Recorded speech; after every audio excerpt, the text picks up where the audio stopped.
for one, am grateful, Mrs. Bush, that they are finally bringing civilization to this savage land. I could not agree with you more, my dear.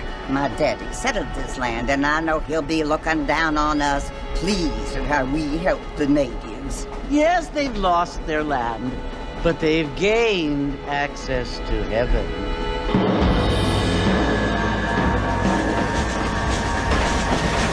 But, Father, do you mean unless an innocent receives communion, they're destined to go to hell? That hardly seems fair.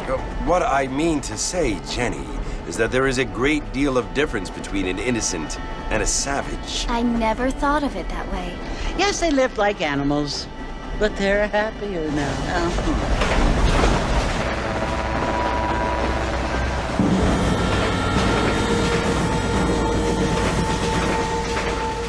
Not only do people now have motor cars, Father, but I heard that pretty soon we will be able to fly. No, only angels can fly, Jenny. No, apparently people can fly. Didn't you hear? Out in Kansas, a man even got a car to fly. I hardly think so, Jenny.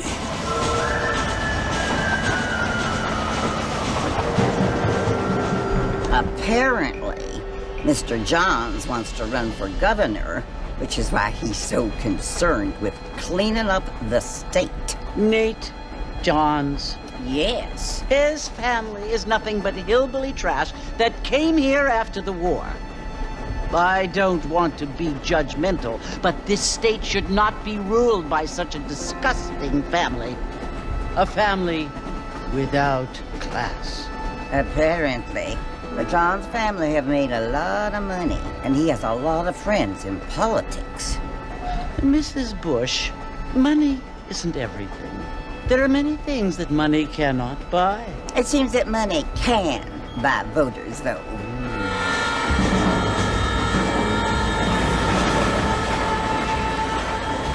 What you must remember, my dear, is that we have been brought here to spread the word. And the word and civilization, they are the same thing. They are the gifts. It is the opportunity we have, the chance to live among people who are decent and who do not kill each other, and who let you worship in peace. It's so confusing, Father. Sometimes I find it impossible to make the distinction between a loving act and a hateful one. I mean, they often seem to be the same thing. Yes, Jenny, it is confusing. But you only have to ask me if you need help. Indeed. Well, here we are, Mrs. Bush. Armadillo.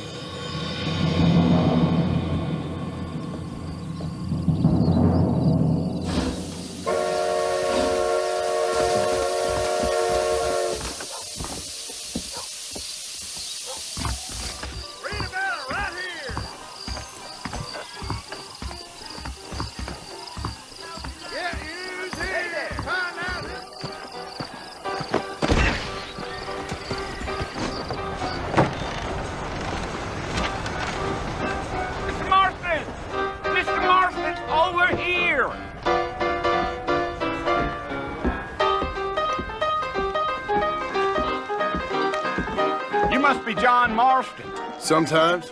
I'm Jake. Your friends from Blackwater hired me to guide you. They ain't my friends, but pleased to meet you, Jake. I got the horses saddled up and ready out front.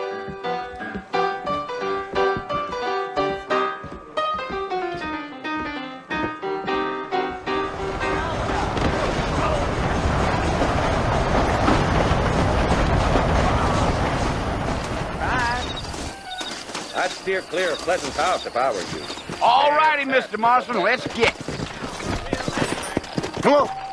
Take it slow on the way out of town. No need to kick up a lot of dust.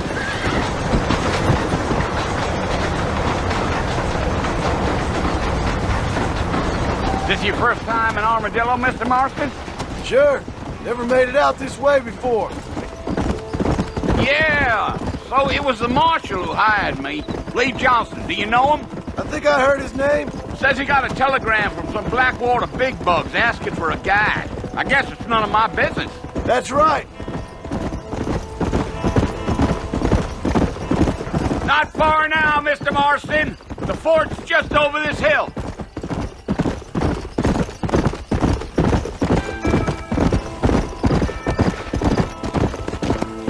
Listen, mister. This here is what's left of Fort Mercer. Some gang rode in and took the place over. So I understand. This is where we part ways, friend. You have yourself a good time.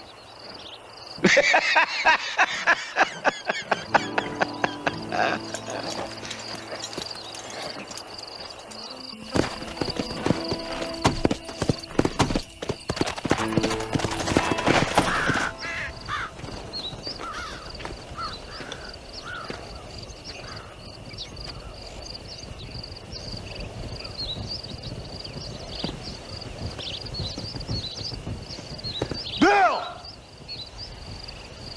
Bill, I've come for you! Bill Williamson! Come out here right now! Go away now, John. Don't make me kill you. Nobody needs to kill anyone, Bill. You must think I was born yesterday. You always did think I was an idiot. That ain't fair, Bill. You were as my brother. I've come to try to save you. Oh. Do I look like I need saving? Bill, please. They want to kill us all. I can help you. Well, you never tried to save me before. You only seemed to save yourself. Bill, I implore you think about this. You implore me? You implore me. You always were one for fancy words. Oh. Well, things are different now, John. Now I'm in charge! No more Dutch! And no more you. Implores. I implores you to go back and tell them to send someone just a little bit more impressive next time. Well? Oh. Poor John.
Well, you're alive. So it would seem. So, how do you feel? I don't know the polite word for it. I do. Stupid is the word we use around here. What were you doing? I was doing something stupid. Well, you'll be okay. Once you didn't die, the doctor said you'd be fine. He got the bullets out a couple days ago. Good. It cost us $15. I'm sorry, madam. Should have left me there to die. Did you want to die? I mean, was that it? Was that why you went straight out to Fort Mercer and picked a fight with the worst bandit in the county? To die, Mr. Mr. Marston. John Marston. Bonnie McFarlane. Miss Bonnie McFarlane. Well, you may be right, Miss McFarlane. I don't know. Huh. So what were you doing? I was trying to give Mr. Williamson a chance. for old time's sake. You know Bill Williamson? Knew him. Long time ago. Well, what was he like? Dumb. Just like you. Thank you, miss. See my hat? I have. And, what will you do now? Now I'm gonna take my time and go after him the less kind way. Well, that sounds very fun, Mr. Marston. Quite heroic, just like in those penny dreadfuls my brother used to read. Meanwhile, if you'll excuse me, I've got a ranch to run. Of course, if you're feeling better, why not take a ride with me later? Help me patrol the perimeter. You can earn back some of that money we wasted on doctor's bills. Of course. And thank you for saving my life, I mean. Next time, Mr. Marston, I strongly recommend you don't try to lose it quite so earnestly. I'll bear that in mind.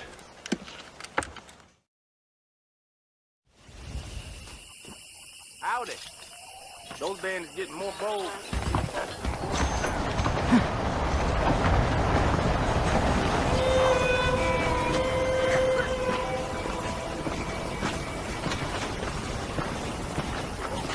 Mr. Marston, back in the land of the living, I see.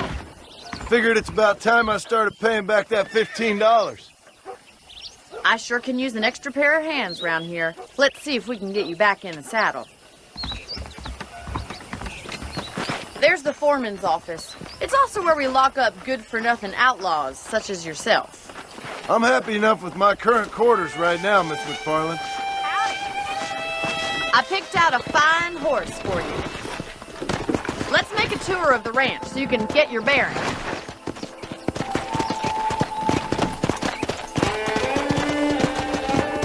To your right is the general store. You won't find Parisian high fashion, but it's good for the essentials. Very convenient. I don't think I've ever seen a ranch with its own store before. Well, hello. And here's the corral. This one's for the horses. What do you think? I'm no expert, but it certainly looks like a fine corral. I suspect you've stolen more horses than you've broken. Now, where'd you get such an idea? First impressions are hard to erase. That's the train station. Things sure have changed since the line finally got finished, bringing in all sorts of new folk like yourself. Is that such a bad thing? Change is only good when it makes things better. That's the barn over there. Paul built it himself when I was just a little girl. And here we are, back at the house. Let's stop for a while before we head out on patrol. You'll get no complaints from me, Miss McFarland. Well, are we going inside? How about a cold drink, Mr. Marston? Thank you, ma'am. Getting shot, then riding a horse seems to take it out of you. I could use a rest. Sure. Come on in. I'll show you the house, and then you can sit for a while. Thank you.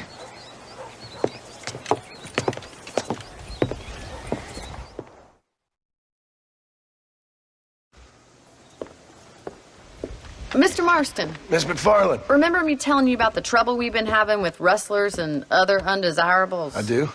Will you help me keep watch on the property line this evening? Sure. I want to see just who is trespassing on our land. This is a fine weapon. Come, let's head out. The country is really beautiful at around this time.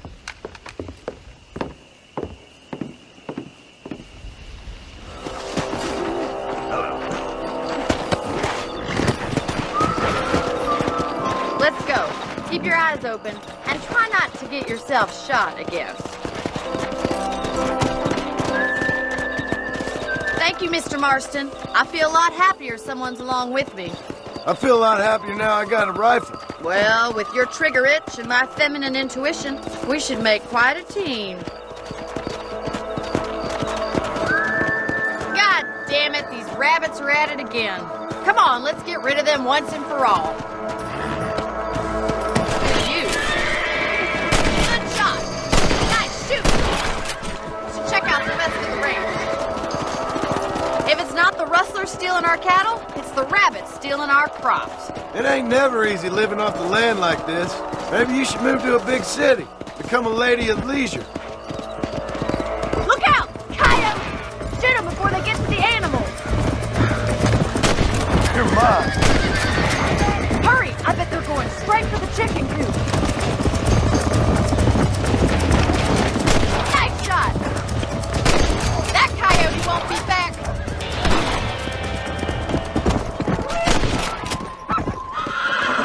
We had to lose any of the chickens. You know, you can actually handle a rifle. It's something I've had a little experience in. Maybe Bill Williamson did get lucky after all. Luck didn't really come into it, miss. You're a useful man to have around the ranch, that's for sure. But don't think I've forgotten what brought you here. We'll do whatever we can to help you. I sure appreciate that, Miss McFarland.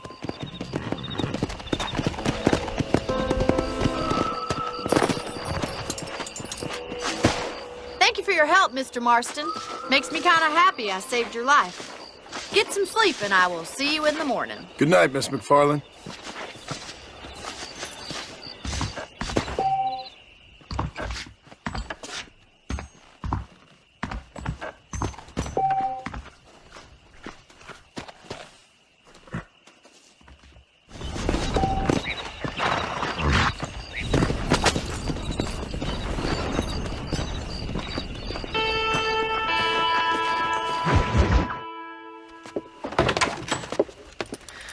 Oh, Mr. Marston, how are you doing today?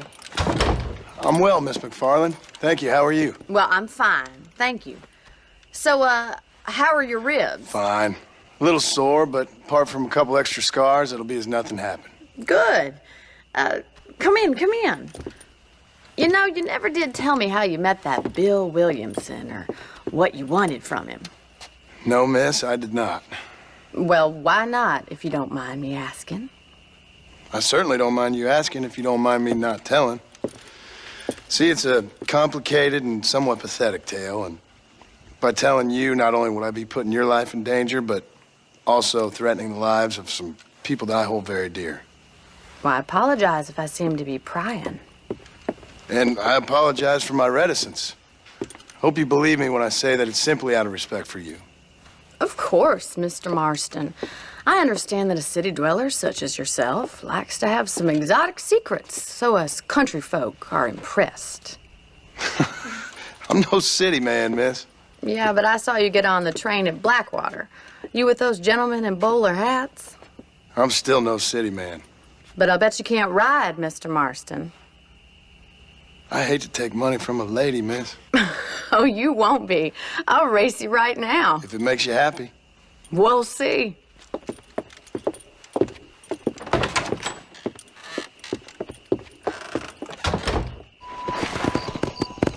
On the count of 3. 3, 2, 1, go! I trust you're not gonna be a gentleman about this! You don't know me at all, Miss McFarland.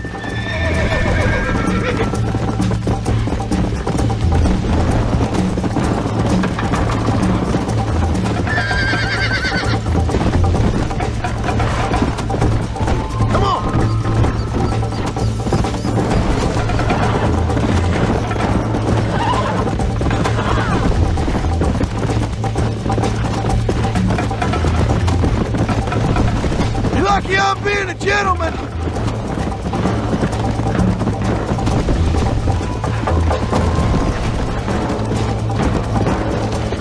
Hey!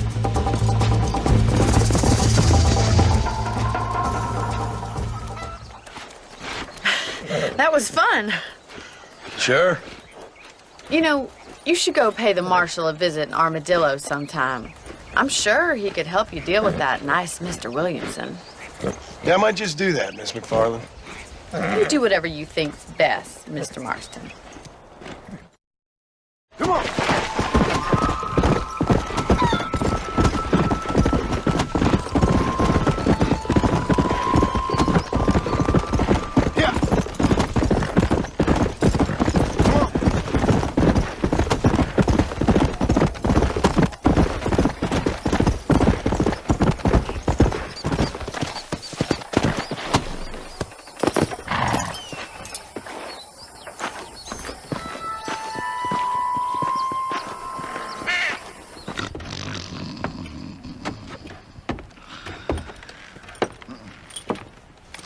Excuse me.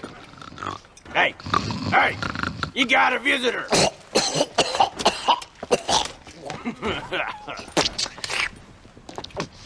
Shut up, you! Now, what you want? My name's John Marston. You wanted to speak to me. I did? Apparently so. Why? I guess because we're both in the business of the law.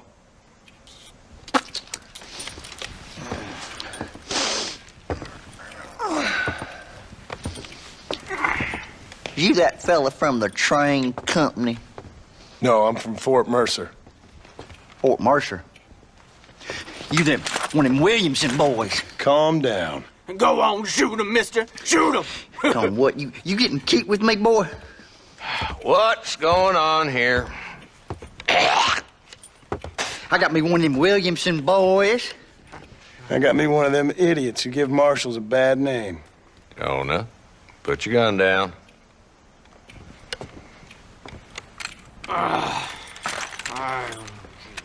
You must be the man from Blackwater. Yes, sir.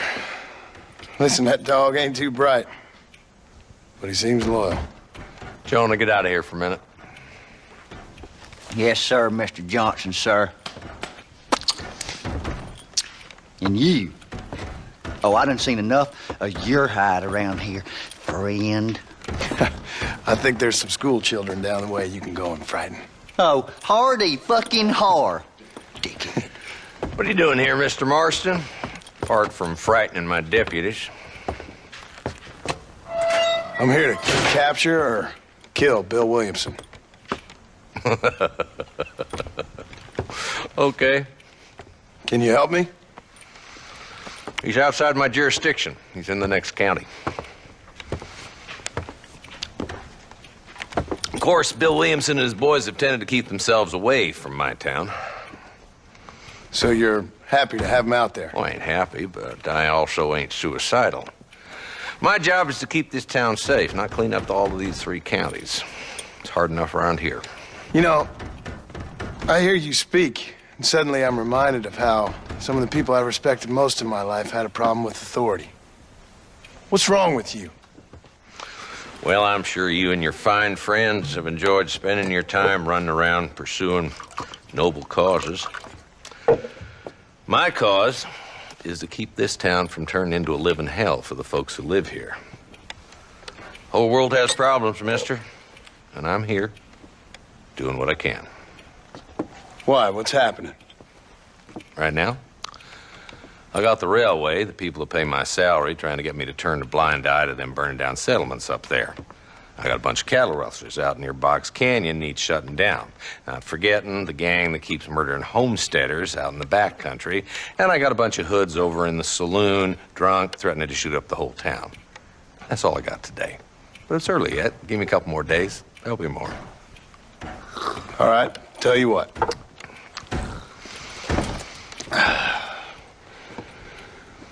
Let's go deal with them hoods in the saloon. Then we'll discuss Williamson. Okay, boy. You're a persistent little cuss, ain't you? Only when things matter.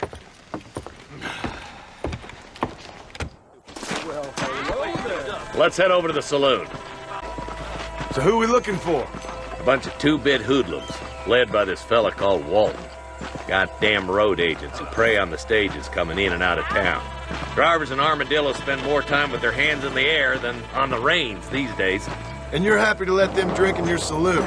Happy? No. But the way I figure it, better they're carousing in there than out robbing decent folk.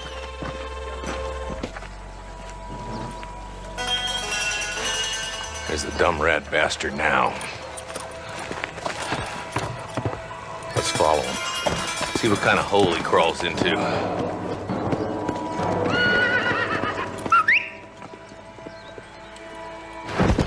Come on! If Walton's as bad as you say he is, why don't we just beef him now while we got the chance? Because that ain't how the law works. Is that right, Marshal? And alive, he can still talk. Doesn't sound like he's a man to be reasoned with. He ain't. But a few days of my hospitality and he'll be telling me what I need to know. Walton's gang's been growing fast. Outlawing's easy money for easy work. Cholla Springs, Gap Tooth Ridge, these boys get around. Walton's the start, but there's plenty more where he came from.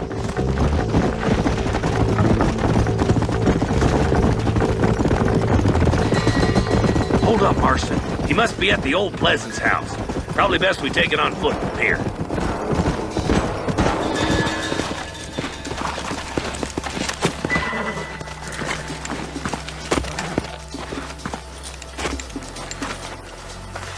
Looks like we got company, boys.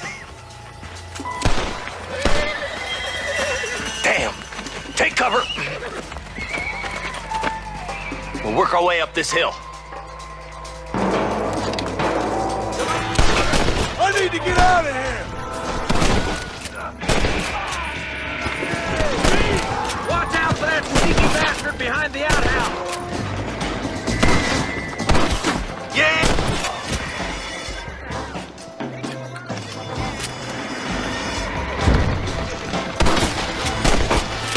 Nice shooting, boy. I'd have preferred him to swing, but I guess beggars can't be choosers. At least we got the son of a bitch.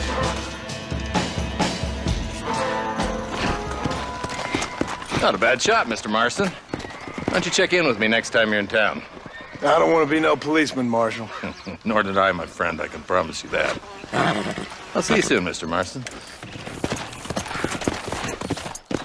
Yeah.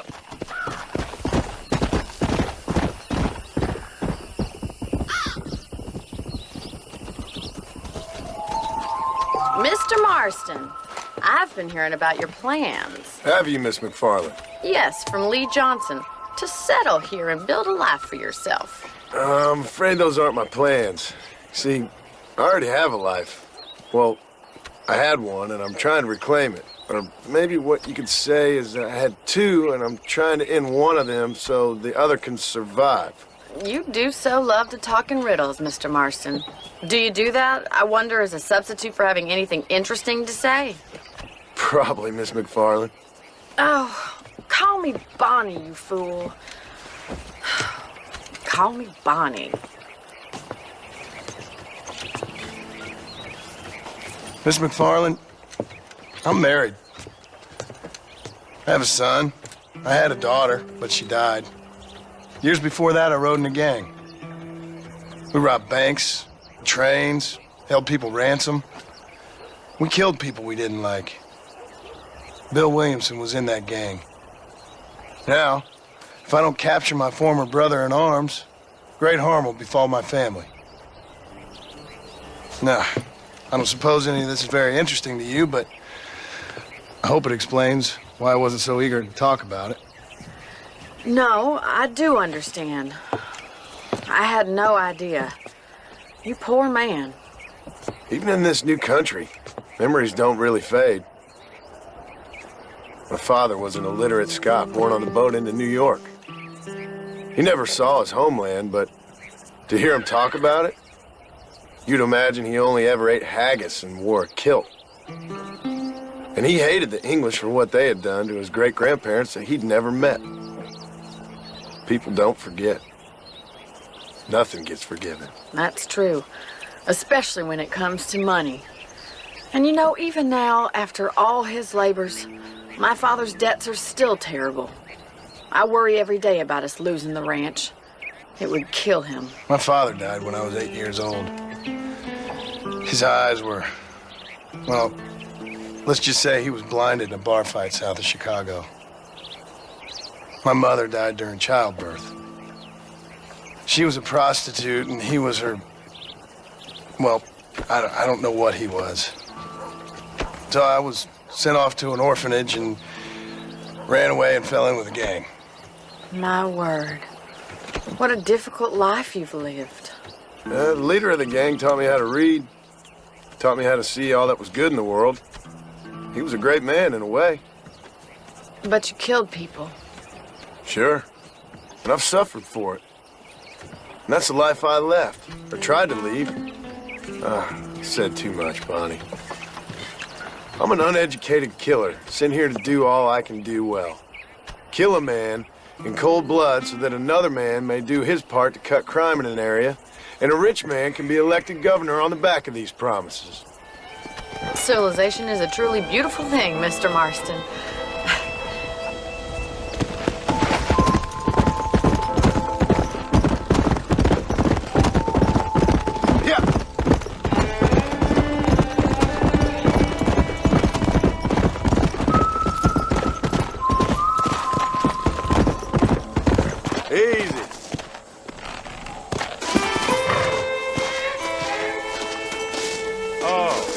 Been waiting for you.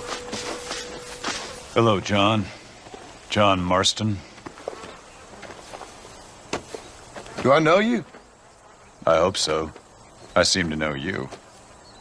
I'm pretty good at remembering faces. Are you? Do you remember Hattie McCourt's face? Who?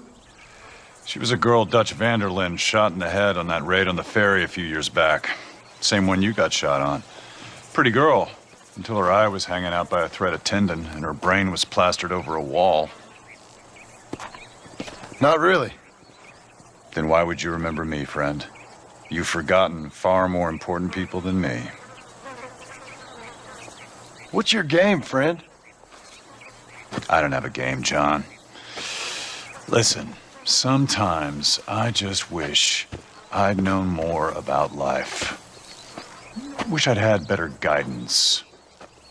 A friend of mine is drunk as a skunk in the saloon on Thieves' Landing. I think he's going to be unfaithful to his dear wife. Why don't you head over there and see if you can advise him how best to proceed? What do you think I am? I know what you are, John. Just if you've got the time, friend.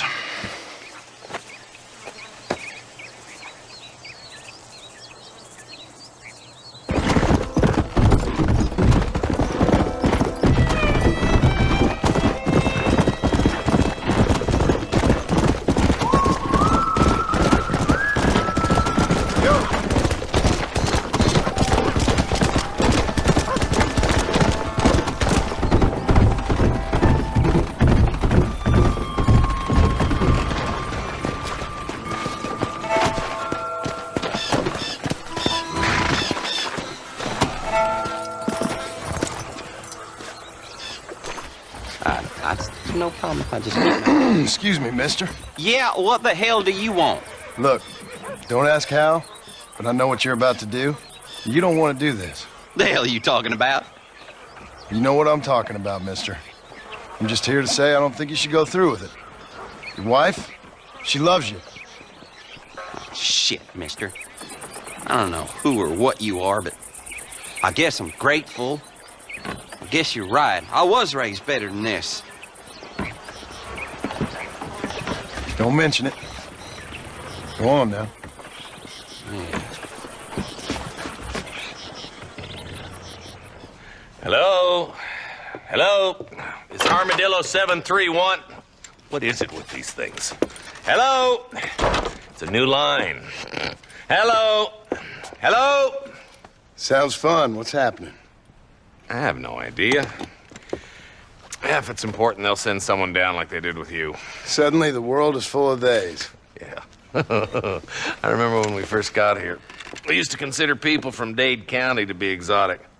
Now guys can get here from the Midwest, and they can do it in 6 days. Things have changed. They've gotten away from me. Hello? I don't understand it no more, boy. Honest to goodness. I'm not sure I do. Marshall! Marshall! Marshall! I'd just been up in the canyon, spying like you said. I think I seen me a couple of them rustlers. I think it was the Ballard twins and a couple of Mexicans. They up there right now? Well, it was a group of 4 men rounding up Mr. Gulch's livestock, and none of them looked like any of Gulch's hands, so yes, sir, right now. That sarcasm's most unbecoming, Eli. It's gonna hold you back in life, even worse than your lazy eye. All right, let's go. You ride with us again, Marston? Will you help me? I will try. It'd be my pleasure.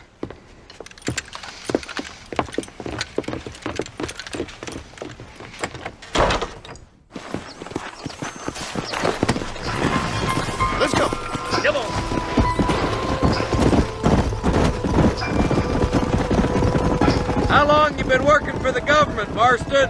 I don't work for the government. Well, I got a telegram from some federal clowns in Blackwater that says otherwise. You don't look like no government, boy. I guess it's complicated. I came because it was made impossible for me not to. You sure are a tight-lipped son of a bitch, mister. I guess I am. I ain't gonna dig this hole no deeper. Ooh, now. Whoa! Let's go. Stay alert, boys.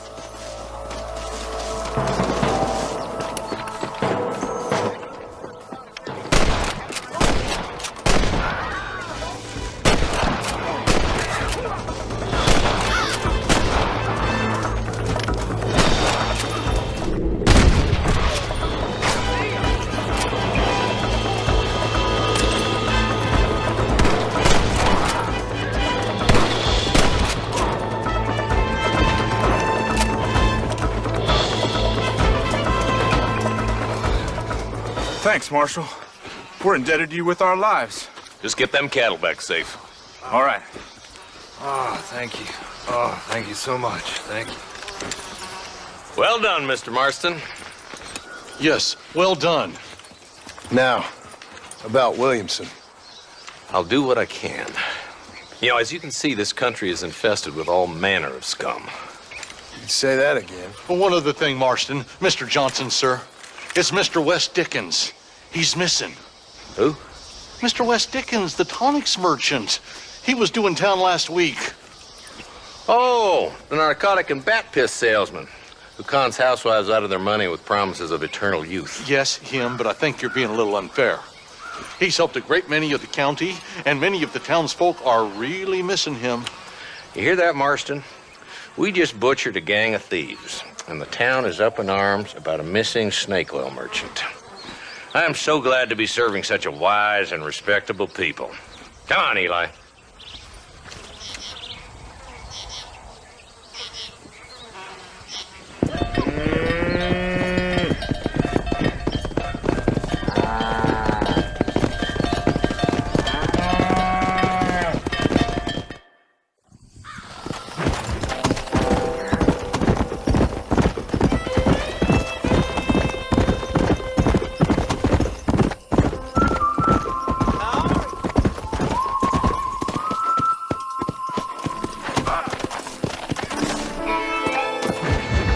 Excuse me. Excuse me, sir. You need help? Mister, you alive? Fuck. God damn it. Good heavens. Excuse me? I said, no, I'm not okay. Do I look like I'm okay? You look pretty good for a corpse. Praise be. Move up, mister. Time to get you to a doctor or an undertaker. Whichever you need once we get to town. St. Peter, open up them pearly gates. I'm coming home. Come on, mister. Come on.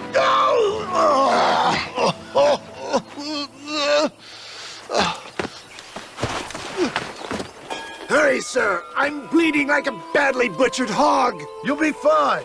Just focus. You better take the reins. I don't think I'm strong enough. I'm finished. Done for. Just sit up straight, will you?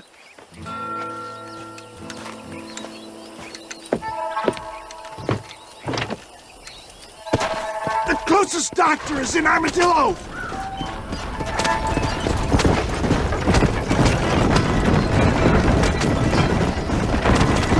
What is your name, friend?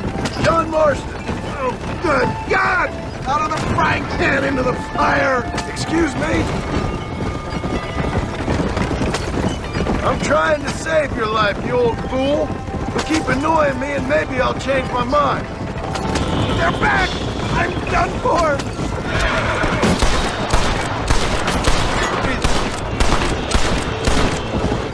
What the hell happened to you? Bandits! Hoodlums!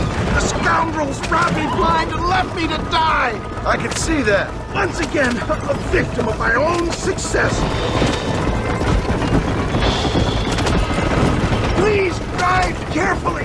Every bump is like getting struck by by lightning! Stop moaning, old man. You'll be fine.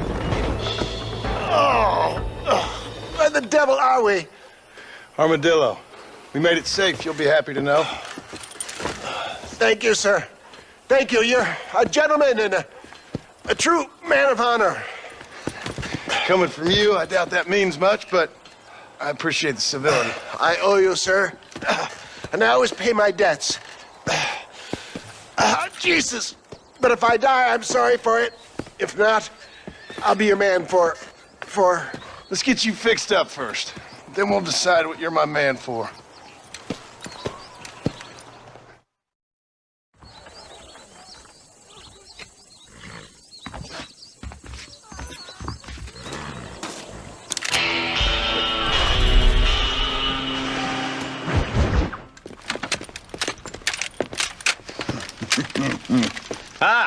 Since you're here, you want to make yourself useful? Not particularly. Listen, son, I know you got a mission, but right now I need another gun. Why? What's happening? We've had this problem for months with this group of bandits who are getting drunk and murdering settlers. Last night they went to a big place up near Ridgewood. They burnt the place down, killed the men, burning most of them alive, and raped the women. Women folk then got their throats slit. One of them survived and walked in here this morning. Anyway, we got a posse gathering up near Ridgewood.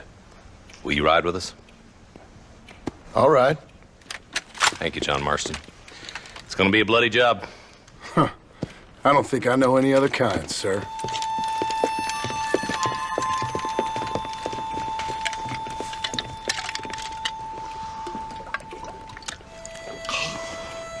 Hey, wait up!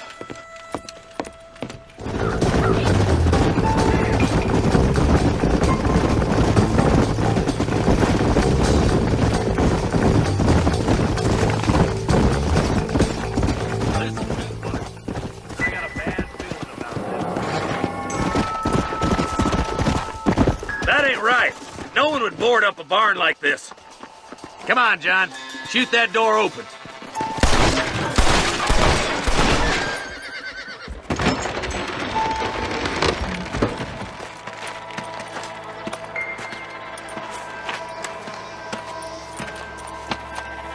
Holy sweet mother of mercy. Please don't shoot me. Some bandits came by and took us hostage. They're holed up in the farmhouse. Some of my family is being kept hostage inside.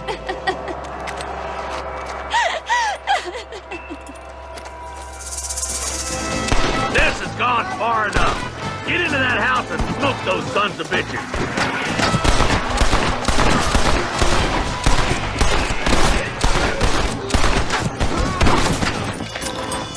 Hey, this way! No! You and me gonna have ourselves fun.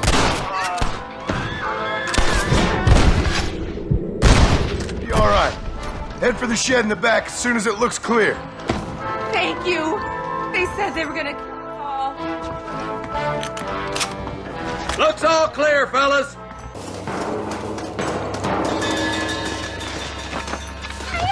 Some folk tried escaping to the south, but then some robbers started chasing him down like wild dogs. I thought you were supposed to protect us, Marshal. You folk ain't men. You ain't nothing. You're just a man on a government payroll taking money that the rest of us have to pay for with our lives. Yeah. What is wrong with this country? Shut up, men. The man that kills the boss of that bunch gets $50. It ain't about the money, Marshal. These are people's lives. People's homes.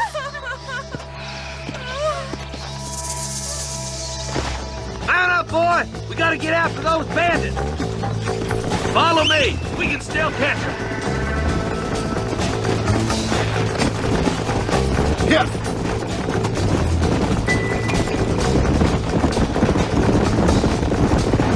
Do you think they might be headed for Fort Mercer, Marshal? What? Williamson's men? Maybe. All this sure looks like their handiwork. Makes sense if they took this road. Come on, Marshal. This might be our chance. Is that somebody on the cliff? You just walk away now, John. I didn't kill you before, but I sure as shit will now. Get yourself down here, Bill. You know you ain't man enough to stop me. You know I don't want to kill you, but I will. You always did have a high opinion of yourself, John. Dutch always said you were an arrogant son of a bitch. I guess he was about right. Get him, boys! Everybody, take cover! In that shed!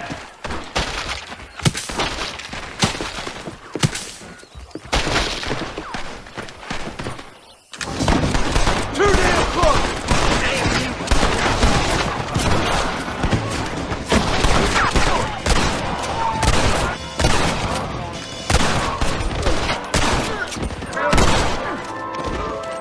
Hey, look what I got here. There's something that you're still breathing. Come here, boy. Come on, Bessie. Give. Oh. Norman Deek.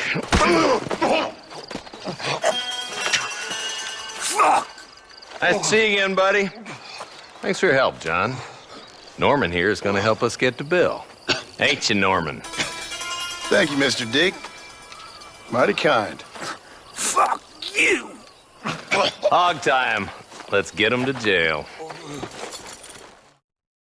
And I can tell you with no uncertainty that miracle cures are no laughing matter. I bid you good day, sir. Oh, Mr. Marston, good to see you. How have you been keeping? I'm well, Mr. Mr. West Dickens. Nigel West Dickens of Eastcheap, London, New Waverly, New York, and Armadillo, New Austin. At your service. At my service. At everyone's service. At the service of science, of knowledge, of life. How are your wounds? Much, much better. But then they would be. Would be? I know a cure for all ailments, Mr. Marston. Ah, I'm sure you do. And I'm sure for just $2 an ounce, I could live forever. Oh, but for you, sir, I'd do a bulk discount rate of $1.95 an ounce, as long as you buy 100 ounces or more. That's a lot of immortality. Give it up, old man. That's Mr. West Dickens to you, boy. Give it up, old man. Listen, Marston, I'm broke, but this stuff is good. It works. I need a healthy young man like you. Come along, let's ride over to my newest customer at Ridgewood, and I'll explain while we go. Okay. We are operating in a competitive marketplace. Our product must stand out. And how does this involve me? We're going to use your God-given talents to our advantage. I'm really starting to regret I'll drop you off at the outskirts of Ridgewood. That way, it won't look like we came together. Once I'm set up, saunter nonchalantly into the crowd that is sure to be forming. Eventually, I will call you up to try my tonic. After extolling the virtues, I will have you perform a few feats of wonder to amaze and impress the paying public. Such as? Oh, nothing out of the ordinary for a man in your line of work, I assure you. So it is all a sham? No, just a little innocent ballyhoo to grease the wheels of enterprise, that's all.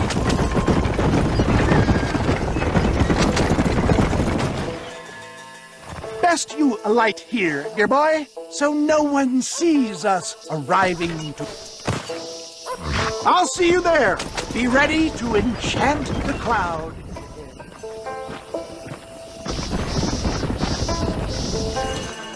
Friends, hard-working souls of Cholla Springs, gather round, gather round.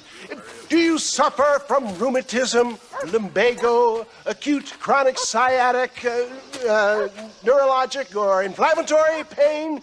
Well, I represent the only company that makes the genuine article that cures headaches, neuralgia, earache, toothaches, backache, swelling, sprains, sore chests, swelling of the throats, contracted cords and muscles, anxieties and ravaged nerves, stiff joints, wrenches, dislocations, cuts and bruises, and it adds vitality and vigor to the healthy man. But can you prove it, old man? Oh, I'm sure there's some customer here who could prove the qualities of it by taking a drink right now. You, sir, come up here. Step right up. That's the spirit. Ladies and gentlemen, pay close attention. This poor, wretched volunteer, entirely unknown to me, will demonstrate the effects of Dr. West Dickens' own patent tonic. Be you a cowpoke or athlete, this miraculous elixir developed with the wisdom of the East keeps the muscles supple and relaxes the cords. It loosens the joints and gives a feeling of youth and vigor to the whole system. Not possible, I hear you say. Well, doubt no longer. Faith can move mountains, but I ask not for faith. I am a man of science, and today science will be vindicated. Your eyesight is greatly improved. Is that not so, friend? If you say so. That's right, it is. You heard him. What a good sport you are, sir. Now, gaze over yonder at that porch. If you squint, you may just be able to make out the skull that's hanging there. Go ahead, friend. Shoot that skull and demonstrate the miraculous eyesight you now possess. Remarkable!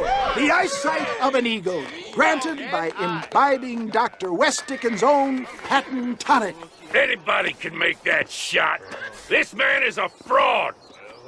If your eye's so damn sharp, why don't you try shooting my hat out of the air? My friends, our test case has been challenged to shoot a gentleman's hat out of the sky above our heads. You can fool these people, but you ain't fooling me.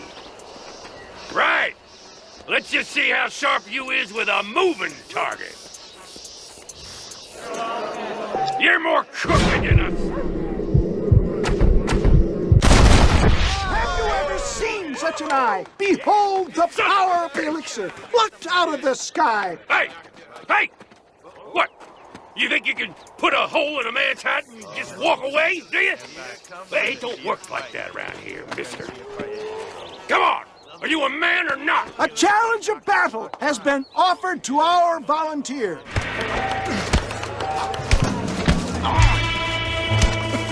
Get off of me, you son of a bitch!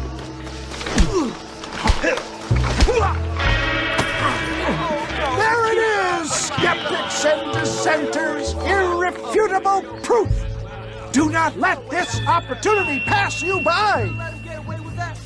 Look, he's over there. Go get him. This ends now. Watch out! He's got a gun! Who the hell do you think you are? You ain't leaving here alive. Marvelous shot, dear boy. The kind of deadly accuracy that can only be afforded by the West Dickens elixir. Come, I have plenty for all. You'll be fine.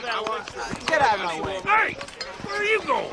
I want a bottle. Get me a bottle, please. One of them, right here. Well, no harm in trying one bottle, I suppose. Well, I think that went kind of well, don't you? I'm just glad that my normal job involves either chasing after cattle or murderers. Not the likes of you, mister. Don't be like that. Now, if you'll excuse me, I'd like to say my goodbyes, head on back to the real world. Wait, sir. I've been thinking about your predicament, and I think I may have an idea. I've been thinking I could be your cunning Odysseus. Beware of the Greeks burying gifts, sir. Williamson had better beware. We will make them into Trojans. I don't rightly get you. I want you to go and see my old friend Seth. He can come across as a little curious, but I'm sure you two will get on.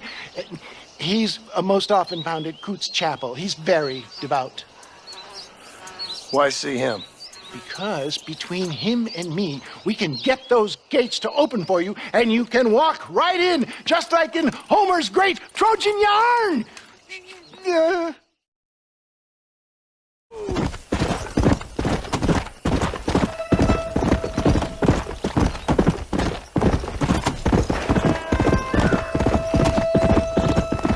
Come on!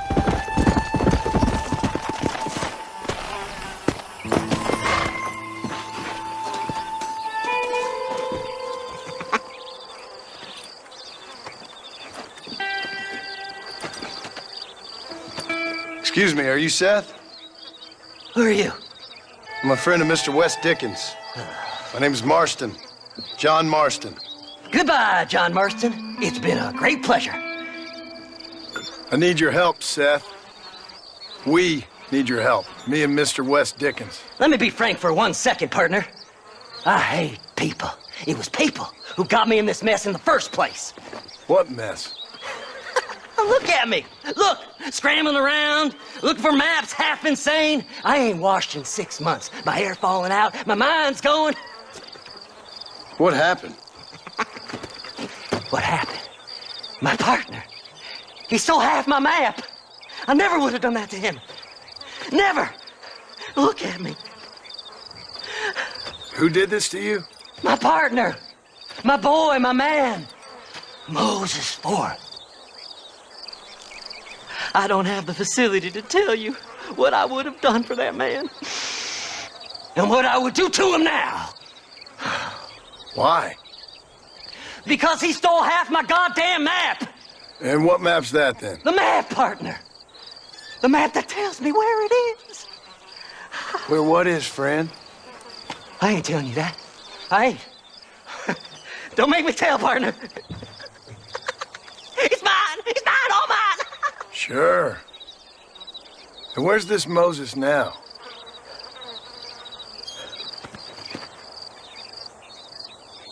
He's at Benedict Point. The law got him for exhuming. Some people, they feel differently. Not Moses. Him and me are the same. The self-same. Well, come on, Seth. Let's go see Moses, get you your map back. Then maybe you'll help me.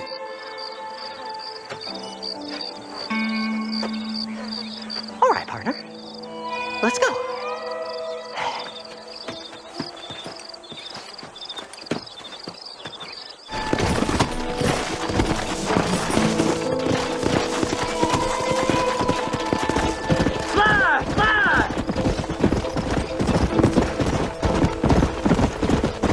How can you sink that low? Digging up graves and looting from the dead. Ha, hypocrites. The whole damn lot of you. Are you saying it's better to steal from the living? They're corpses. They don't care none. These people have been laid to rest. You don't know nothing. I talk to them long after they've been forgotten by every other fella. I tell them it's all right to be scared and alone. I embrace them when they're stinking and rotten. I met some sick bastards in my time, Seth. But you're special. Folk is cold and heartless all their lives. To me, they get warmer when they're actually cold and heartless. Surely that makes sense to even you. Not exactly, it don't. Are we really living anyway? Do you exist outside my mind? Maybe we're both having the same dream, and when we wake up, we'll die. I certainly seem to be in some kind of nightmare. Faster! Have you looked in the cave, Seth? It's very dark. What'd you say? I didn't say nothing. I just heard you say something. You're a crazy man. You should get that head looked at. Seth, I need someone who can get a wagon inside Fort Mercer. I was told you could help me, but I'm not sure you even know what day it is. I don't. I can't even tell you what year it is. I knew this was a waste of time. So, you want to go after Bill Williamson, do you? You know Bill? Oh, yes. I met Williamson and Deke, all them boys. Sometimes they call me on when they get some special job needs doing. I got a reputation as a man who do things most other fellers won't. Now, that I can believe. I reckon you can get in there no bother. Assuming you help me find this map, that is.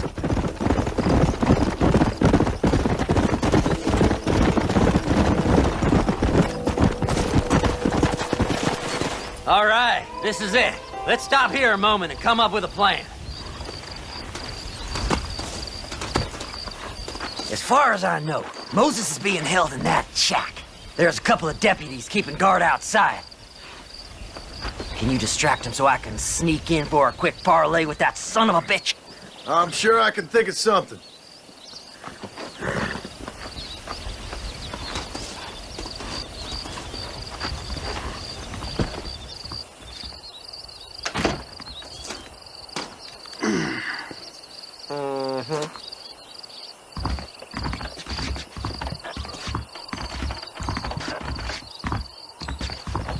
Lead them away from the shack and out of sight.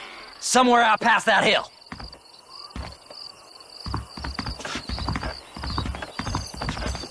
This is one god-awful assignment. I know. This place is deader than a side of bacon. Stay away from them animals.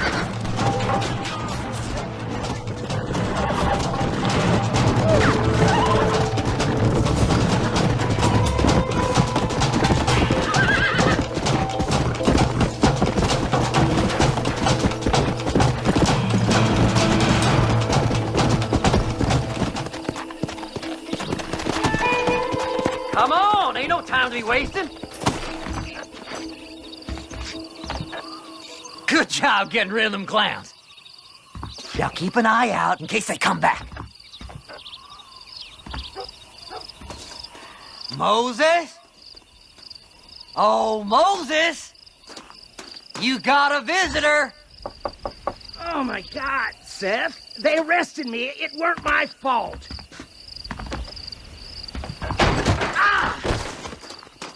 Get the hell away from me! Get that slippery bastard! I need him alive, though! Whoa there! Just leave me alone!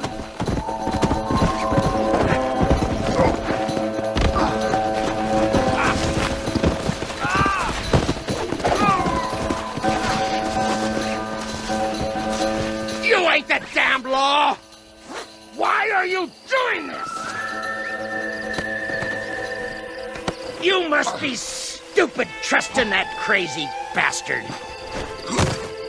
Moses, you son of a bitch!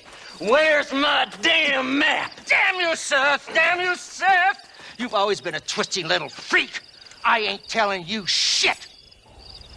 Then I'm gonna cut you up piece by piece. Till you find your tongue. Friend, this man's gone crazy in the sun. I suggest you take my advice and start talking. Shut up, Marston!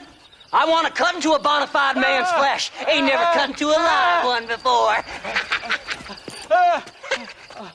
Oddfellows Rest. It's in Oddfellows Rest. Now, get away from me once and for all. Well, ain't that a damn shame? I was starting to enjoy myself.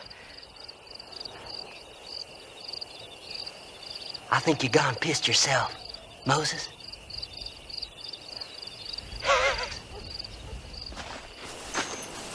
So, mister, thanks for your help. When you're done with that, get over to Fort Mercer. I need you inside that place. No problem, mister.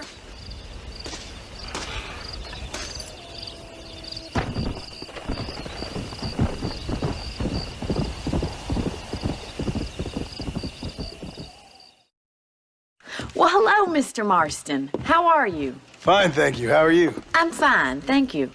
Did you meet my father? John Marston, this is my father, Drew McFarland. Pleasure to meet you, Mr. Marston. Please. So, my daughter informs me that you're here on some secret mission to remove some undesirables from the county. Something like that. I'm grateful for the hospitality, sir. Well, you know, we've lived here for 30 years now. Came here from the east. The land had never been settled. For 10 years, we fought the Indians. Tough men. And we had outlaws, and we had drought, and we had smallpox, terrible winters, cholera. I buried more of my children than I raised. Sorry to hear that, sir. I've seen strong men wither and die under that unforgiving sun. let whole herds of cattle just take sick and die. But I've never once doubted my life here. No, sir. When I hear about this so-called federal government sending out agents to covertly murder and control people, then I start to worry. I mean, yeah, all right, Williamson is a menace, and men like him are the plague. But isn't a government agent a worse menace? And all that symbolizes, I mean. You may be right, sir. Well, you're a brave man. You're always going to be welcome here. But you tell your friends out east that we don't want to live like that out here. And sneaking around and spying and secret missions. Right? It's preposterous. Trust me, sir. I agree with you.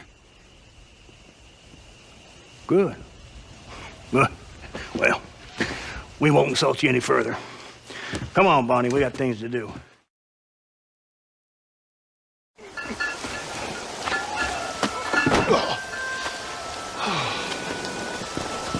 Oh, Mr. Marston. How are you, sir? I'm all right. I met up with your friend, Seth. Oh, Seth of the Dead. Yes, interesting fellow. You don't meet many men these days with the moral fortitude to cut straight to the chase like that, do you? Thankfully not, Mr. West Dickens.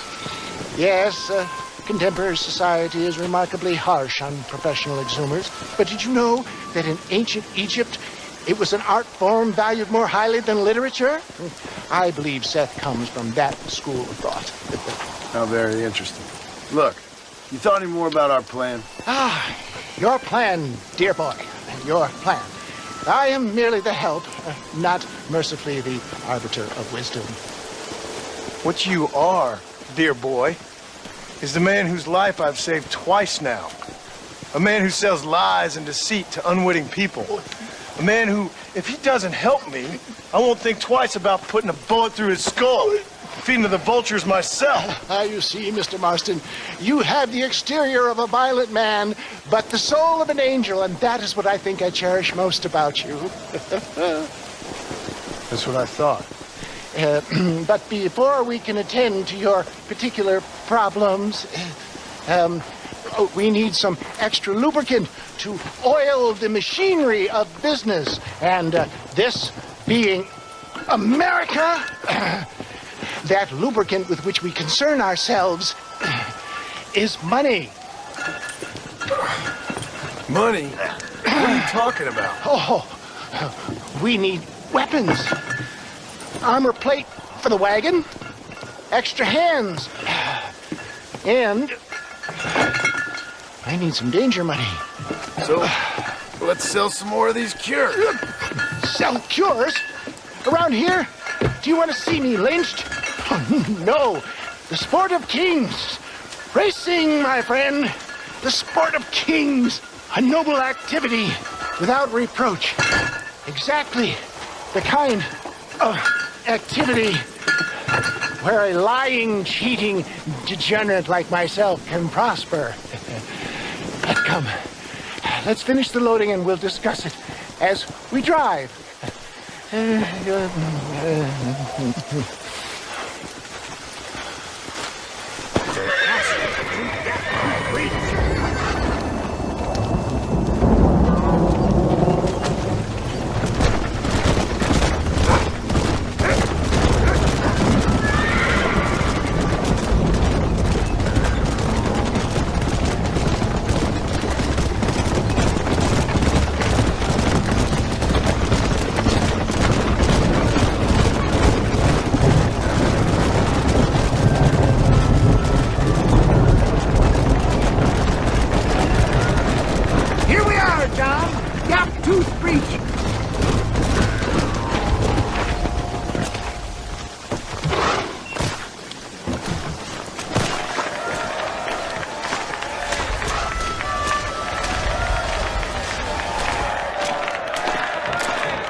keep to your manners and let the faster cart pass. So now that's been said, y'all can get to running each other off the road like always. All right now, counting to 3. Ready, set, go!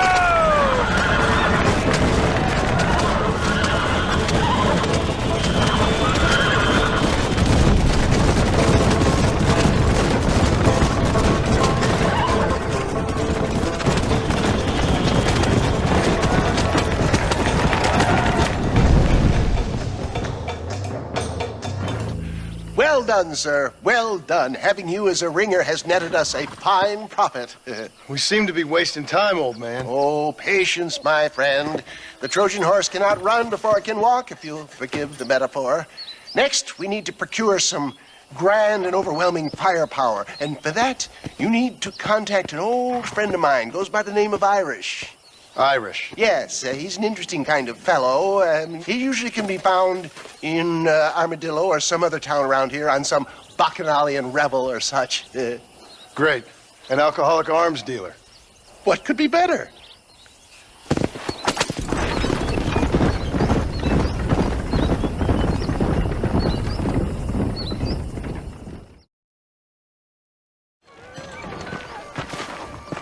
Fine day to you. Let me see them guns.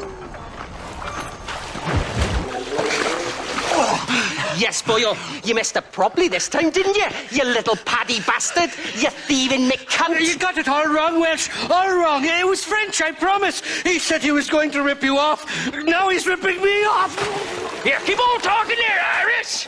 In about 15 more seconds, your whole whale's gonna turn black. What's up, boys? Fuck off, boyo. This don't concern you. When a man with a sing-song voice tells me to fuck off, it always concerns me, boyo. Look here, this patty bastard stole our guns, tried to steal our horses.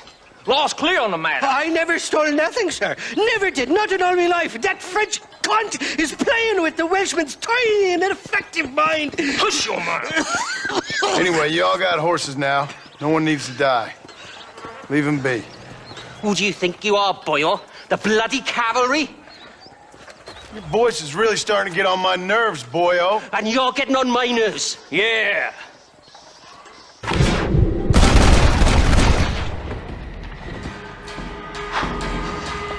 Mr. Nigel West Dickens said you'd help me locate a machine gun. And since I just saved your life... I can't thank you enough for taking care of those two degenerates. Untrustworthy, poor in personal hygiene, lacking in the finer qualities of a gentleman. What about the gun? It'd be my pleasure. She's magnificent, government issue. It'll be a bit of a ride, but we'll get there soon enough. Follow me, fella.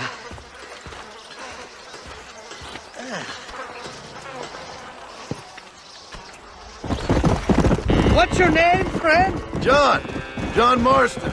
Stroke of luck you came along, fella. I thought I'd drunk me last breakfast there for a second. Who were those fine specimens of humanity? They was me only friends in the world.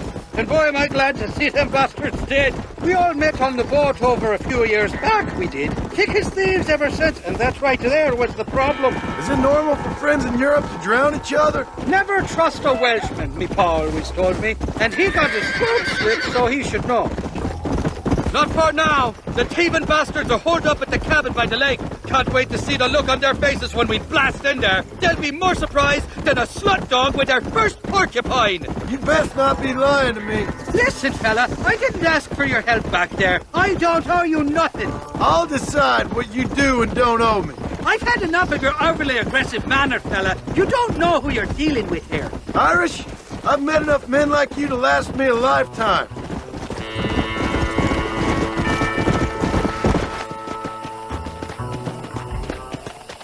You can make quick work of those fellas if they give you trouble.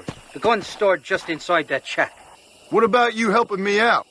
I'll cover you from the ridge. I'm better from long range. It'll be a piece of cake, fella. Trust me.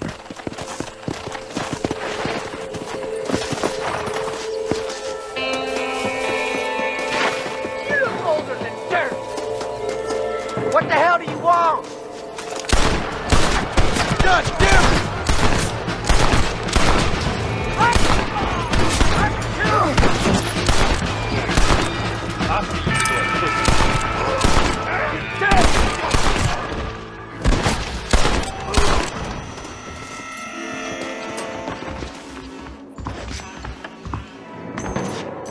It's not here. That lying sack of shit!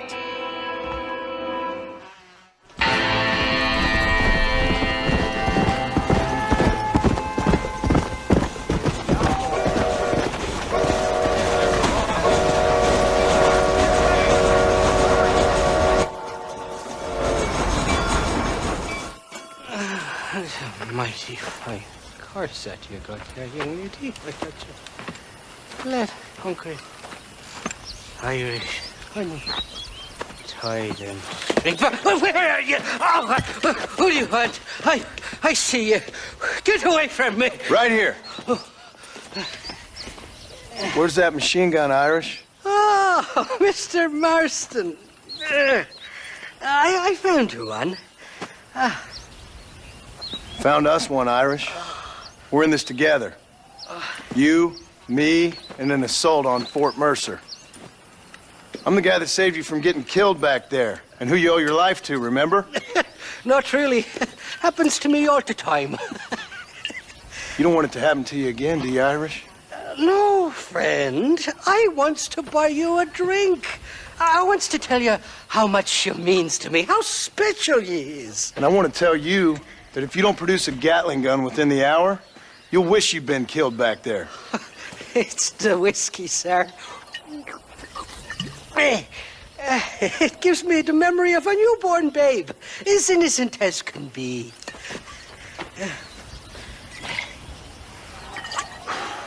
And it makes me violently angry.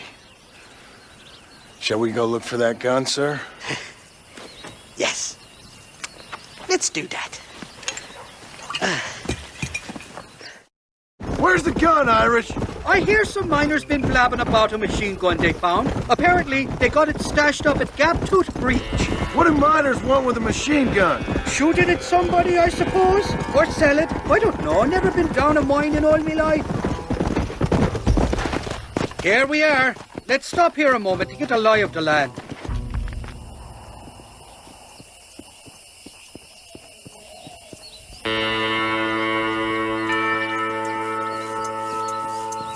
The entrance is plain to see, and there's a shaft them bastards used to haul out heavy ore. You, can use that lift to get you and the gun to the surface. I do it all myself, but the mines play havoc with me sinuses. I'll find us a fine place to hide these horses, and then return with a borrowed flat wagon.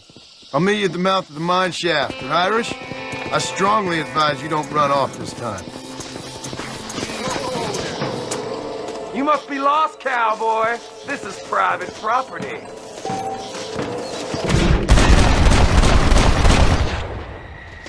Got money for a funeral!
I thought I'd be looking at your corpse being hauled up this lift. Load up and I'll engage the gears.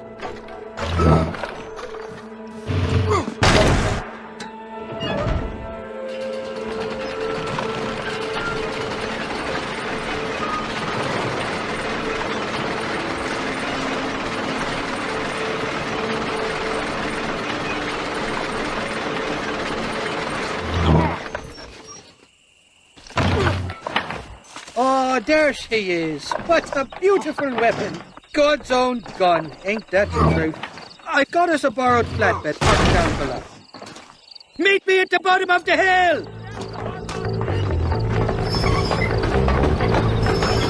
That fella shoot. Just walk away!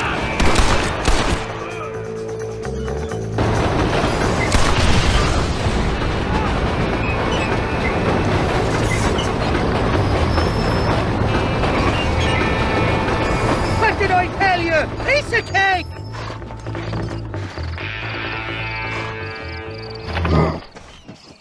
Let's go!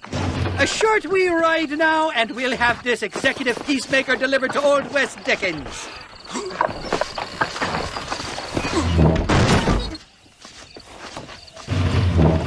Just make sure it doesn't fall off on the way.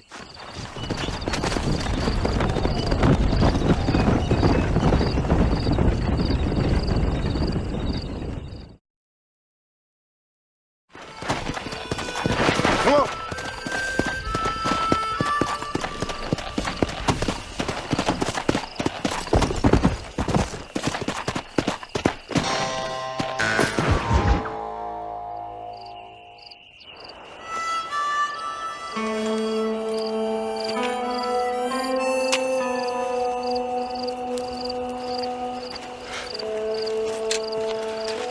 John? Marshal? Gentlemen!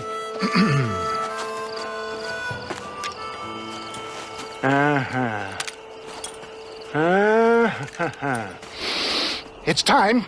We must go. Why? What's happening? Seth has managed to get himself inside. But we can't leave it too long, or they will soon realize how very curious he is and remove him from the premises. Or slit his throat and watch him bleed to death. But for a minute, he will delight and amuse them. That's when he'll get us inside.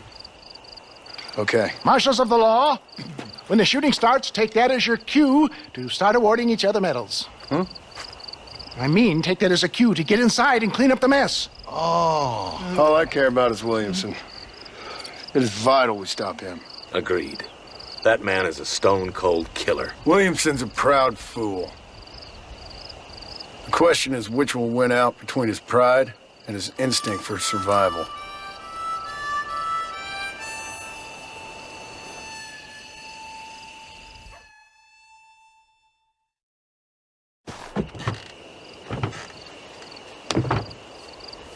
Ensconce yourself in the back of my wagon, John, so that we can make our grand entrance.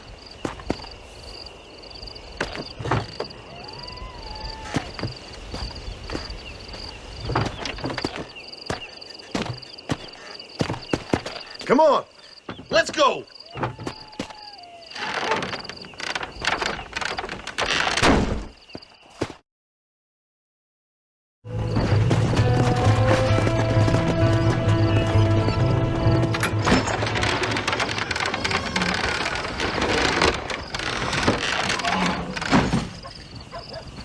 Hey there!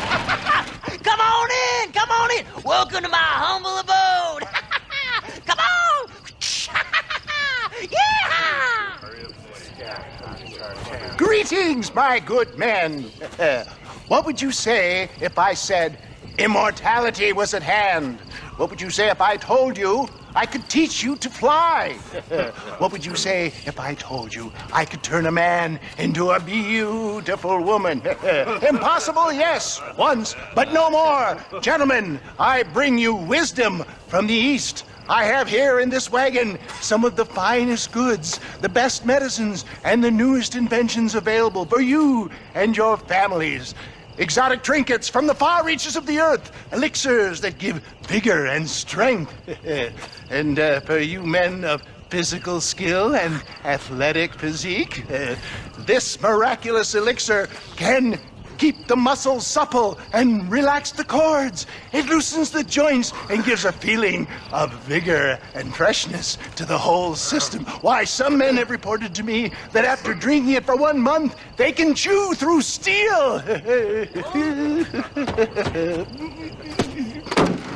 What the hell? It's a trap!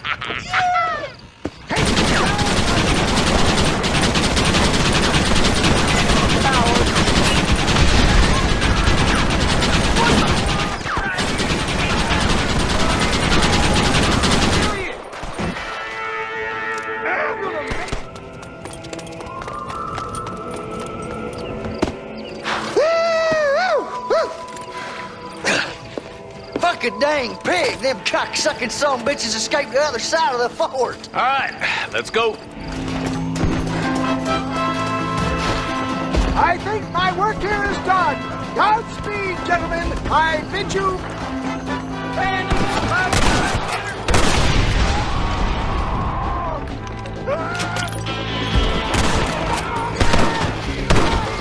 That's the last of them. We still can't find Williamson anywhere. Hey, it's the snake oil guy! Gentlemen, let me in, for goodness sake! That fool must be hiding. Men, it is time to start tearing this place apart and find out where he's cowering! A sense of urgency here, please! Open the gate! It's the snake oil guy! Get the goddamn gate open and lock it behind him! Oh, we've got company, gentlemen. These scoundrels have got reinforcements riding this way. Oh, my good Lord above! There must be 100 of them!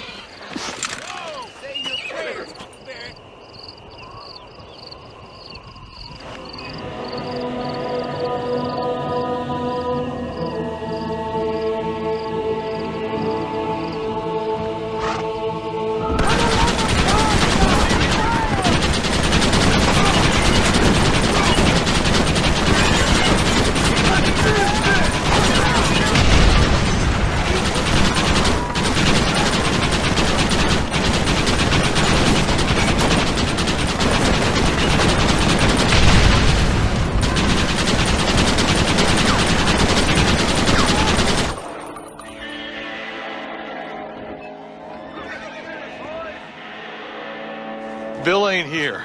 We looked everywhere. Hold on! Oh, darn, I missed it. Mr. Marston, we got a live one. He says, Bill's already run off to Mexico yesterday morning. You'll never get him. Javier Escuela. He's gone to see Javier Escuela. That should make things interesting. Where in Mexico? How should I know? Oh! Where in Mexico, you little shit? Someplace near Chuparosa, I think he said. That's bandit country. Chupa-feckin' Rosa! Oh, I'll take you there, John. I'm real popular down there. You just meet me at the ferry.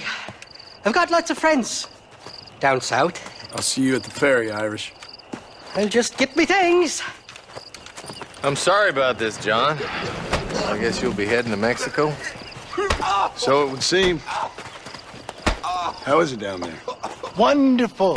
A sweet, peace-loving people with a love of social justice. May you always find coin in your pocket. It's been a pleasure spending time with you, boy. You too, Mr. West Dickens. Marshal? All right, boys. That's enough.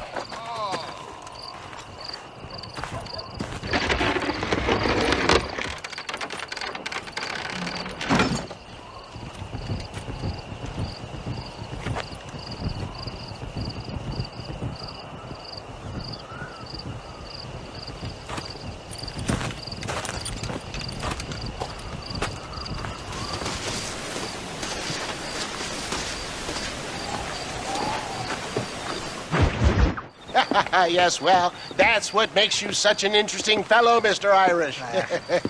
Ah, Mr. Marston, I've come to wish you well. How are you, sir? I'm okay. It seems that our friend Mr. Irish here is well connected south of the border. Oh, it's true. They love me down there. It's like a second home. I've got more friends than you could shake a stick at, should you so desire. So you know the way? Oh, it's easy. We just get on me raft here and let the current sweep us away to paradise. Come on then, Dovey. I'm not sure your idea of paradise and mine are quite the same, Irish. Relax. We'll have a great time and we'll find your man Williamson, no bother. I hope so. Hey, come on now. Look at it this way. I know we ain't exactly old pals, but, you know, have I ever done you wrong? No, but not through lack of trying. Hey! Well, you boys have fun down there. I shall miss you, John Marston. Thank you. Where are you headed? Oh, me? London or Paris or maybe Peking. I'm a traveling man, sir. This land is much too small for the likes of me. Well, try not to get yourself killed. Oh, well, yes, we men of science are not a very loved bunch in this land of myth and superstition. I'm off to the civilized world where men like myself are revered and given medals. Ha! Have fun. The same to you, sir. The same to you.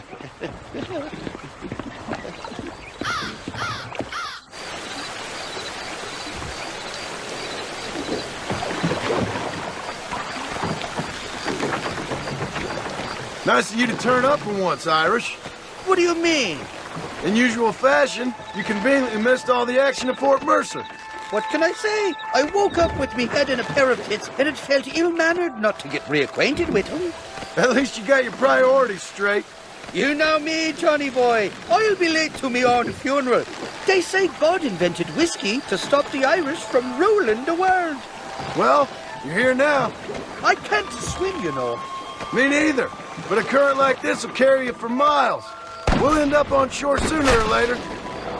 Look out, bandit! Cut the rope, Irish. Take the river out. No point trying to land till we're well away from these bastards.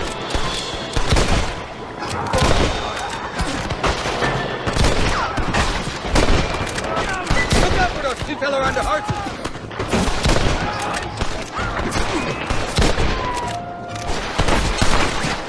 This ain't exactly the reception I was expecting.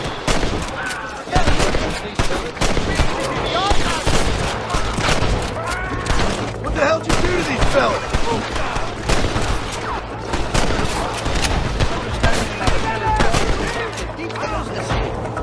Time to finish this.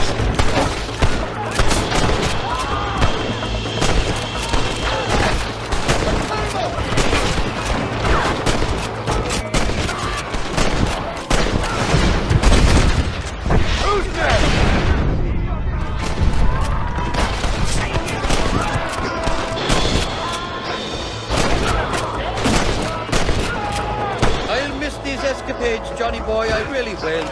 I doubt you'll remember any of it, Irish. There's a beach coming. God damn it, there's another dude. We made it, thank the Lord.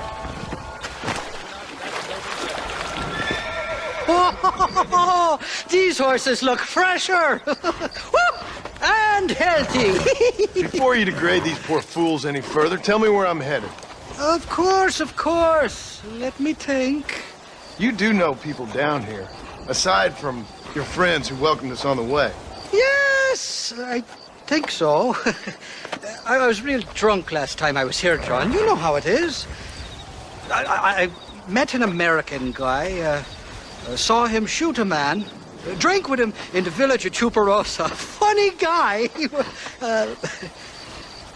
Or was that Canada? No, that was Canada. Guy here, not funny, but he's real nice.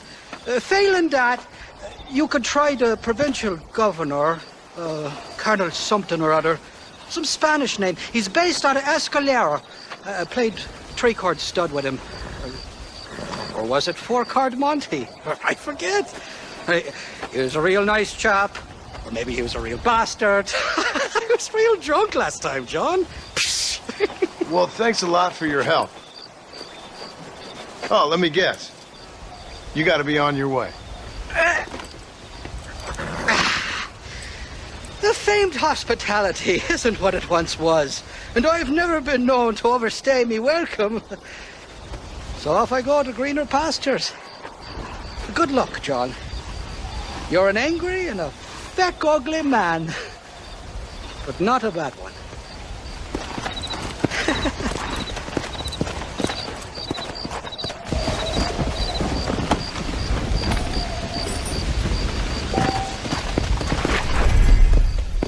Yeah,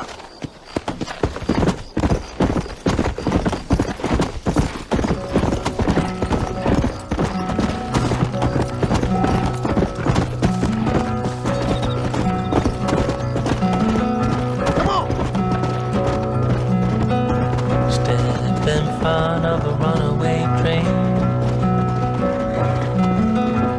just to feel alive again, pushing forward through the night,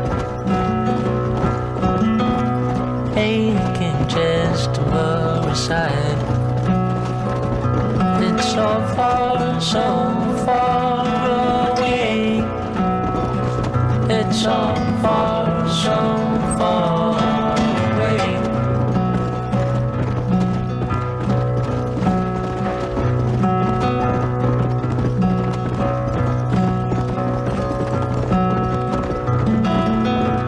Cold wind blows into the skin. Can't believe the state you're in. It's so far away. It's so far away. Who are you trying to impress? Steadily creating a mess.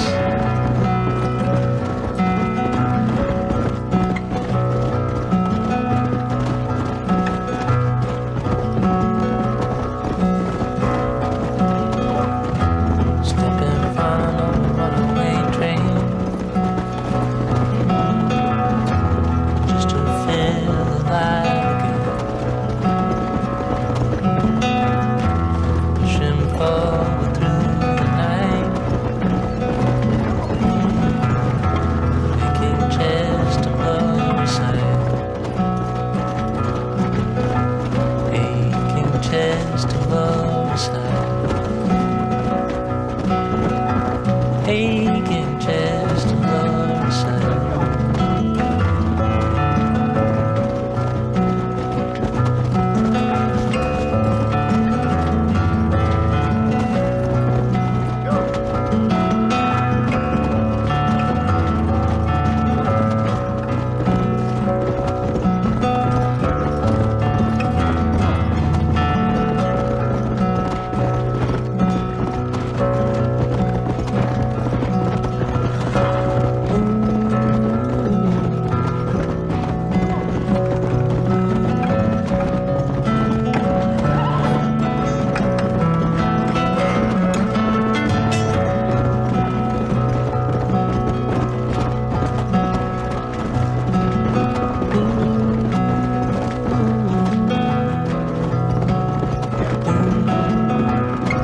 Step in front of a runaway train, just to feel alive again.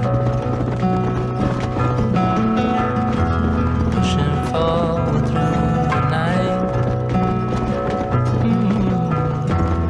making just a blurry sight, aching just a blurry sight. Aching just a blurry sight.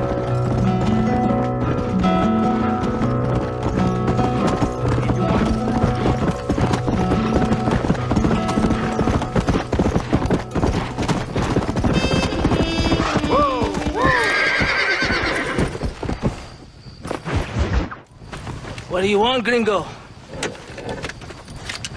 What are you doing here? Have you heard? There's a war going on. My name's John Marston. Been sent here to retrieve a couple of men. Can I speak to your commander? You want to talk to my boss, gringo? I guess. Because I'm not good enough for you? No, sir. You think you're better than me? You come to my country, my poor little country, and you think you can be friends with the president? Oh, sir. I'm sorry, sir. Things must have come out wrong. Maybe you can help me. You'll be sorry, friend.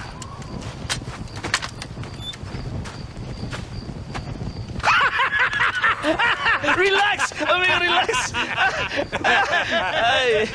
How you? Sure. Somewhere between a threatening stare and the soldier's armed to the teeth? Yeah. Yeah, you had me. Welcome to Mexico, amigo! Let's go meet, drink, and then we'll talk. My name is Capitan Vicente de Santa. John Marston. My country is in pain, John Marston. Terrible pain. The rebels have seized the people by the throat and destroy a way of life. I'm no politician, sir. And I am no soldier, a killer. But we are both beholding to our time.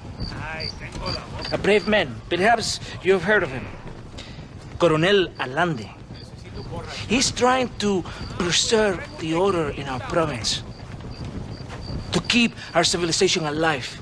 It is tough. The people are confused and usually swayed. Sometimes in the service of what is right, you gotta do terrible things. It breaks my heart. I also am no moralist, sir. I wish I enjoy your freedoms, Mr. Marston. I'm trying to find a man, an American, an outlaw named Bill Williamson. I believe he came here to seek protection from another outlaw named Javier Escuela. You're no moralist, but you hunt outlaws? So it would seem. You heard anything of these men? I am the government, or what is left of it. Outlaws seek each other. They're possibly hiding with thieves and killers who pose as freedom fighters in the hills around here. They're united under one traitor named Abraham Reyes. Where could I find this Reyes? If I knew, I would be there, hunting him with everything that is true within me. Reyes finds you. Like cholera? Something like that. But it's possible, though. My men are trying to lure him into a trap. Possibly you could ride with us. And if everything goes okay, I'm sure the Coronel will help you. Okay.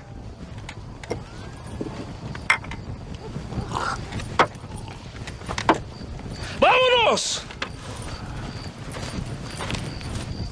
Are you going to ride with me?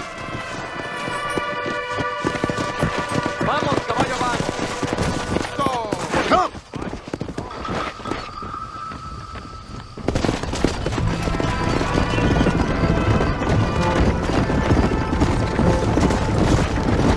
Follow me. We're headed to Chuparosa.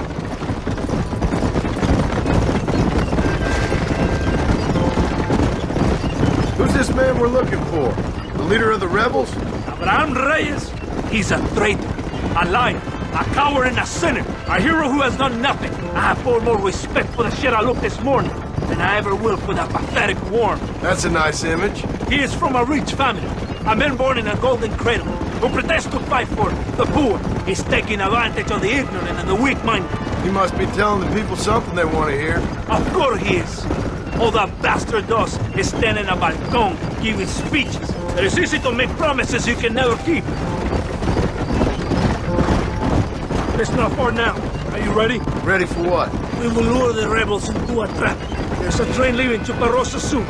We're going to escort it. They will think it's a supply train, but there are no supplies on it. Very clever.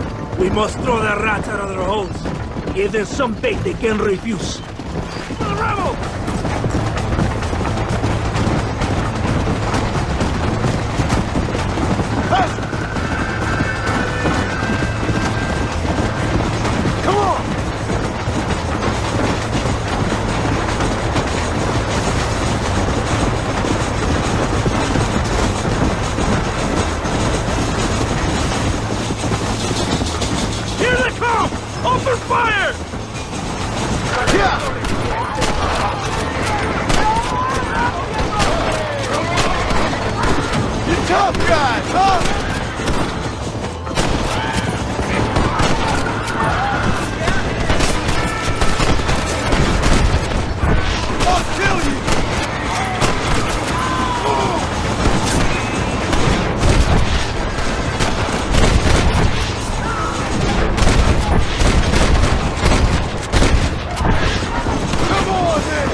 compadre.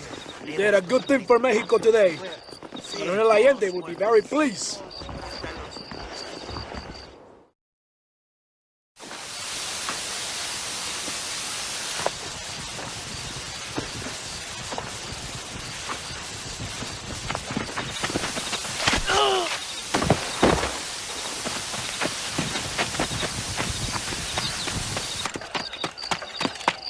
¡Los rebeldes están robando el tren! Levántese, perezoso, que le estoy pagando. Marston, you're gonna have to do something. What? You have to go out there and start the train before it crosses the bridge.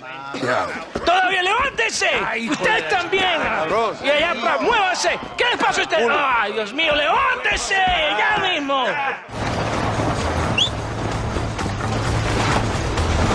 Come on, come on!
Con el otro. No interrumpas, pendejo, la deja en la casa. Y les digo, de aquí para acá, chingan a su madre. Y cállese, güey. Y de aquí para acá, son pendejos.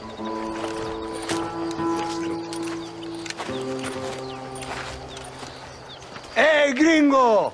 ¿Hablas español? No, sir. Pardon, pero yo habla un solo poquito español. Poquito. ¿Habla English? Oh, sí, gringo. Hablo mucho inglés. Sí. Hablo filthy fucking bean eater. Hablo slippery little Mexican. Hablo little piece of shit. Shit. ¿Comprende, amigo? ¿Comprende? Hey, what are you doing here, gringo? I don't remember inviting you to my country. I don't think you did, amigo. I mean you no harm. You mean us no harm? This is funny.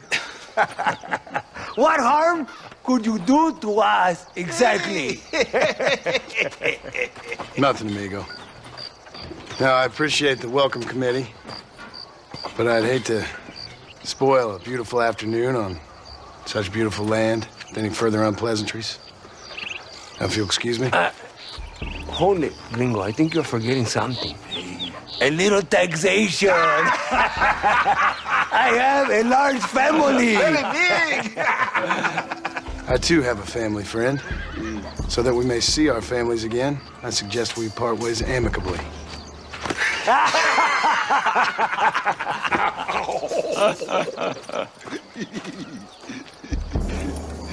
Can I see the boots, gringo? I think you can see him from where you're standing just fine, senor. Take off the boots, Americano. As you wish.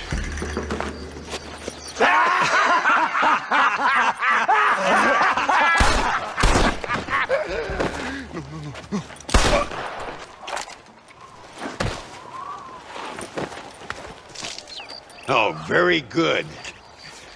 Very good indeed, sir. What a great way to improve border relations.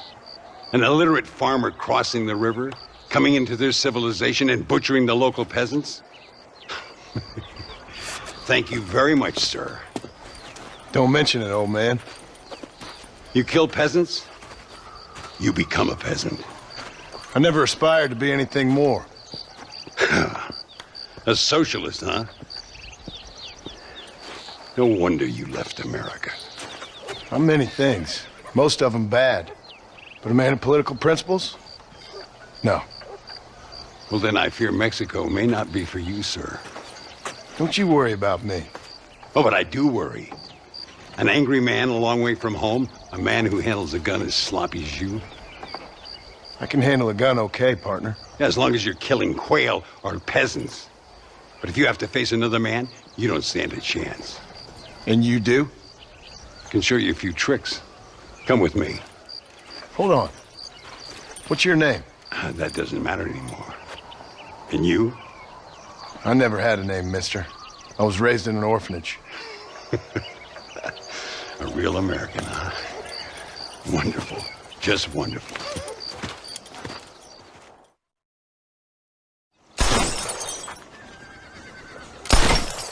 Well, you won't make it in the circus, but you can shoot.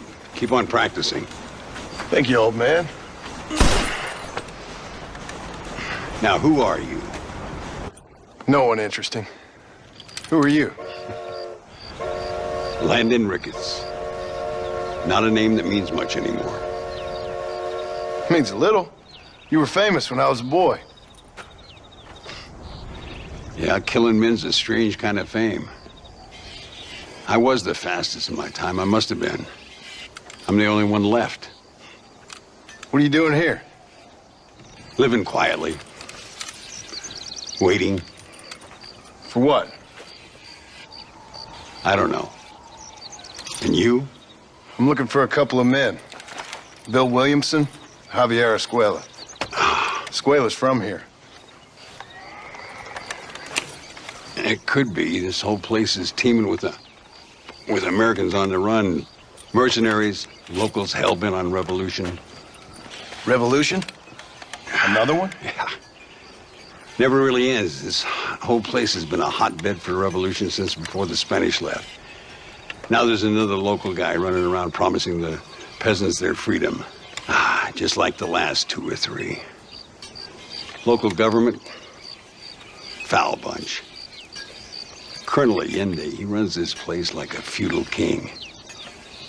He's an awful individual. Is that so? Yeah. Until someone puts a bullet in his head. Come on, let's get back to it. You gotta keep that back straight. Otherwise it makes the gun jump. See if this Schofield makes a difference. Now that's a real gun. Well done.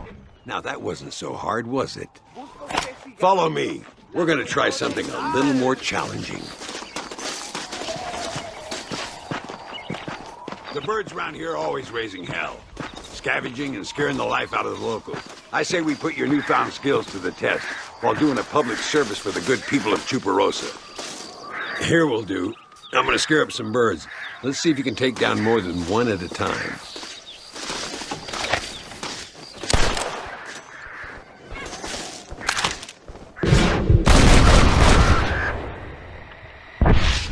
Nicely done, sir. You've been taught well. I'd have to say I'm surprised you heard of Landon Ricketts. I would have thought an old goat like me would have been long forgotten by now. I heard many a story when I was a boy. Still do sometimes. What, these days? I find that hard to believe. What do people say? Oh, you know how them conversations go. Fellers arguing over who's the toughest, who's the fastest, and who shot people in the back. I'd place good money on me still being the fastest. Is that so, old man? Ay, Señor Ricketts! Señor Ricketts! Señor Ricketts, por favor, señor. Our bank wagon's under attack just outside of town. We need your help again. Whoa, slow down, Ramon. We'll take care of it. Thank you, señor. Again, you are the savior of this town. Well, my friend, are you ready to take a less theoretical exam? Sure. I don't think I ever rode with no savior before. Let's haul out. Time we put you to work on some bigger prey.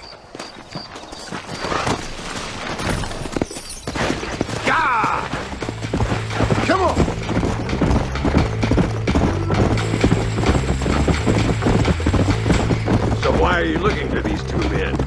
a long story. We used to ride together. We was all friends once. Only a buzzard feeds on his friends. There must be a high bounty on their heads.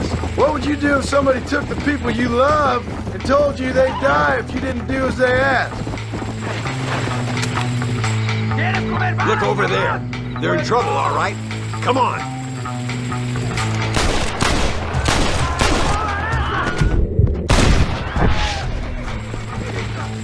Gracias a Dios. Me salvaron la vida.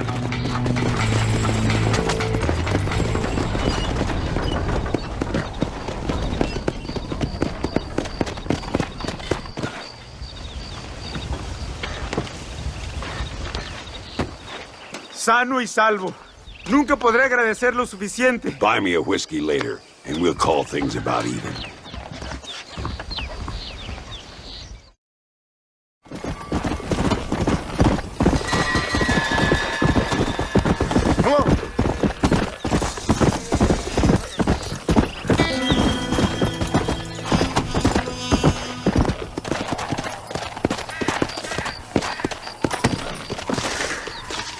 Anybody think you're following me?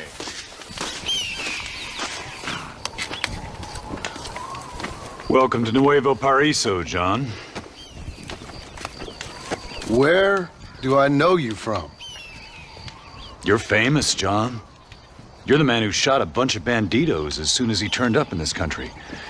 You're a man who decided right and wrong, between a man and death, between a man and his wife. And who are you? You know, I admire you, John. I hope my boy turns out just like you. For your sake, I hope he don't. You kill people so easily, yet you respect the vows of marriage. That's very curious. I'll let the appropriate authorities judge my morality, friend. Yes, you will. And they shall. Anyway, I hear that an old nun is traveling from the monastery, taking the money she raised at the bank. Why don't you head up there and see if you can lend her a hand? Road's full of thieves. Either that or rob her yourself. I'll see you around, John. I hope you don't.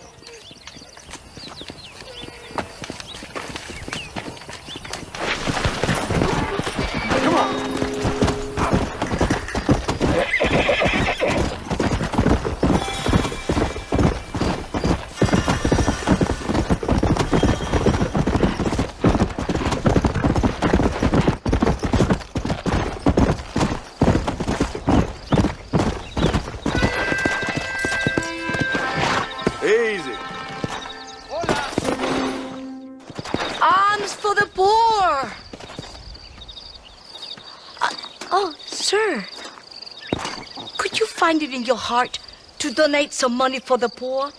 Perhaps cast a little sunlight into their lives? Well, maybe, but ain't it the Lord's responsibility to look over his flock? Not mine? Yes, but the Lord has brought you to me so you could help me. They're at their wits' end, and their faith has been cast aside. All it would take is a few dollars to get them started on the right path, so they could see they're those who care. A few dollars to completely restore someone's faith? I never knew life is so simple. There you are, sister. Yes. Life is much simpler than we make it. Gracias, Señor. And God bless you. Muy interesante. Gracias, amigos. Mr. Marston, how the devil are you? I'm fine. How are you, Mr. Ricketts? I'm good. I'm glad you're here because these men were just telling me about Mr. Escuela. Javier Escuela? Emilio, let me ask you something. His nombre is Javier Señor Escuela? Is Javier to see? No sé, señor. He doesn't know. I got that bit. Ask him, was he about 5'8"? Mustache? Did he have an American in tow? A big American? Emilio, estaba con, grande americano? Yo no sé. No. Again, I got that. But they do have his sister. Emilio's, I mean. She's a fine young woman, a teacher, a human being, not the clothed vermin so many people seem to have turned into. Tell him I'm sorry. When a man's family is involved, you need a little more enthusiasm than mere apologies. I have enough worries, sir. This man's problems pain me, but they're not quite my own. Those who sit on the fence make a choice in their own way. Don't you think, Mr. Marston? Of course. And what about you, Ricketts? A man living in the past? Man who ran away from home? What choice did you make? I'll tell you what choice I made. I'm a fighter, sir, and I'll fight to the end. I think we should get going.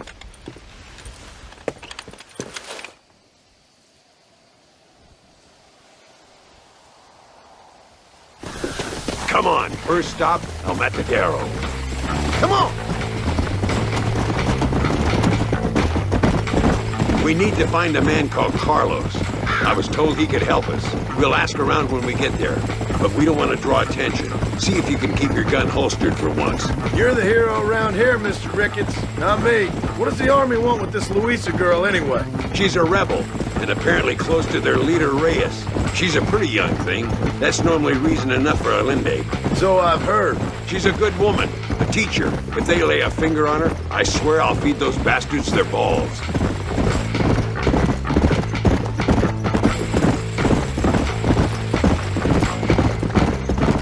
Here we are. Looks kind of sleepy, don't it? Work!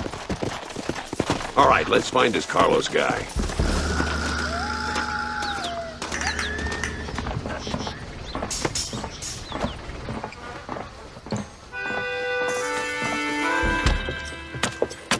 Carlos. See? We're here for Luisa. She's still being held up in the caves? Yes. She's still up there. Who's the cowboy? We're here to help. Muy bien. I can distract the guards. You and the gringo can get inside. Let's do it.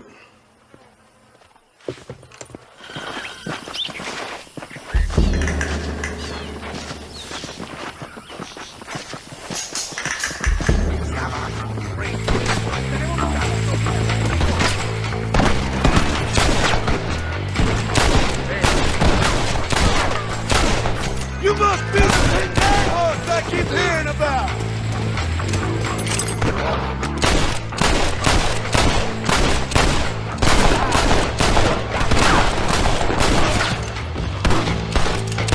Get him up! John Marston! Remember mi nombre! Door open.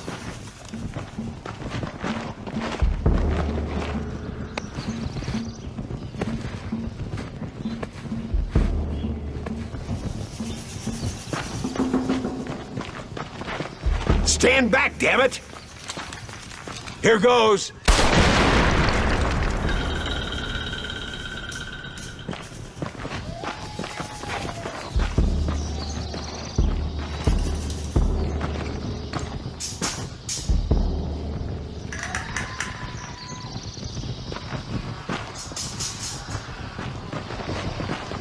Come on, boy! Poor girl's barely alive. Thank you for saving me. You're good men. Friends of the people of this land. Was someone named Javier Escuela one of the men holding you? No, I don't know. I don't think so. But I remember that name from prison. Bad people spoke of him.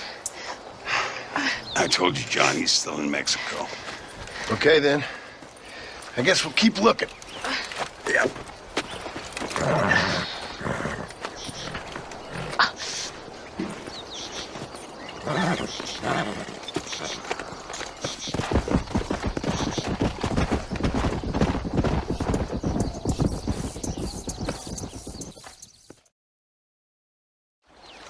Eres llorón, maricón.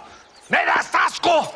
Hablas lealtad, pero eres transparente. Estarás aplaudiendo cuando mi cabeza está empelado, ¿verdad? No, mi excelencia. Mis hombres y yo estamos trabajando noche y día por su honor. ¿Honor? ¿Qué eres, un muchacho? Jovencito, sin vergüenza. ¿Qué diablo es este cabrón? That's the man who helped us defeat Reyes. The man I spoke to you of. A friend of Mexico. Hello, sir. Hola, gringo. So you are the bounty hunter, huh? Have you found your prey yet? No, sir. Ah, perhaps you come to hunt me, huh? Your country loves to make trouble in mine. Perhaps, but it isn't so. Ah, perhaps I should tie you to a horse and let it drag you around town. Or let the dogs fight you, huh? Then see what you say. I'd say the same thing. I'm here to bring two men to justice. Nothing more. Your politics or ideas of entertainment are not my concern. Yeah, I suppose not. Pero son tuyos. Sinceramente, espero que me encontraste alguna compañía más interesante que esa bruja que me traíste anoche. Let me ask you this, sir. Do you know anything of the men I'm looking for? Escuela is from this province. His father was a borracho, a drunk who worked as a laborer on land cultivated by my uncle. Men like that are natural allies for Reyes. My people have lived and worked here for 100 years. We brought civilization. And these people, these fucking monkeys, despise us. We brought them God! And they turned their back on him. Now I fight to help them from themselves, to save them from themselves. I see in their faces that they would kill me if they could. Is she only a tyrant? That is the way it is. These people need a ruler. Well, sorry to hear that. Sorry? Why be sorry? It is a way of mankind. A fight between two forces. Que será, será. What will be, will be. But I know one thing, Senor Marston. Force, force, must be used if you're to have your own way. I'm sure. Now, perhaps you can do me a favor while I find these men for you. After we find the men, then I'll help in any way I can. You are in no position to negotiate. Now, por favor, a bunch of these idiots men are fighting at Tesoro Azul. Now you head there and you lend your support.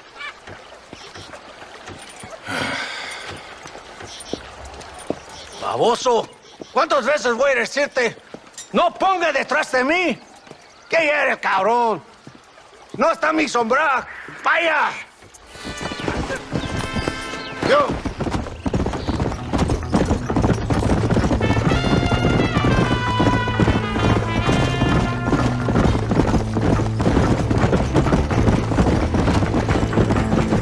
My men are dead.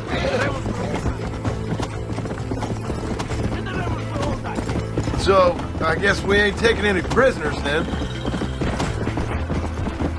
Now we will not tolerate the rebellion any longer. They're animals. We will slaughter them accordingly. Come on! ¡Santa! ¿Por qué tardaste tanto? ¿Y quién es ese gringo? Nos debe un favor. Cada hombre ayuda. I hope you fight better than this little girl, gringo. Come, let's have some fun. ¡Por Dios!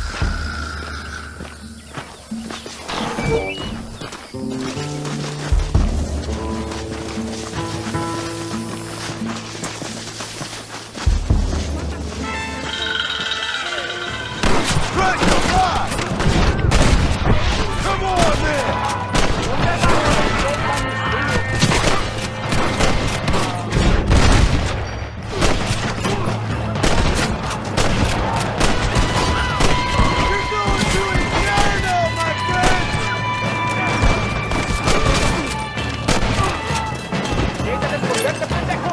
I heard the little horse crying in that house over there. Remember, nobody takes them before Allende. We did all this just to get women for Allende? No, that's just a bonus. This village is riddled with rebels. Make sure they don't have homes to come back to. There are fire bottles over there. Use them to burn down some of these houses. And what makes you think I'd do that? You want to find Javier Escuela, don't you?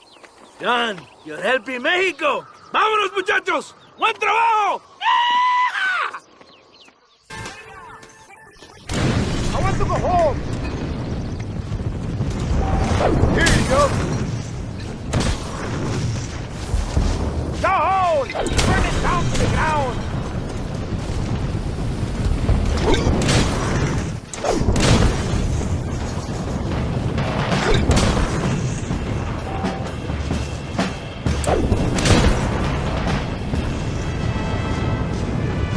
Isn't that beautiful? You really are pathetic. You need to relax. Come back to the villa and sample some of the new girls before they spoil. Ándeles, lindas, bien patrióticas. Dale, que ustedes son putas y lo saben. Por favor, no me hables. Oh, mi amor, nadie te está obligando a hacer nada. Solamente quiero que animes al hombre que va a salvar a tu padre. ¿Tú quieres a tu padre, cierto que sí, linda? ¿Ah? What's going on here, Captain DeSanta? Just a little recruitment. Nothing for you to be concerned about. You boys using women soldiers now? Our costumes are none of your concern. Apparently not. ¡De santo mariconcito! ¿Me encontraste algunas chicas? Ay, mamacita, ¿dónde has estado toda mi vida? Ven, mujeres. Ay, me gusta. These two patriots were keen to make your acquaintance with Coronel. Fantastic. I love patriots. Hey, Sergeant Marston, you here to fight the war? And we shall make a patriot of you yet. I hope so. Any word of those men? Oh, yes. I heard they were riding with Reyes. I wanted to talk to you about it. De Santo, hable con él. Tell him what I wanted. His Excellency, El Coronel, would like to employ you in escorting a train down rebel country. The job is dangerous, but you'll have the honor of... Mira. Another patriot? Of knowing that you served Mexico in her fight against forces that would destroy our society. How much you offering? 20,000 pesos. And information as to the whereabouts of Javier Escuella. Okay, then. Mexico loves you, Mr. Martin. She has a funny way of showing it.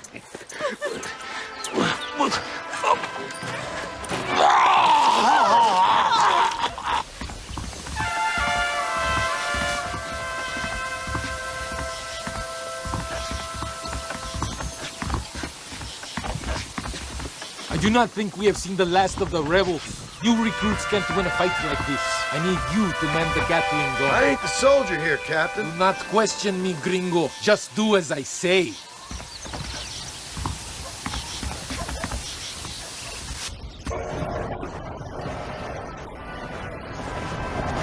Take your position now!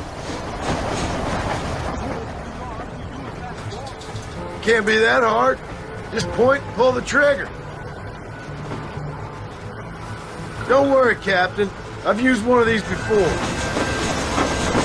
Look! Do you see them? That ain't nice!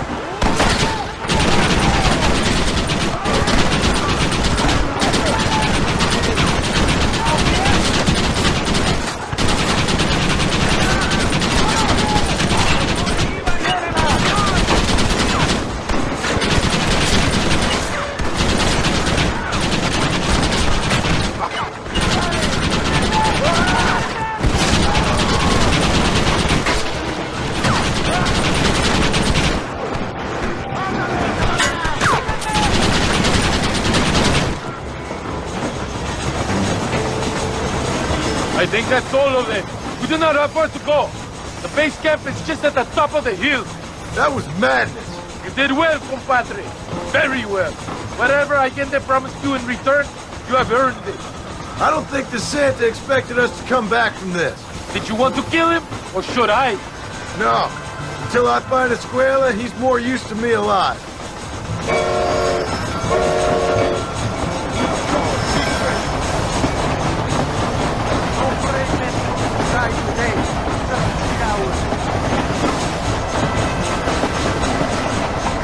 Here we are. Thank God. We are lucky to be alive. Go to the camp. The base commander will want to speak to you. Dios mío! ¡Sobrevivieron! Senor Marston, thank you for your efforts. The escort was a success. At least some of your men survived. I didn't think to survive myself. My whole life I have dreamed of a glorious death. Vamos. Rapido antes que nos ataquen otra vez. These socialist pigs cannot be allowed to win.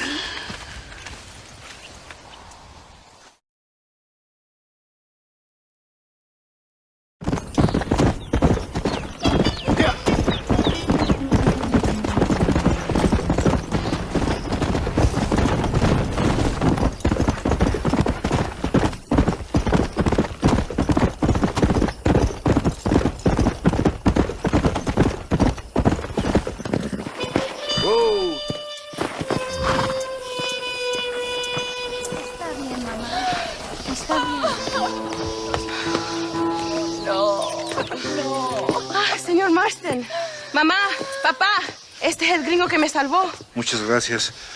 My family is indebted to you. Forgive my English. What's happening? Great and terrible things. The revolution is coming. The country will be in turmoil once more. This time, we hope it's the last time. Does that seem likely? With Abraham Reyes, anything is possible.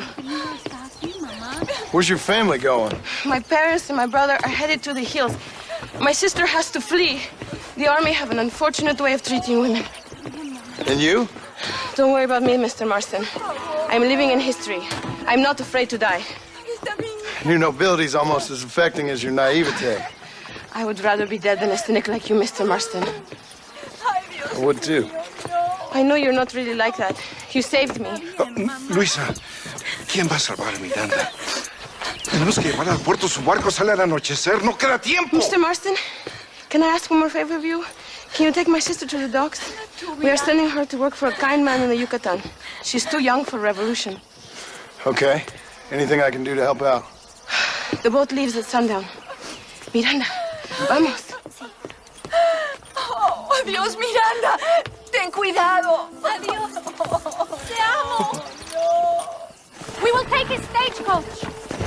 Let's go, before I change my mind.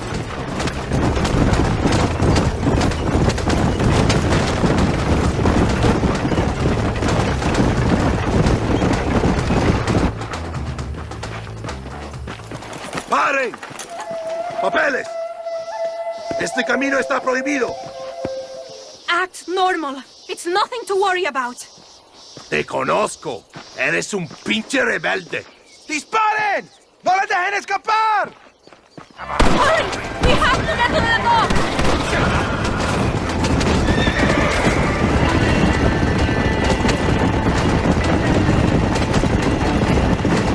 Let's go! ¡Qué demonios!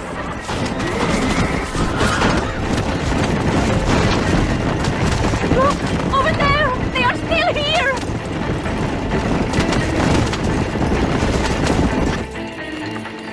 Gracias a Dios! We made it in time! Thank you for everything. Will I see you when I return? Not likely.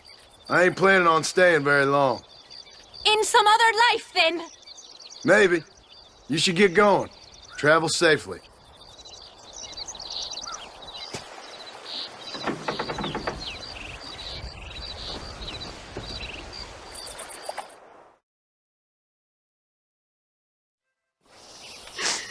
Oh, Mr. Marston. Mr. Marston. What's wrong, Louisa? I don't wait for myself, but for my country. Abraham Reyes has been captured. He has? He was coming to meet me at Roca Madera. It's a very romantic spot.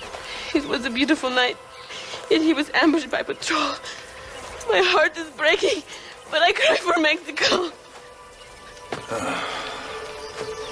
Where's he being held? El Presidio. You know, in our hearts we are married already, but his family do not approve. How could they, when I am little more than a peasant girl?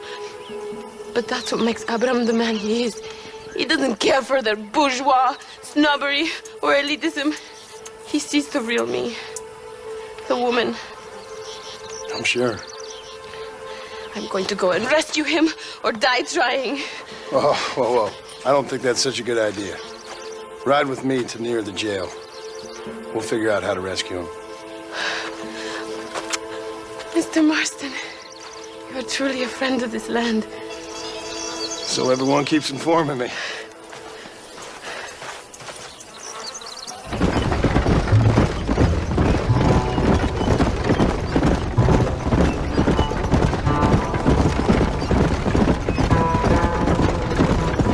El Presidio. There it is. You have to find the way in. I'll do my best. There is a partially broken down wall. You should be able to scramble over it. Hurry, but please be careful. There are guards everywhere. If they see you, they will kill you both. Well, if he's alive, I'll try to make sure he stays that way. I have some friends waiting for me near the river. Bring Abraham there. Good luck. Good luck! Que Dios te proteja!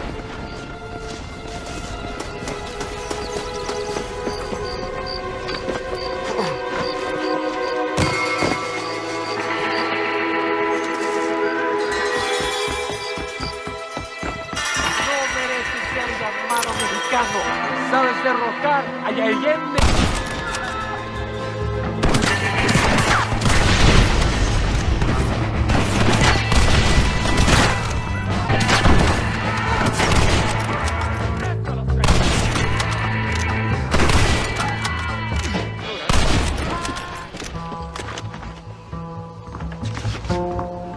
Luisa sent me. We have to meet her by the river. ¿Qué? Luisa, the girl you're marrying. Oh, yes. Such a devoted thing. El amor de mi vida. Whoa! Come, follow me. I will take you to Luisa. What is your name, my friend? John Marston. Oh, the American who is working for Allende. I ain't working for nobody. I'm here because Luisa asked for my help. As I thought you were a friend of Allende's, I was planning on putting a bullet in your back. Well, try to resist the urge. Luisa y Zapaje. Buena suerte, compadres. There she is. I remember her now. Mi amiga. Abraham, Mr. Marston. Oi! The revolution will live on thanks to you. Yes, indeed, John. You are as a brother to me. And my people need a man such as you to help our cause. My ranch is in Agave Viejo, and let me say, my brother, that we await you. Well, best of luck to both of you, but I need to find 2 men so I can return to America. No problem. I will help you find those men. And in return, you will win a people her freedom. ¡Viva México! ¿A dónde tú vas, bella? ¿Eh? Bye, John. Vente conmigo. Tú sabes que en esta luz puedo ver el fuego en tus ojos. Laura, dame la fuerza para luchar. John Marston! Good news, good news. The Coronel himself wants to speak to you. Come. Dámelo, dámelo, besito, besita. Don't be so conventional. Look at that ass, huh? Magnificent. I'll save her for later, or I'll kill her and all her family. They're probably rebels anyway, huh? Anyways, it's good to see you, amigo. Good to see you. You know, you are a rare find. A gringo who is also a friend of our country. Bienvenido. We welcome you. Okay. Relax, relax. I have some wonderful news for you. Quite wonderful, in fact. You know the men you hunt? They have been captured in Chuparosa. I want you and De Santa to ride out there, and then you can take possession of them. It is my gift to you for all your help, senor. Although part of me wishes that you would remain here and enjoy more of our hospitality, huh? Thank you. If it's all the same, I'd like to collect the men. I have a wife and son at home whom I miss. Don't we all, amigo? Don't we all? De Santa, I want you to take care of Senor Marston. Vámonos, cabrón. Go. Adelante. Mi amor. Mi amor.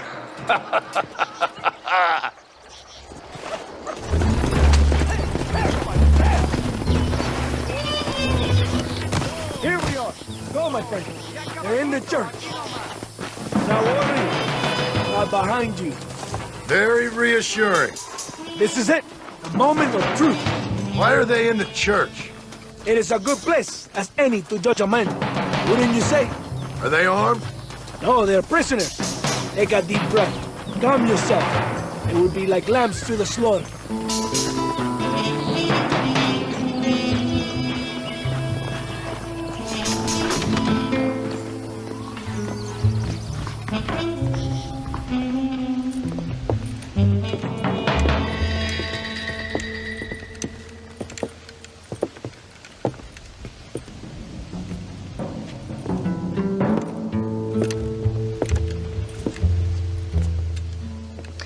Mr. Marston, gracias for your service to this land.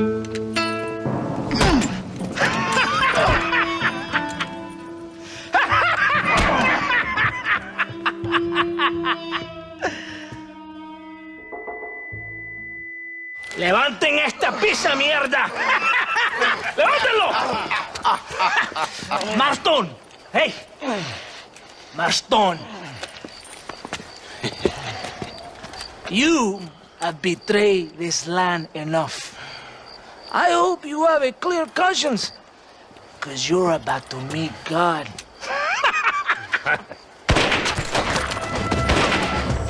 My brother! They will kill you if we don't get your ropes off. Over here, I will free you.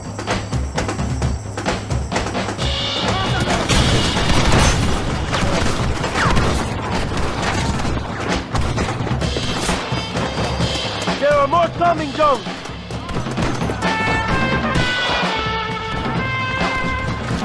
is lucky for you, I arrived when I did.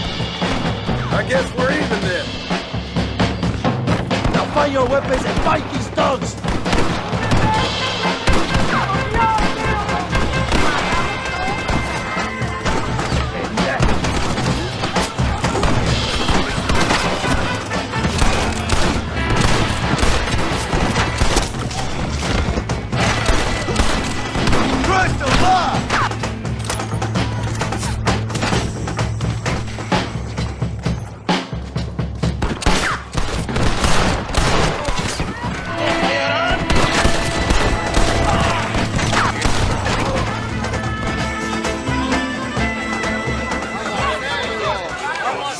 My brothers! Today, we have proven that the days of this evil regime are numbered. Soon, we shall be free, living together in a noble republic, justly ruled by fine men. But, el trabajo, the job is not done. Our struggle is not over. We will fight all day and night until local tyrants like Allende are no more. And him and all his dogs are brought to the sword. We shall be free. This time things shall be different for every man and woman in this land. And one day soon, Allende will know justice. My brothers, fight on! In our hearts, we are all free! Let us make it so! ¡Viva la revolución! ¡Viva México! ¡México! ¡México! ¡México! ¡México! ¡México!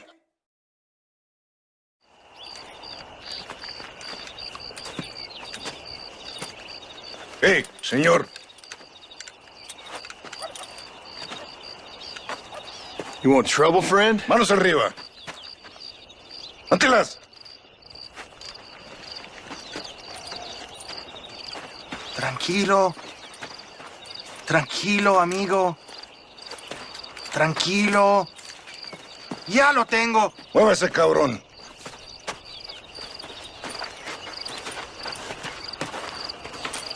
Muévese.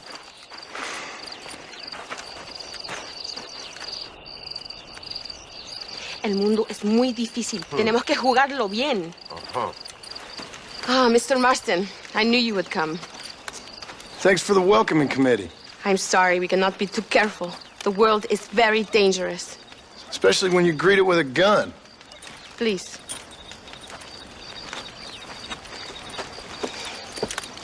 Mr. Marston, my father was killed yesterday. The army found him and accused him of treason. They cut out his heart and fed it to their dogs.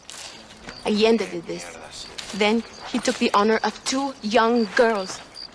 I'm sorry to hear that, Luisa. My father must not die in vain. His death must mean something. It'll mean that war is brutal and unnecessary and good people die. And that's all it will mean. That is not enough. Well, you know I'll do whatever I can, but I have problems of my own. We all have problems. This is about the people. My father died for his people. For these men and for millions like them, that they may be free. While there are guns and money, there won't be any freedom, Luisa. Mr. Marston, the movement is on the brink of great victory. Allende knows this and has sent for reinforcements. Abraham Reyes asked personally that you stop them reaching Escalera. They are coming by the old trail.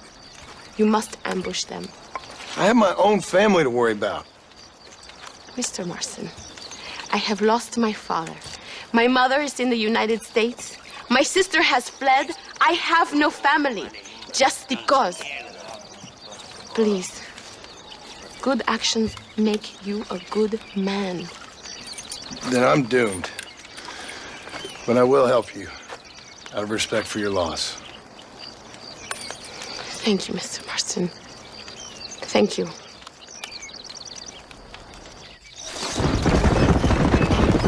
It is not far now. The army convoy will be coming from the east. We going to steal their supplies? No, destroy them and kill everyone. Abraham wants to send a message. You have experience with explosives? A little. Been a long time. Good, because we do not. You will man the detonator. My men are waiting there for us.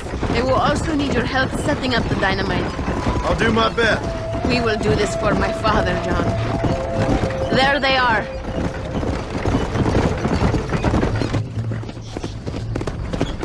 These men will help you rig dynamite on the road. Please tell them where to place it. I'll be waiting up above, watching for the wagons. Okay, follow me, gentlemen. Very one right here. And here. This is good. And the last one here. Good. Now go. Luisa is waiting for you at the top of the hill.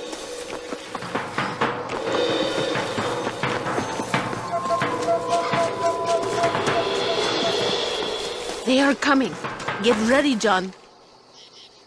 We will give them the surprises of their lives.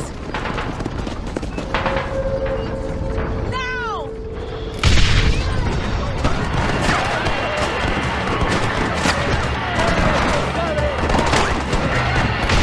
This is for my father!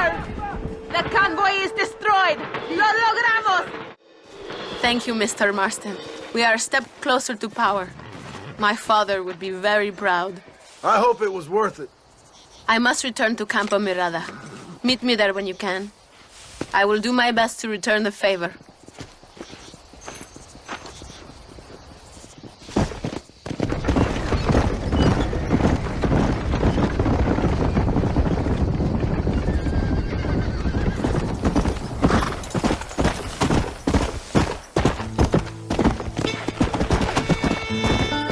Slow down!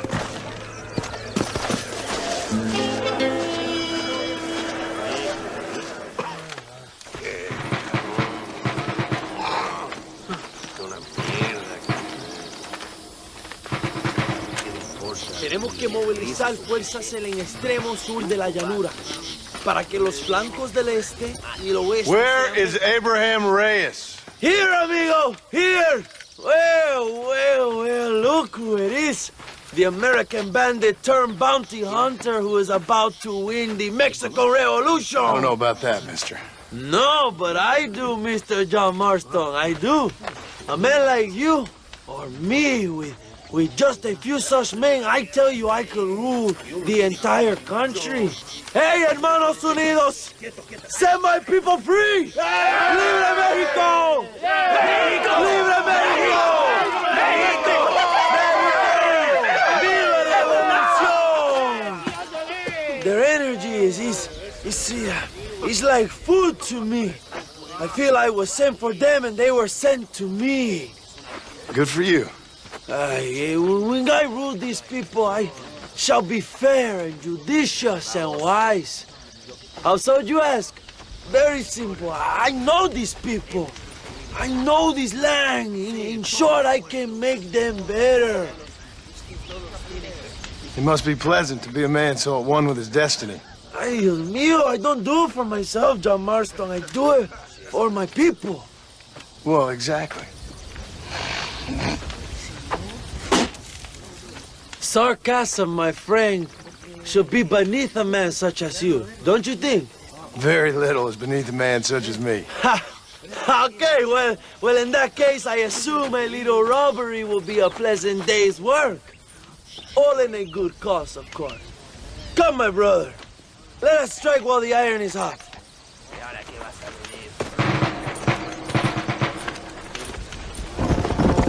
You must tell me more, John. Are my sources correct? Have you come to Mexico to murder your two best friends? Not exactly.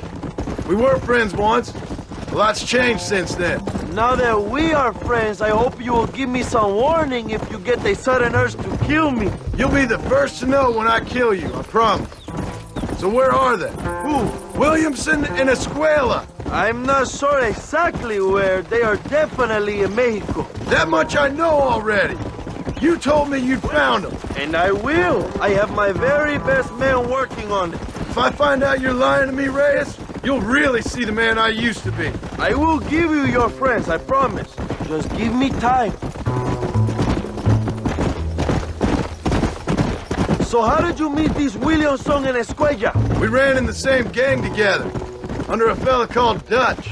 We were all bad kids, lost, angry, and forgotten. He kind of saved us. And turned you into criminals? Dutch didn't see us that way. We robbed banks, stole from the rich, and we gave the money to people who needed it more. So he was a revolutionary too, like me? I suppose. He saw that the system of power was rotten, that good people had been crushed for too long. And he believed that change could only succeed if it was brutal and relentless. Make America what he felt it was supposed to be. I like the sound of this man, Dutch.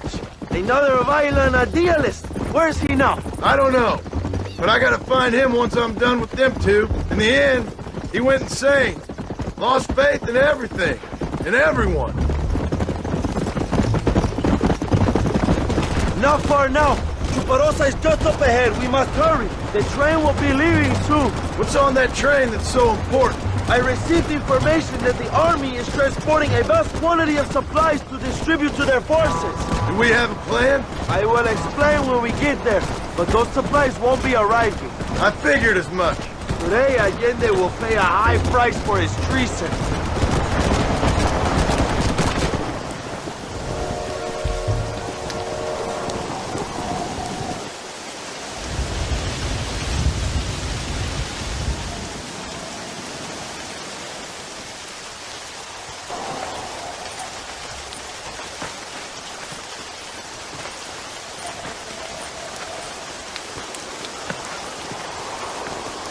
So listen, this train is filled with valuable supplies we need, but it's also filled with government troops.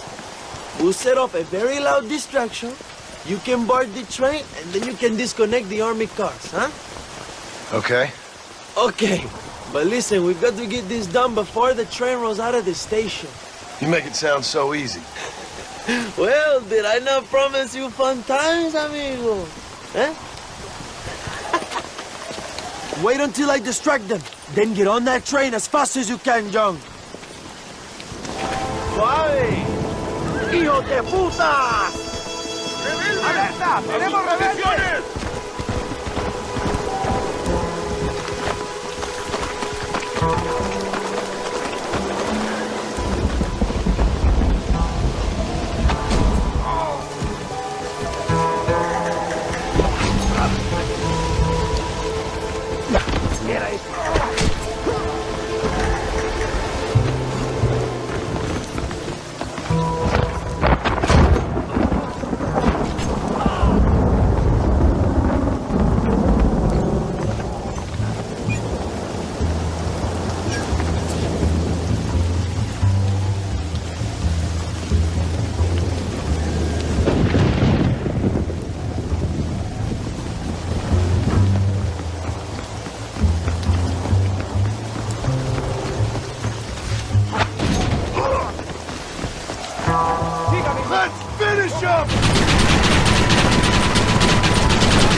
You move like a cat onto that train.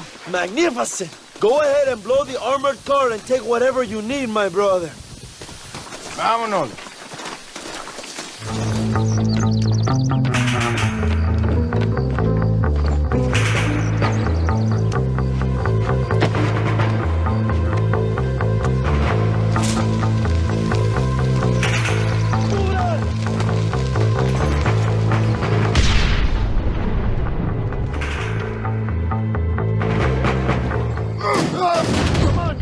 There must be some money in that car.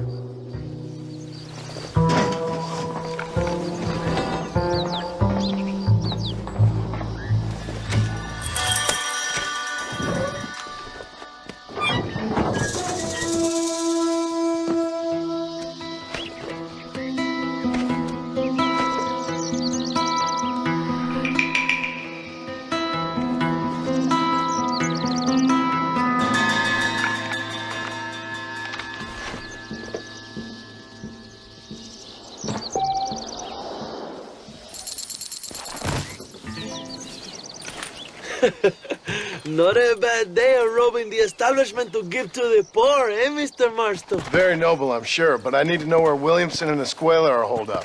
All in good time, amigo. I'm off to deliver these goods. I'll see you back at the ranch.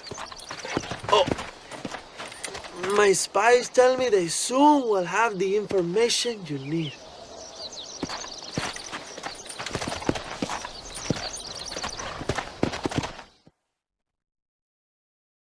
Apúrese. Amas. John! John! Thank God you have come.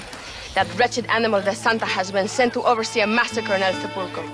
Come, we must stop him and finally kill that vermin and all of Allende's other followers. Go now. My men will show you the way. I will stay with the... Yeah! Tell your men not to open fire till I make a move. We don't want to give him a chance to escape. And leave DeSanta to me. I need him alive. We will wait for your lead, señor. En el nombre del gobierno provincial del coronel Allende, y del Estado de este país, te condeno a muerte por traición. ¿Tienes algunas últimas palabras? No. Come on, quick! ¡Cabrón!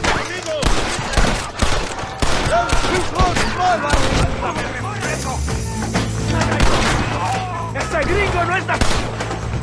You're finished! You hear me?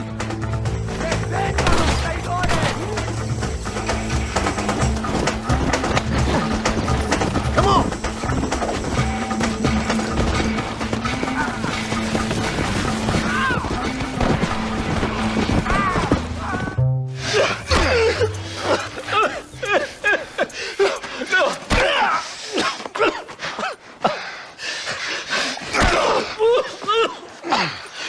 You fucking pig! Go back to your country! Where is Javier Escuela? Wait. Okay, all right. Shit. All right. Casa Madrugada. It's hold up there.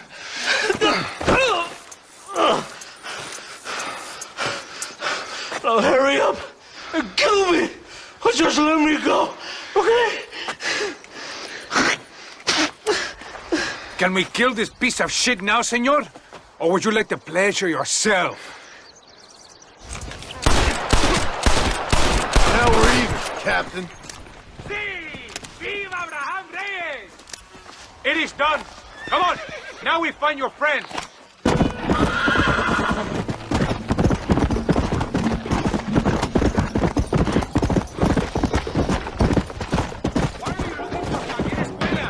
We was friends once. Long time ago. Not anymore. There is no time to stop. Friends make the worst enemy. This place is deserted. Is it always this quiet? Ahora mismo! ¡Mátalo!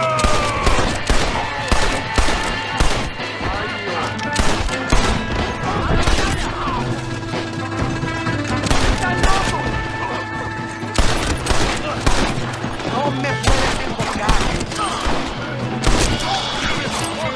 ¡Vámonos! ¡Alerta! ¡Enemigo a la marcha! Hey, you, lady. Where's Javier Escuela? Javier Escuela. He hasn't been seen around here in months. You shut up this place for him, huh? I wouldn't spit on him if he was on fire. I don't blame you. But Captain DeSantis said he was here. And you believe him? You must be more stupid than you look. Go shoot up some play sauce.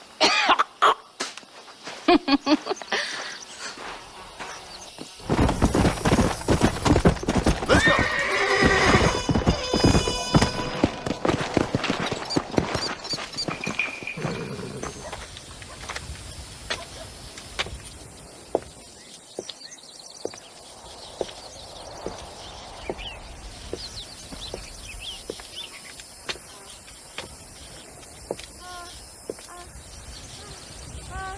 ¡Ay!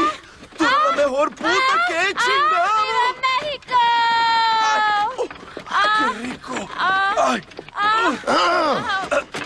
John, excuse me. Oye, mamita, cuando te vea la próxima vez que sea un poco más durito, ¿ah? And I mean rougher, ¿ah? What would your most loyal follower, Luisa, say about that? Who? Luisa, the girl from Campo Morada? Her, a gentleman never tells, but she was a most wonderful... I just say she was increíble. Yes. Let me tell you something. I strongly recommend her. You take her when you have the chance, my brother. She thinks she's your wife. My wife? These peasant girls, they believe every word a fellow says. So naive. It's really quite charming. I love peasants. Don't you love peasants? I love them. They have such purity. Are you gonna marry her? Ha!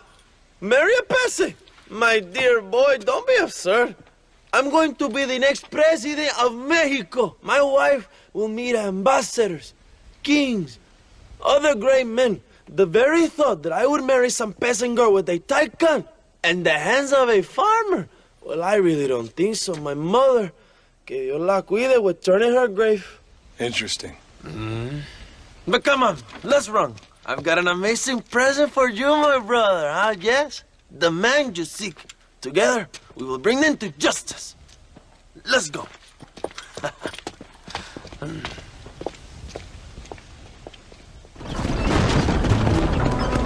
Where are they, Abraham? They are at El Presidio, John. Can you believe it? The place we first met. The scene of one of my greatest victories over Allende's traitors. You could not write a better story. It's a story I want to finish. It is a story we both want to finish, my brother. If my rebels can take El Presidio, then we can move on Escalera. The revolution is happening, John. Are you sure they're there? Escuela and Williamson?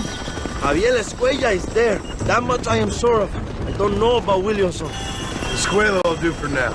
I am told they paid Allende to hide them. They have been in his protection since you arrived in Mexico. You see, you should have trusted your brother Abraham all along. When we have them, then you can start making me feel bad. Immediately after you thank me for everything I've done for you, amigo. El presidio is just up ahead. Prepárate, mi hermano. This is our time. My men will launch a ruse attack on the side entrance to the fort. Meanwhile, you, my American friend, will drive this wagon at the front gate and jump off when you're close. It's been packed with 5 crates of TNT. That sounds crazy. How long's the fuse? Yes, like I say, fun times. It's plenty long enough, I think. I'll see you in there, amigo. Good luck, my brother. We will be right behind you.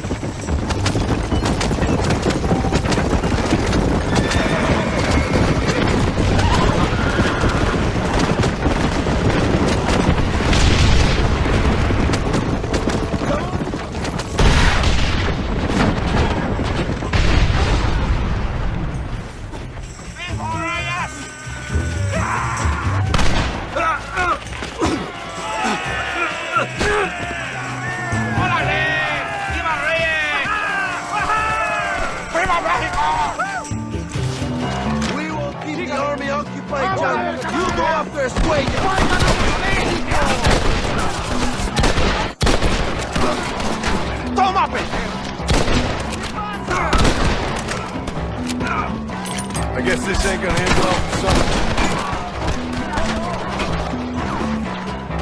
I know you're here, old friend.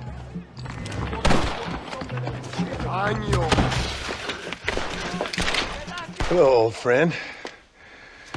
It's been a long time. Hello, brother. It's good to see you. I heard you was coming. You took your time, no? Come on, you're not gonna shoot your own brother, are you? We was family. Yeah, we were. Then you and Dutch went crazy and family didn't mean so much. So now you do the government's work. And what do? You just work for a different government. Come on, brother. I think we should go our separate ways, huh? What you and Dutch did was wrong. And the way you left me was wrong. Now, I hate to judge, but as it turns out, it's you or me. The way I see it, might as well be you. We thought you was dead, brother. I promise. I'm telling the truth. Besides, I can give you Bill. And Dutch is in Colombia. I can take you straight to him. You left me to die? Whoa. To save your own skin, and now you expect me to care about you? You got it all wrong, brother. I've always loved you. Even now. Never was good at John.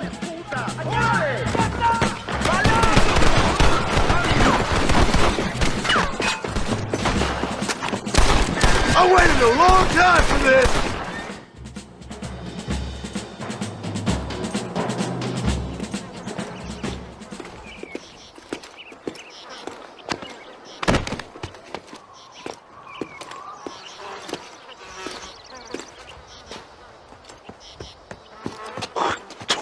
Marston, come with me.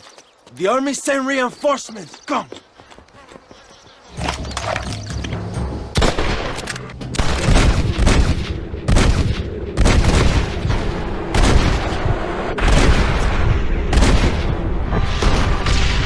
You had to do it the hard way, didn't you, my brother?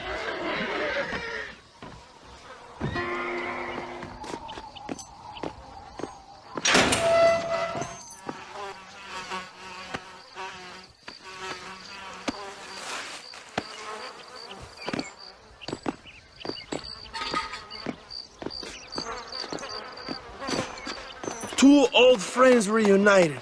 It is a beautiful thing.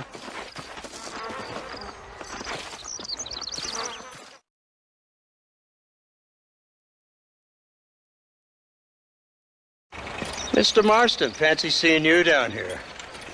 Well, it is a pleasant surprise, I must say. He's not looking very healthy. We told you to keep them alive. You should be glad to have him at all. Just remember your obligations to the government, Mr. Marston. We need you to find Williamson, then head to Blackwater as quick as you can. We have reason to believe that Dutch Vanderland is in the area. Your wife sends her regards.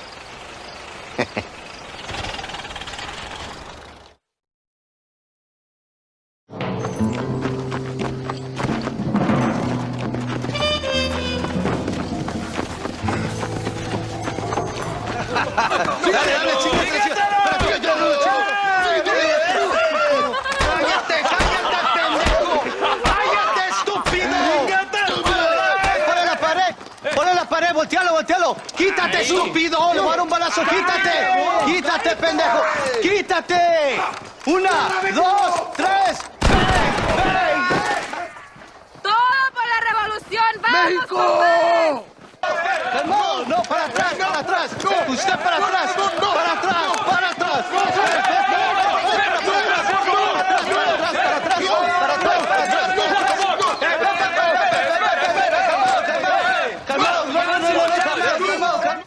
¡Rebeldes! ¡Escuchen cómo explota! ¡No aguantamos a... ¡Otra vez! Welcome to Mexico! My brothers and I are just discussing the future of our country. Okay, let this man go. And who are you, gringo? I'm no one. But unless you want this town to tear you and your boys to shreds, I suggest you let him go. And you think you could tell me what to do, friend? Oh, you should listen to him, friend. Look at that. You want to risk it? The American is a drunk. If I were you, I would pull that trigger. Put the gun down, Americano. ¡Ya, mátalo! ¡Dejen mi hombre! ¡Mierda! ¡Ay, Dios mío! ¡Santa María! So you want to settle this now, friend? Or you want me to shoot you in the head right now for that poor girl? Okay, but we fight like men, not like dogs.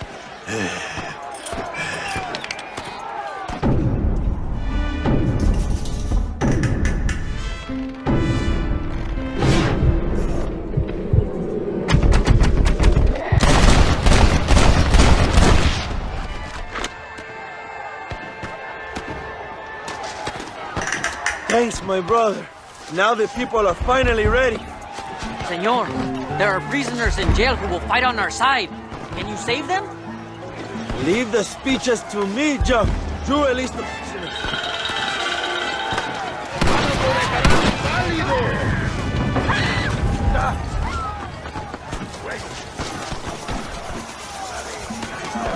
¡Intruso! ¡Tiene liberados presos! ¡Sáquenlo! You're gonna be muerto! Señor, let us free.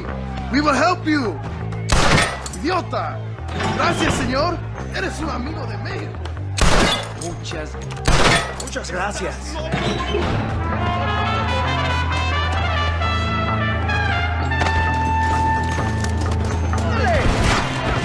¡Van a morir en la calle como perros!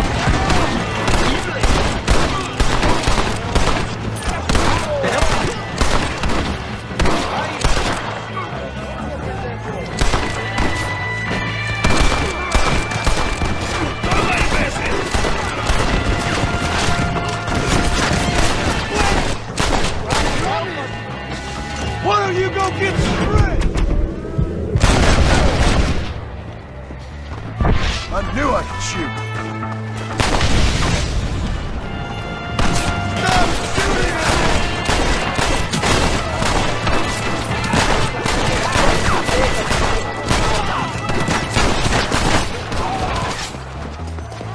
¡Traigan hachas! ¡Echen la puerta abajo!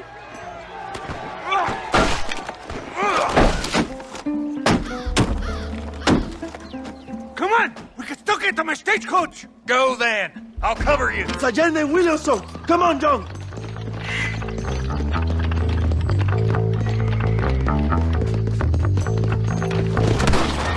¡Vámonos! ¡Date prisa, cabrón! Come on, John! Let's get to the horses!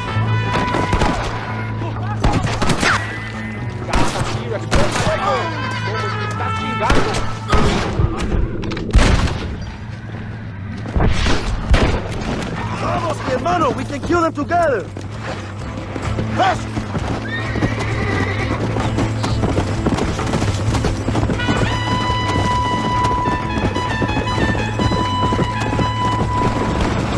Come on! Didn't have to be this way, Bill!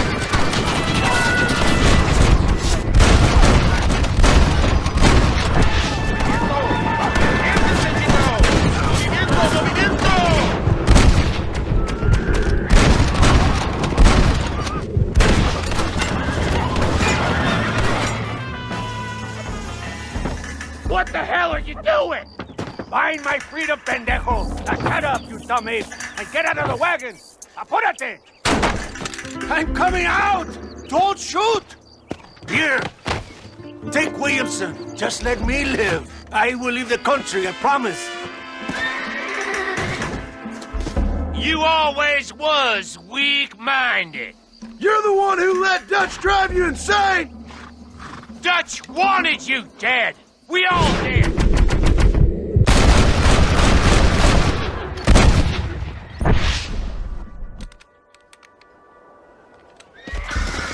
Allende is dead! Mexico is mine!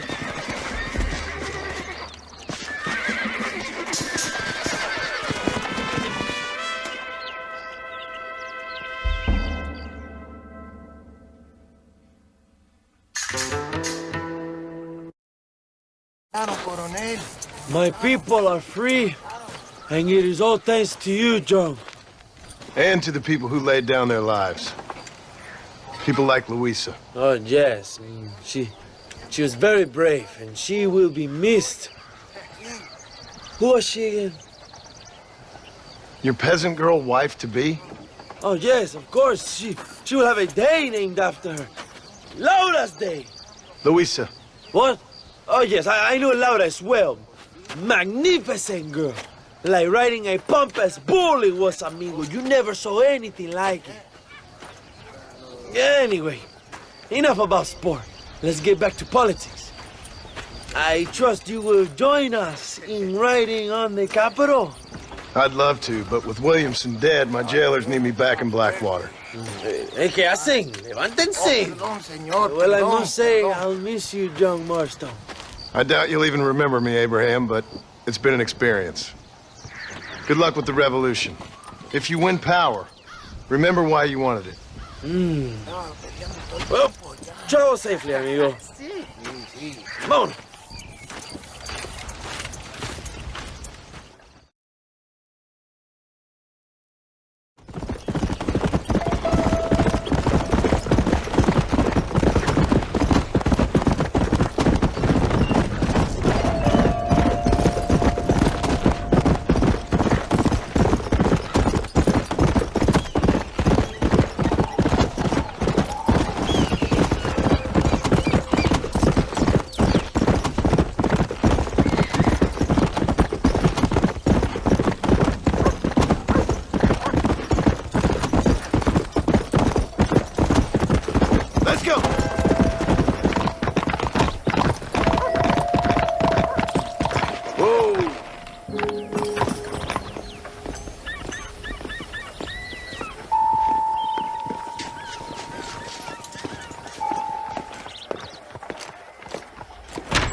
103,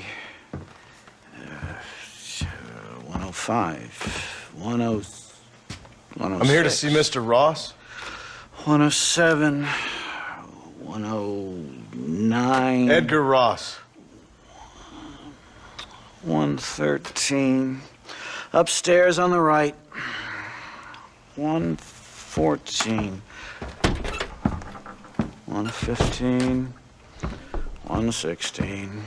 117.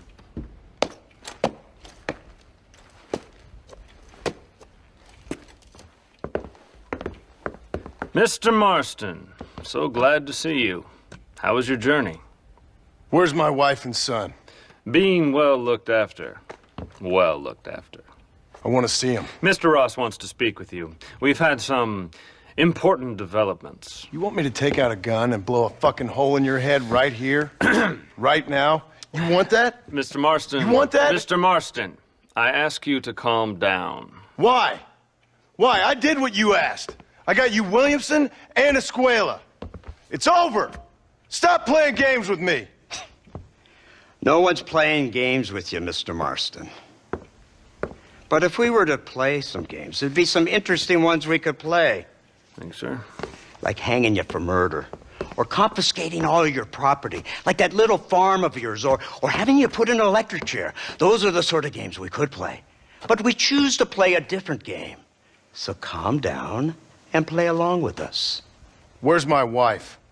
You know, I forget, but I hear it's very nice this time of year. Mr. Marston, please, I've never insulted your meager intelligence. Do not insult mine. We've done this little deal for your freedom in exchange for all your men from your old gang. You gave us Williamson and Escuela. We still don't have Vanderlyn, but now we know where he is. Then go and shoot him. No, sir. I want you to shoot him for me. And then I'll let you be. The last thing I want to do is make martyrs out of all these people. He could be killed by some petty squabble by another lowlife. We believe Vanderlyn is holed up with a group of renegades near the wreck of the Serendipity riverboat. Yes. Another group of renegades. Obviously, the first group, your group, has, shall we say, been disbanded? Disbanded. Anyway, Mr. Ford and Mr. Marston, shall we go? Oh, Mr. Marston, your wife and son are doing well. Let's both try to ensure things stay that way. Okay? After you, sir.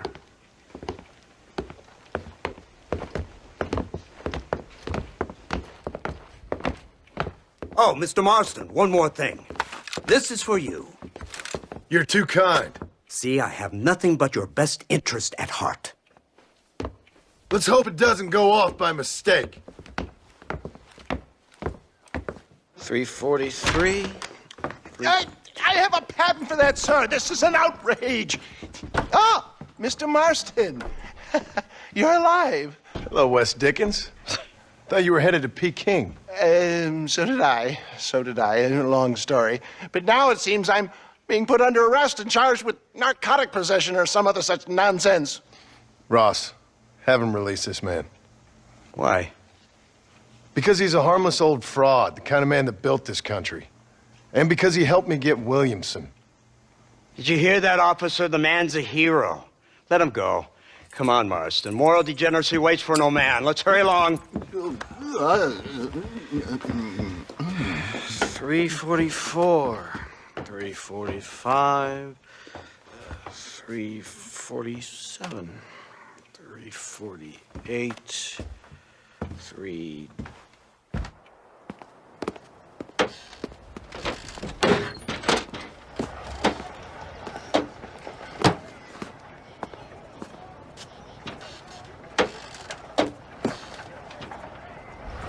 Head for the wreck of the Serendipity, Mr. Fordham.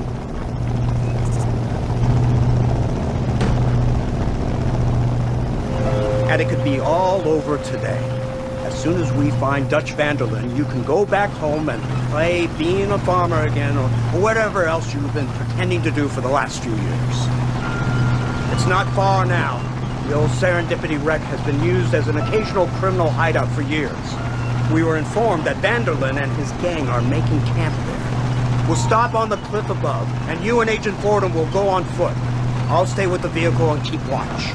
And you'll do as I say, Marston. Don't try anything stupid. Oh, I think he knows what's at stake. Don't you, Mr. Marston? Let's find Dutch and finish this.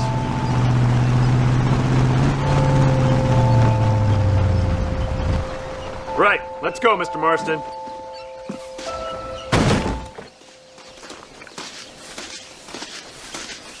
Keep quiet and stay close. Yes, sir. Vanderlyn is the priority. We go in, take him down, and get the hell out of here. Quick and clean. You leave Dutch to me. We don't want you getting that suit dirty. If you step out of line, even once, well, I hope you're aware of the consequences.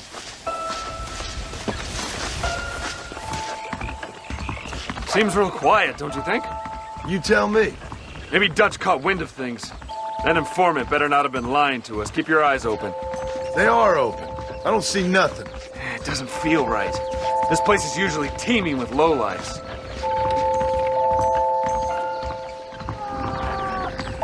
Did you hear that? Go see what's happening up there. I'll wait here.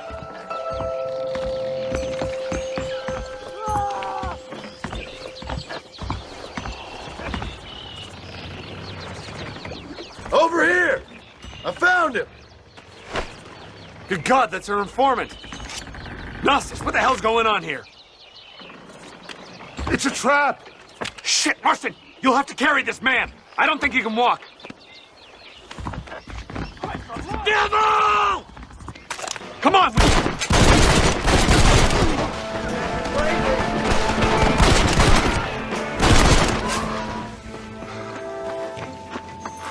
Who's this? What in God's name is going on?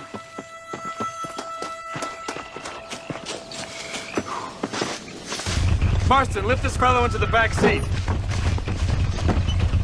Put him in the car so we can get out of here. Let's go, there might be more of them.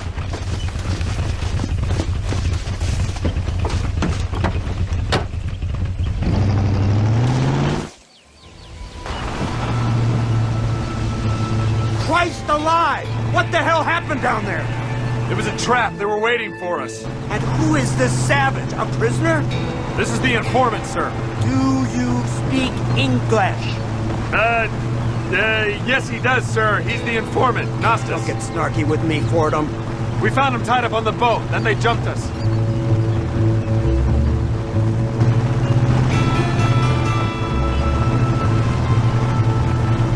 We should take the Indian to Professor McDougal. See what he can get out of him. Good idea, sir. I just can't communicate with them. Here we are. Thank God for that. So, this is the office of an anthropologist named McDougal. He was thrown out of Yale for a degeneracy. We should tell you something. Indeed. But he's been helping us deal with the natives in this area. They see him and they presume we're all idiot academics. Huh? Give me a hand here, Marston. Ah, Mr. Ross. Mr. Fordham? Good day. Good day. What on earth's going on here? Kid got shot in the leg. Beat up pretty good. We'll send a doctor. Now, McDougal, we need information from this fellow about Dutch Vanderlyn. Can you see what you can find out for us? Do my best, sir. Make sure you do. Professor McDougal has been a good friend of the U.S. government, Mr. Marston, just like you. Why don't you see if you can help him in his study of the native problem in this county? That's a good fellow.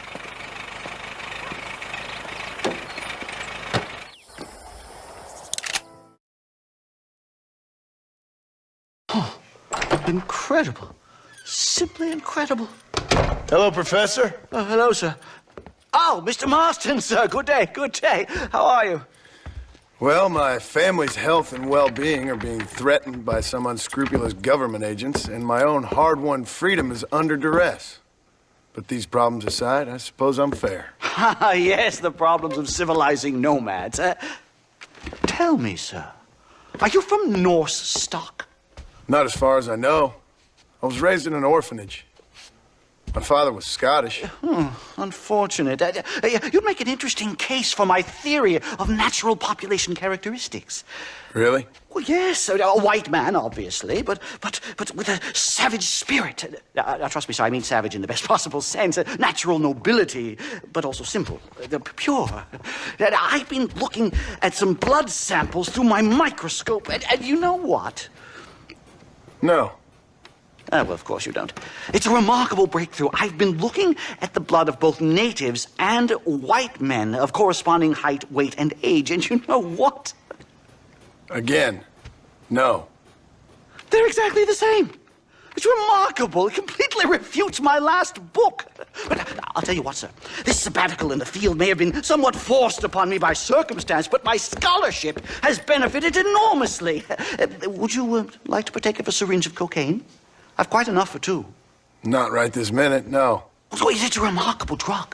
It entirely restores the ego. It takes one back to a primal state. It helps my thinking enormously.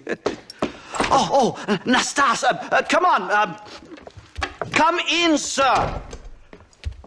Would you like to take off your slippers? Or skin a rabbit? I know we cannot see the stars, but still my heart is pure, and we meet as equals. These savages must be spoken to simply in metaphors. No, sir. I grew up on a reservation and attended school. Oh, lovely. But I can show you what you want to see.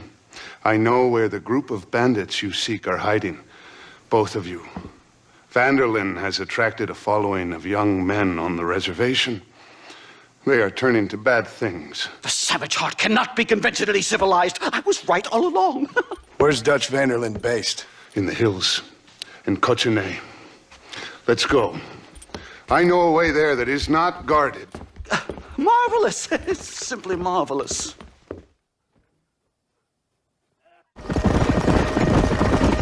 These trees are quite foreboding, Nastas. Are you sure this is the right way? Yes, sir. It's rather dark. Ain't you never seen trees before? I thought you were a brave cultural explorer. It's this way, mister. Good Lord, no. I barely leave my room. I explore with the mind, Mr. Marston. Enjoy it while you still can. Soon you will have cut down all of these trees. Me? Or are you making a sweeping statement about the white man in general? There is no respect for the land anymore. I'm sensing some hostility, Nastas. Some anger. Talk me through this primal emotion, where it's coming from. Don't worry about it, Professor.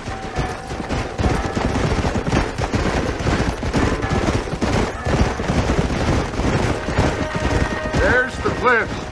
We'll leave the horses here and climb the rest of the way.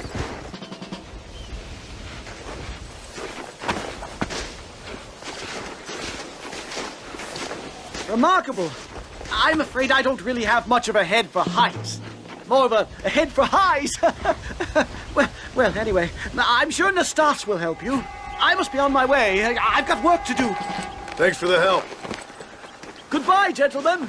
Enjoy yourselves. Come on. I see a spot where we can climb.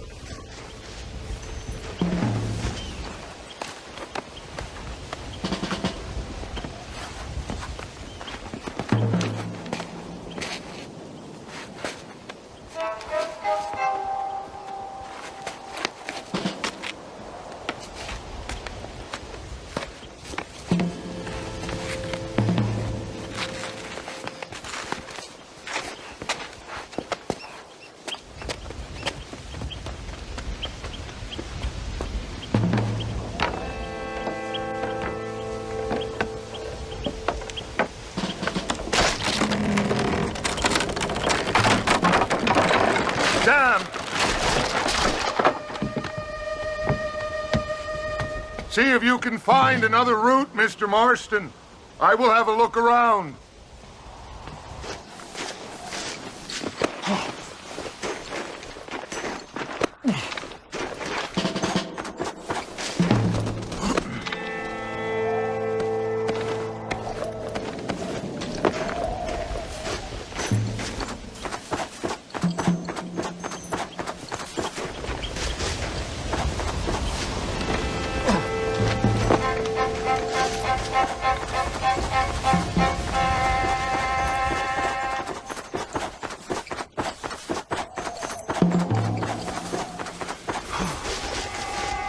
think there's a path through this cave.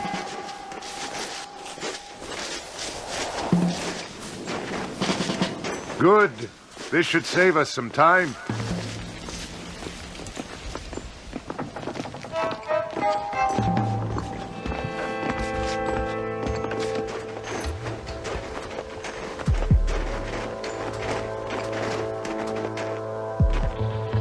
This way!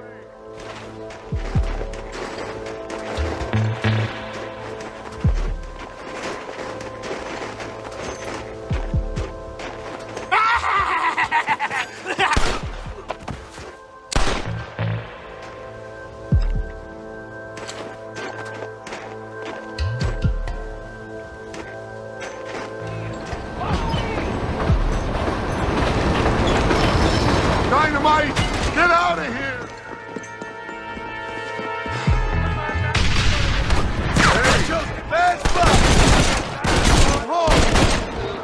I'm hurt pretty bad. I don't think you should go any further. I'll be fine. But you go ahead. I don't want to slow you down. You sure you're all right? Just need to take it slow. Go on. I'll catch up or see you on the way down.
Mr. Marston?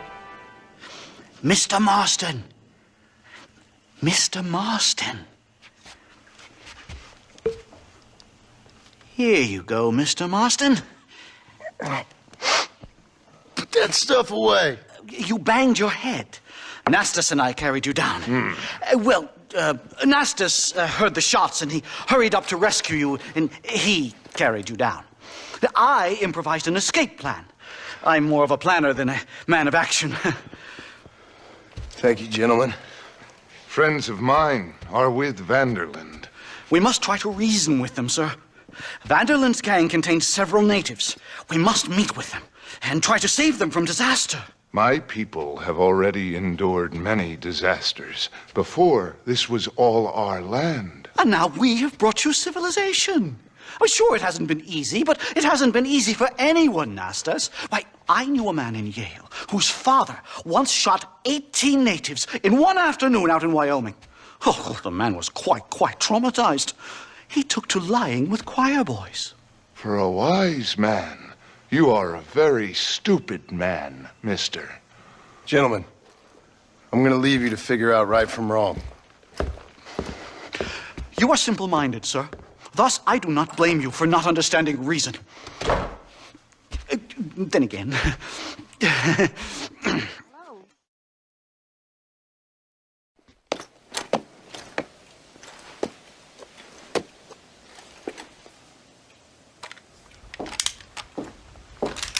What do you want, Marston? My family. I've done what you asked. No, you haven't. This is the land of opportunity, and I gave you the opportunity to save your family, and you failed. How could I possibly reward you? Marston, you're a public menace. We should have had you killed. I wish you had. But since you didn't, where's my family? Oh, spare me the noble savage fall on the sword tripe, will you, old boy? It's nauseating. You don't wish to be dead. You're an insignificant creature desperately clinging on to life like the rest of the scum in this town. Yeah, I know, it's tough. You like Dutch. He's a charming fellow. He makes sense. He's like one of those nature writers from back east. Only he takes things a tiny little step too far. Rather than just loving the flowers and the animals and the harmony between man and beast, he shoots people in the head for money and disagreeing with them. He's a goddamn killer. Now, I'm not a great intellect, but the metaphysical leap from admiring the flower to shooting a man in the head because he doesn't like the flower is a leap too far. So, I know it's easy. You see, me and Archer, we're the bad guys. We enforce the rules. Now, while the rules may not be perfect, they're really not so bad. Exactly. What's the alternative? Yeah. See, I'll tell you what the alternative is. It's not complicated. It's about one man and his gun versus another man. Sure, civilization may be dull, but the alternative, Mr. Marston, is hell. And the way you enforce this civilization, this freedom for men to like or not like flowers, or whatever in God's name you were just talking about, is to kidnap a man's wife and son? Well, I know there's contradictions. I'm not going to lie to you. Yeah, as I said, I'm not a great intellect. Now, after the debacle with the army and the bank, we have to put Mr. Vanderlyn to rest ourselves. Will you help us? Do I have any choice? Now that you mention it, no. Then what was that pretty speech in aid of? I don't rightly know, but it sure felt good saying it. Shall we, Mr. Marston? Let's go.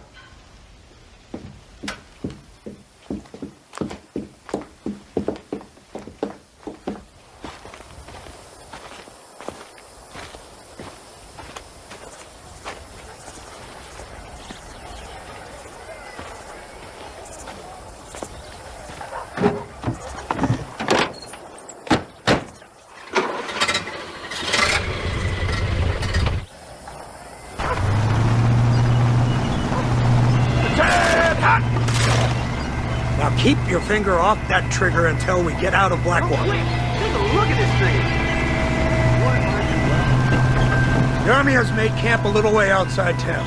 They put word out a large cache of ammunition and food is stored there. Vanderlyn's gang needs constant supplies, so that should be enough to draw him in. No mistakes this time. You hear me, Marston? I thought you were talking to Fordham.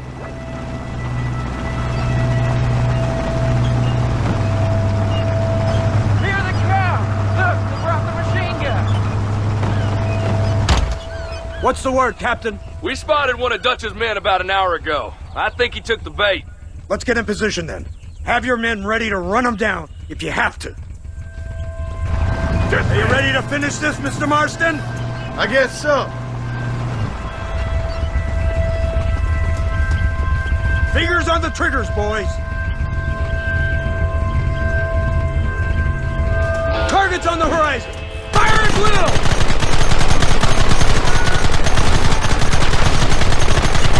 We'll kill you all! Stopping me now!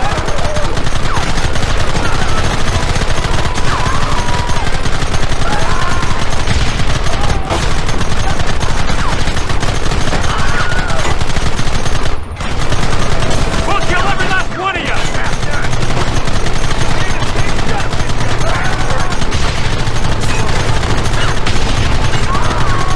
Where are they coming from? They're like rats!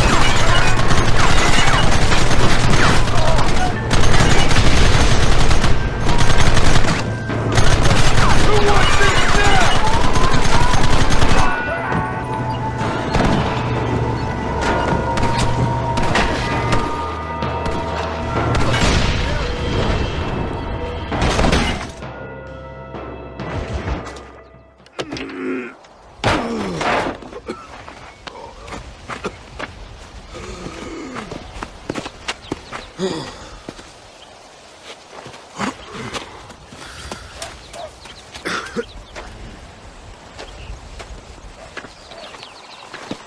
Mr. Marston, it seems like your mentor Dutch no longer looks quite so kindly to his student. That man is insane. So it seems. I think we need to get him before sundown. As you say, Captain. Otherwise, he'll be gone again. And what if I say no? Now, before I shoot you myself, let me just point out the obvious. The one person we have left that can appeal to Mr. Vanderlyn is the last person we know who knows him. Your wife. That won't be necessary. Mr. Ross, Captain, let's go.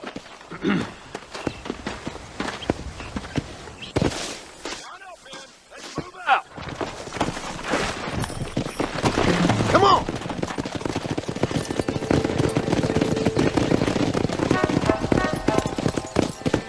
I can't believe Vanderlyn has built himself a fortress in the mountains. He's crazy, but he certainly ain't stupid. You already seen that place, right? McDougal told me you went up there with that Indian chap. I seen it all right. We'll be lucky to last 5 minutes with this many men.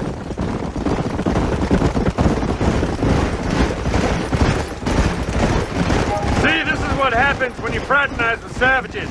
How could you ever follow a man like that? How could you ever follow a man like Ross? Vanderlyn is a psychopath, a murderer, and a rapist. Ross don't seem too different. Dutch was a good man once. A far better man than you. So what made him this way? I don't know. Bastards like you. Seeing that things never change.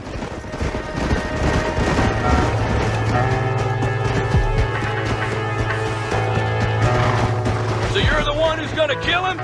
Dutch? Yep, that's what they keep telling me.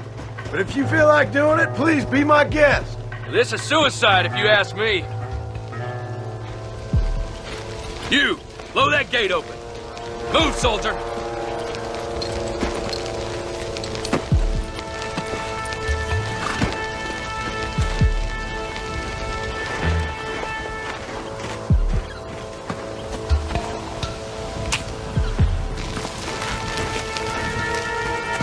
Go!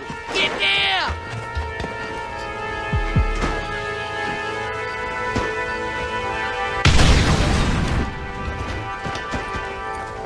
Forward! Move in!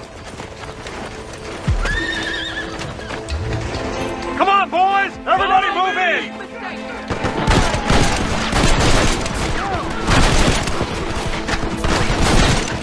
Shit! You almost got me!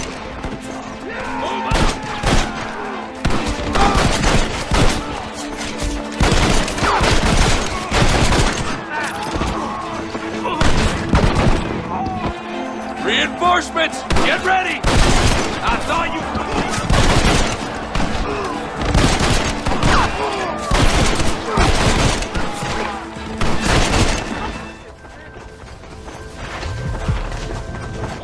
Use that gun.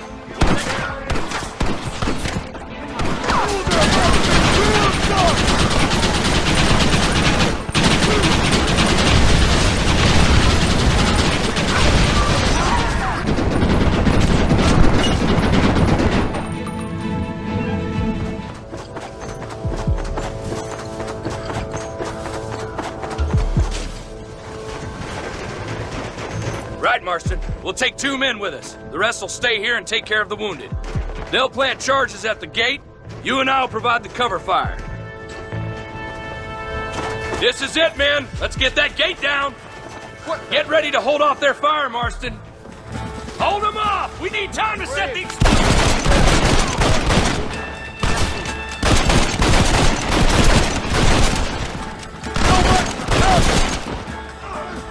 Everyone get back!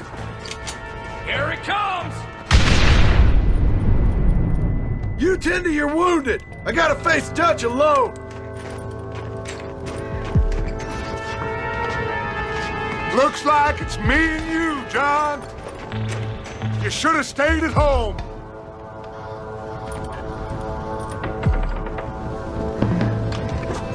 He nearly got me.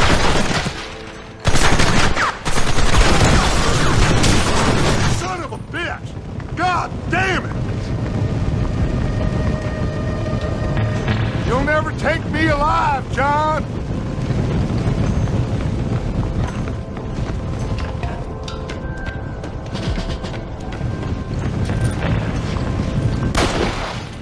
It's over, John. I ain't leaving here without you.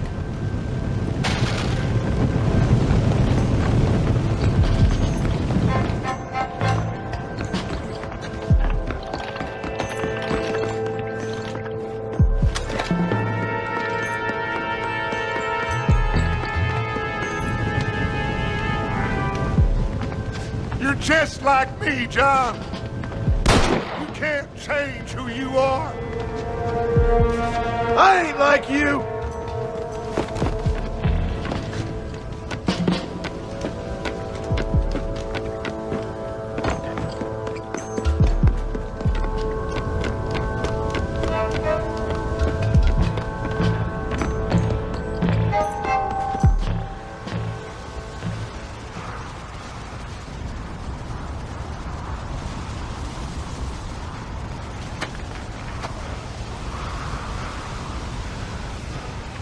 Hello again, John.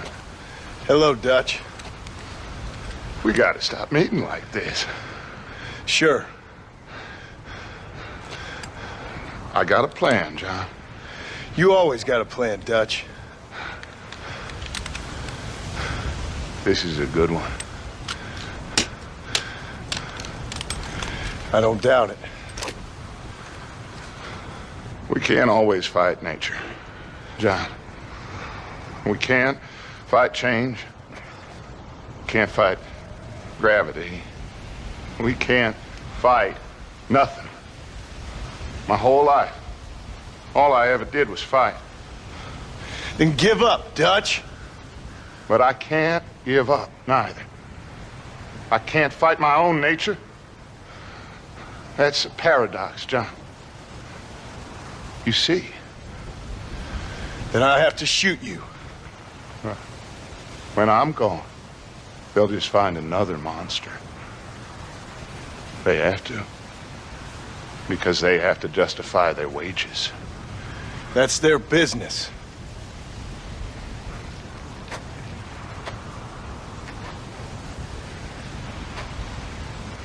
Our time has passed, John.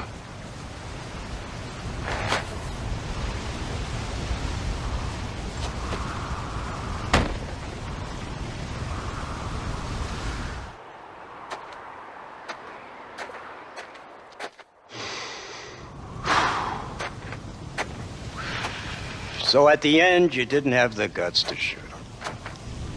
The man's dead, Ross. Sure. Can I see your gun?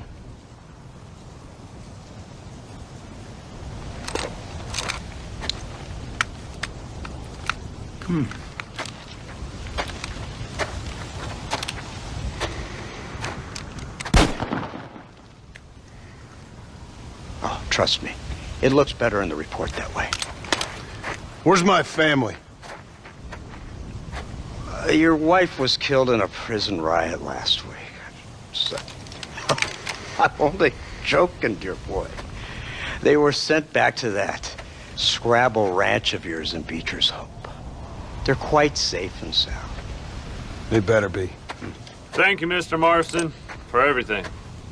I know this wasn't easy for you, but I have to say, you've done your country proud. Yeah, exactly. See you around, John. Try to stay out of trouble. Come on, Archer. Let's go find somebody else we can annoy.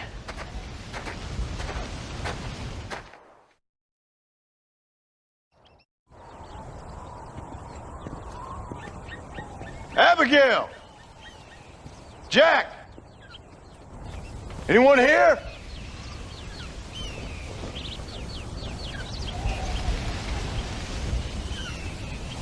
Anyone home? Oh, darling. I never thought I'd see this day again. You no-good hillbilly piece of shit! I thought you was dead! I thought you was dead, John, huh? Where you been? Where you been? You know where I've been, darling. You know. You saw Dutch, didn't you? Yeah, I saw him. And Bill? Yeah, I saw him too. And you didn't go back to him? I left that life. Just as you left yours. How'd they treat you? Oh, I can take care of myself, John. One guard got funny on me one time, but I wasn't so ladylike and he didn't try it again. Nor no one else. How's the boy? Well, like you, and like me. Well, he's like a kid growing up without a father. That ain't fair. What is fair? Well, some trees flourish, others die. Some cattle grow strong, others are taken by wolves. Some men are born rich enough and dumb enough to enjoy their lives. Ain't nothing fair, you know that. We tried to change. I mean, ain't that what you're supposed to do? We did change. And it's over now.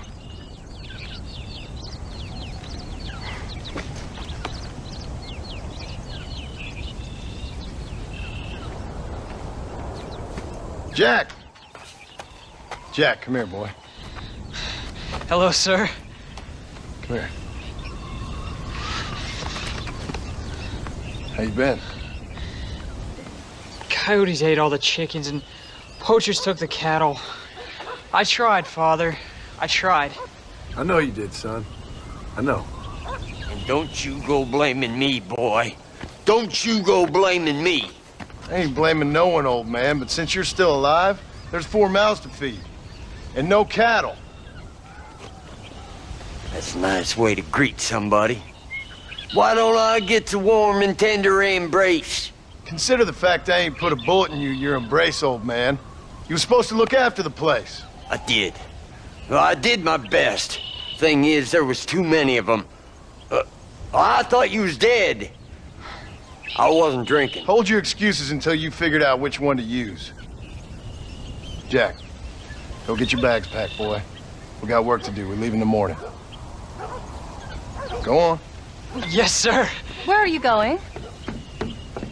Well, it's getting kind of dark now, but in the morning we've got to go get ourselves some more cattle. I've got friends at McFarland's ranch. It's over in Hennigan's stead who can sell us some. Now, Abigail, I hope you learn to cook. Yes. Didn't I say, rather than some prison, they actually kept me incarcerated in a cooking school for young ladies.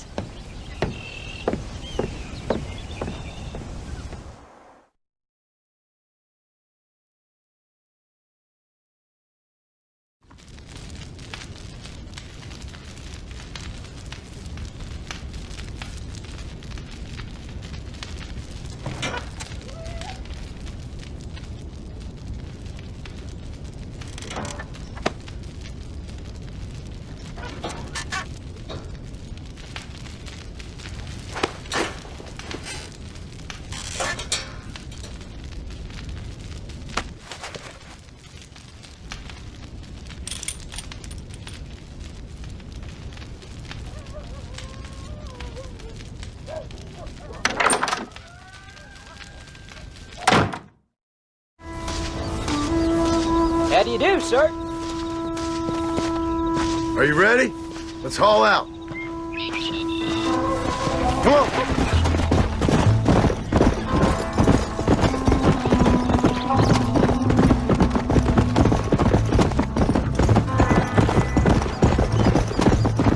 How you feeling, Jack? I'm feeling fine, sir.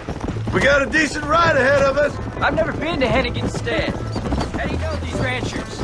I met him while I was away. The McFarlands are good people. We need folks we can trust right now.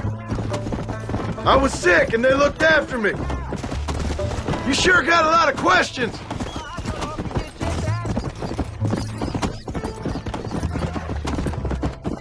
Good God, boy, no! Where do you learn these things? Tell me about it. Well, he'd know, the dirty old fool. No, I just got weak for a while. Come on. Let's go.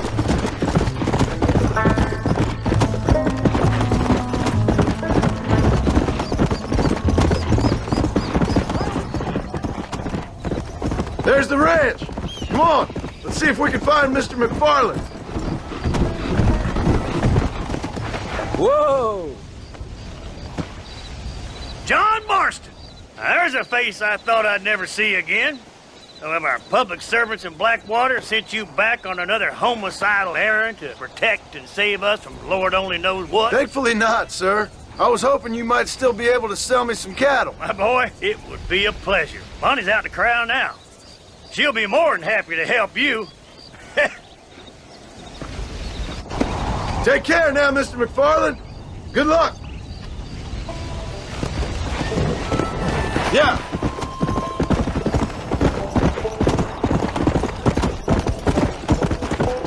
All right, Jack.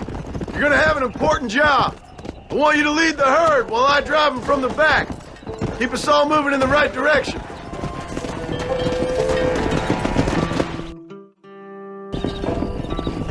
Good Lord, do my eyes deceive me? A devil walks among us. I said I'd be back when this was all over, Miss McFarland. Of course I remember. I just didn't believe a word of it. So, you've come for some cattle? Yeah, I'm finally starting up my farm again. Or trying to, at least.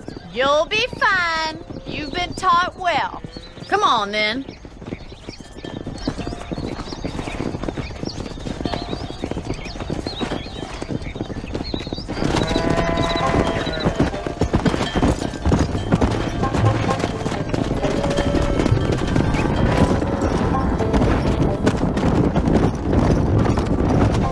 Head for the river, son!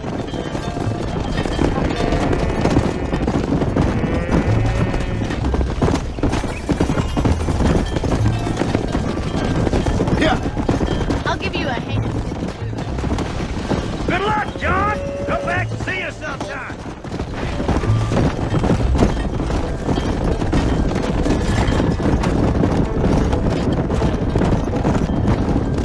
Looks like you got him under control. I best get back to Paul. Nice to see you again, Miss McFarland. And thanks for everything.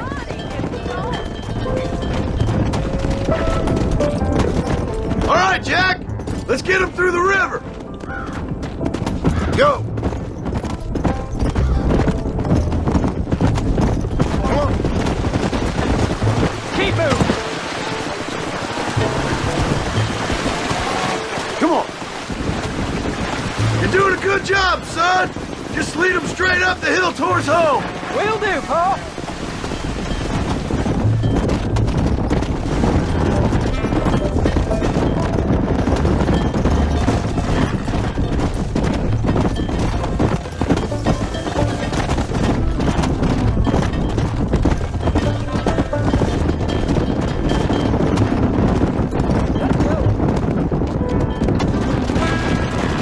Here we are. I'm proud of you, son. Thanks, Paul. That's gotta be more exciting than those books of yours. Did a good job, son. Nice shooting. Thanks, Paul. Make a rancher of you yet.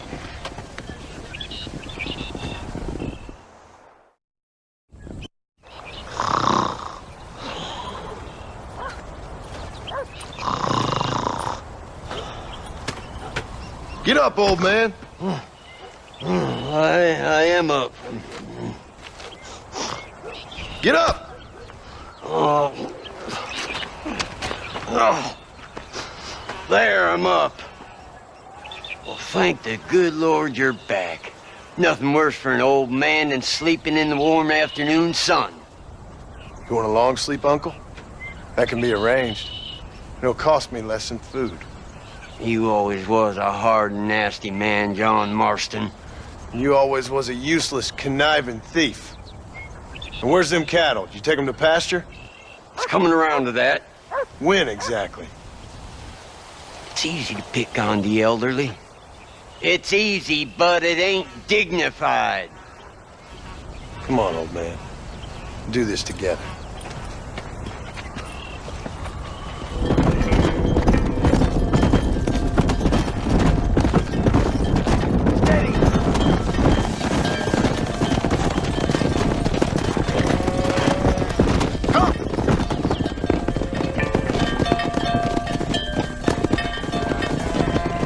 Look after the herd. I'll ride back. No thanks. You got your pound of flesh from me today. Yeah.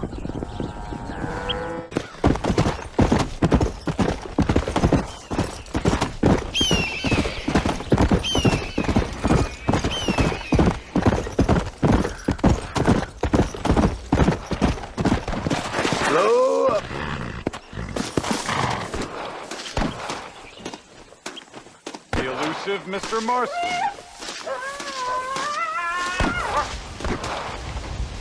Ain't this a beautiful spot? Sure. What are you doing here? My accounts. I'm an accountant. Is that so? In a way. What's your name? You know, it's the darndest thing. I can't remember. Tell me your damn name and where you know me from. Well, I know you from Mexico. I know you from back out west. I know you from all over. Tell me your name or I won't be responsible for my actions. Oh, but you will. You will be responsible. This is a fine spot. See you around, cowboy. Damn you! Yes, many have.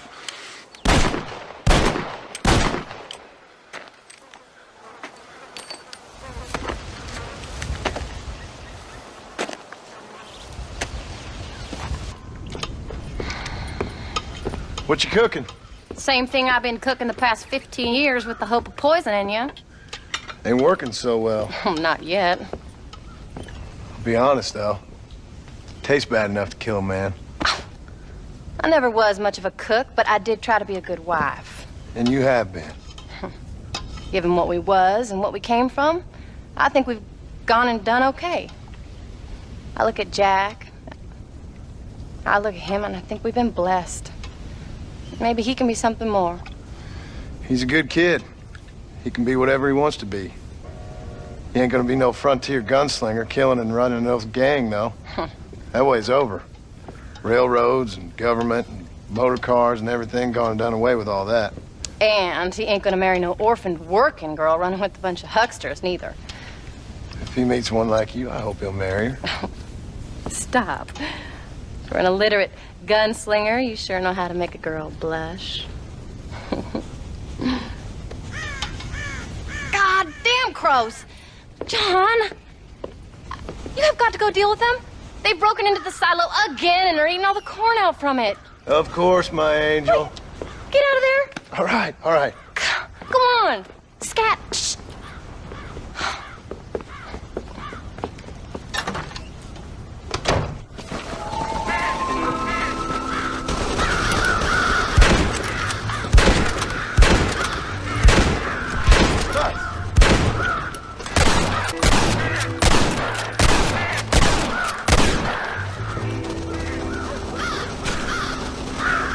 Fine.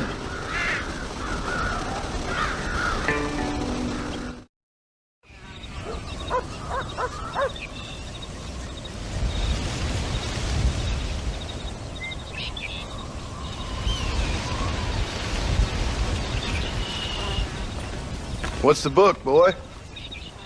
Nothing, sir. What's it about? Well, it's an adventure, sir. Set out in the West, and it tells this amazing story of how people killed the savage Redskins, and how this man, this brave man, hunts the man who killed his father. I'm glad you're enjoying it. Talking of adventure, how'd you like to learn to track elk? Really big ones in the valley this time of year. We could use the meat. Well, I know you'd rather read your adventures. Trust me, this can be very enjoyable in its own way. I suppose maybe it's a little less dramatic. So, let's go, come on. You may get to see me get gored by some massive wild beast. Then you can write a story about that. Very funny, Paul. I've forgotten how funny he was.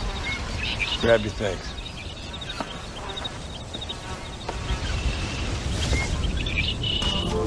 Look! I see one! Yeah, I see it! This one's mine. Stay with me, son.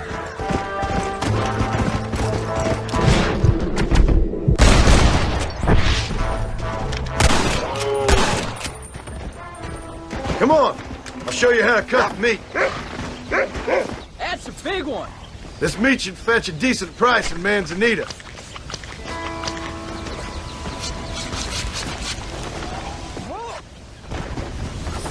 Come on, let's go. All right. Let's see if we can find some more. Find another one, Rufus. Whoa. That's it, son. Don't rush it.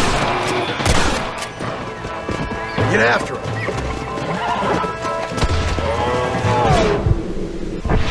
There he is!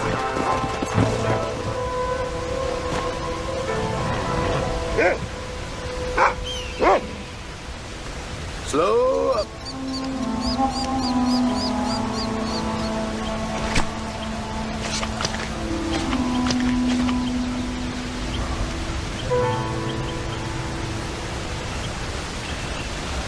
Whoa! Nice work, son. You're a quick learner. Now come on. Let's get this meat over to the trading post at Manzanita. Did you see me? You did good, son. Can't we shoot some more? Only kill what you need.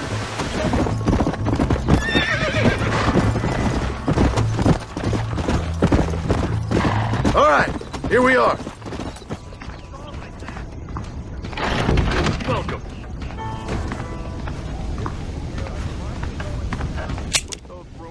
Hey, partner. Well, This girl that's the all other I day, got for you this she was time. leaving none.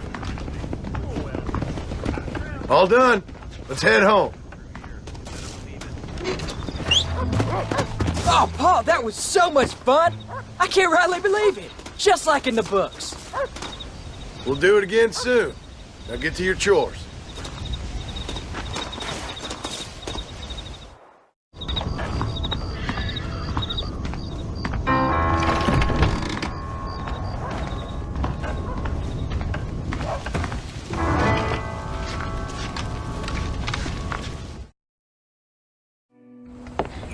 John, we got a telegram from some lady friend of yours, a Bonnie something or other.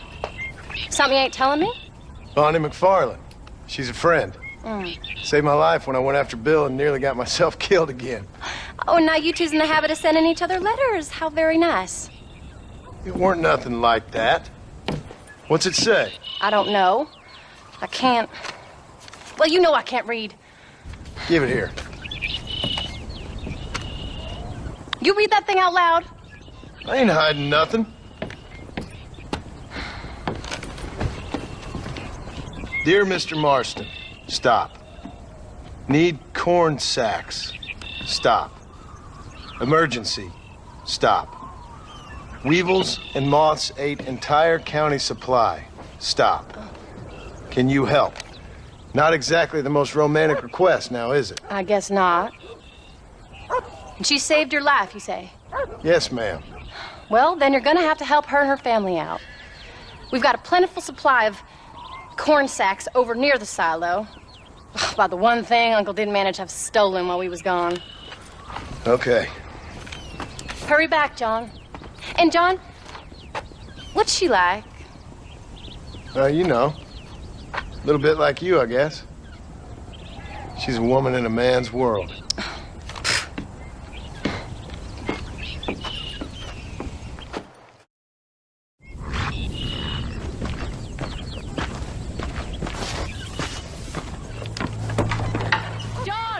Wait!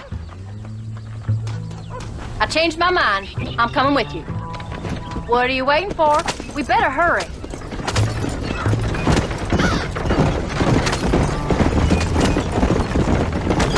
Where did they take you? Who? Those government bastards. Where did they hold you and Jack? I ain't sure. They kept their eyes covered there and back. Can't have been too far from here, though. They treat you right? It ain't the first time I've had a gun to my head, John. You're forgetting your marriage proposal. Very fun. No, they learned pretty quick what would happen if they laid a finger on me. Sons of a bitch. You came. Thank you so much. We lost the entire harvest. Miss McFarland, I'd like you to meet my wife, Abigail. Oh, ain't you quite the gentleman all of a sudden? It's a pleasure to meet you, Mrs. Marston. Likewise. Thank you for saving my husband's life. And for teaching the miserable goat some manners, among other things. I didn't teach him anything. I know better than to try to change a man. You should meet my father. Oh, people can change, Miss McFarland. John and I have to believe that more than anybody. This is a decent first harvest for you, John. You should be proud. That's good land you got there. How are you feeling, Mrs. Marston? From what your husband told me, it must have been awful for you. I've been through worse, and I knew he'd be back before too long. He can't cook a meal to save his life. Abigail, in my darkest hours, when I was most homesick, just the thought of one of your rat meat stews kept me pushing forward. Well, about as amusing as a weeping saddle sore, ain't he, Mr. Farland? If you're gonna start yammering about women's work, John, I'd say you might be in the wrong company. I'd say so, too. I never felt so outnumbered.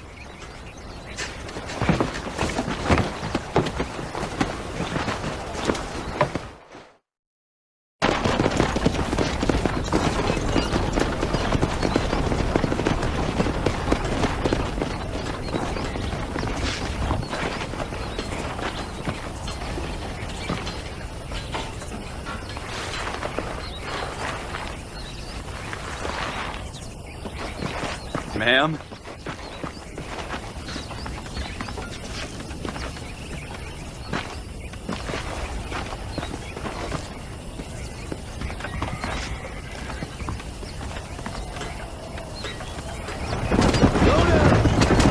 that was the famous Bonnie.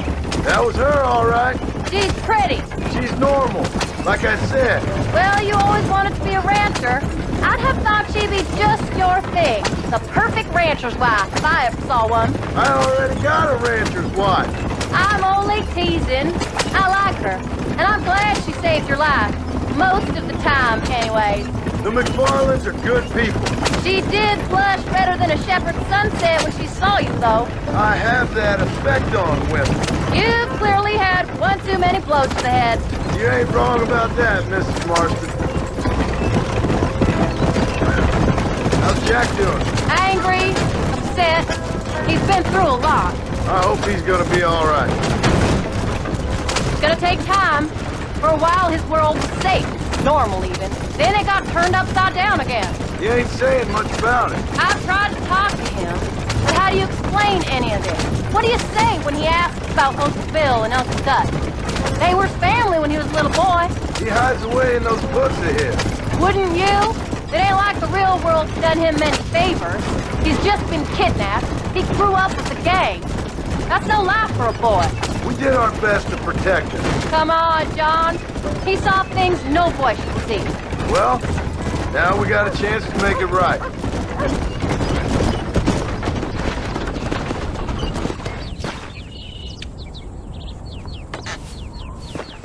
We did good today, John. I guess I better go fix us something to eat.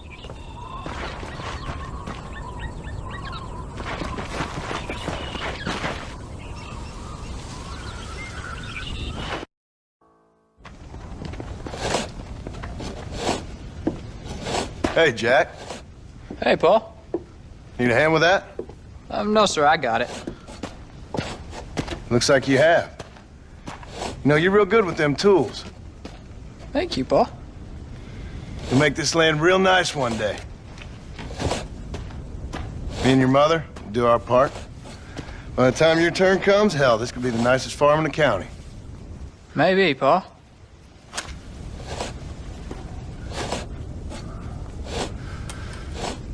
Just gotta learn to shoot straight or you'll get yourself eaten by some animal. Very funny, Paul. Thank you, son.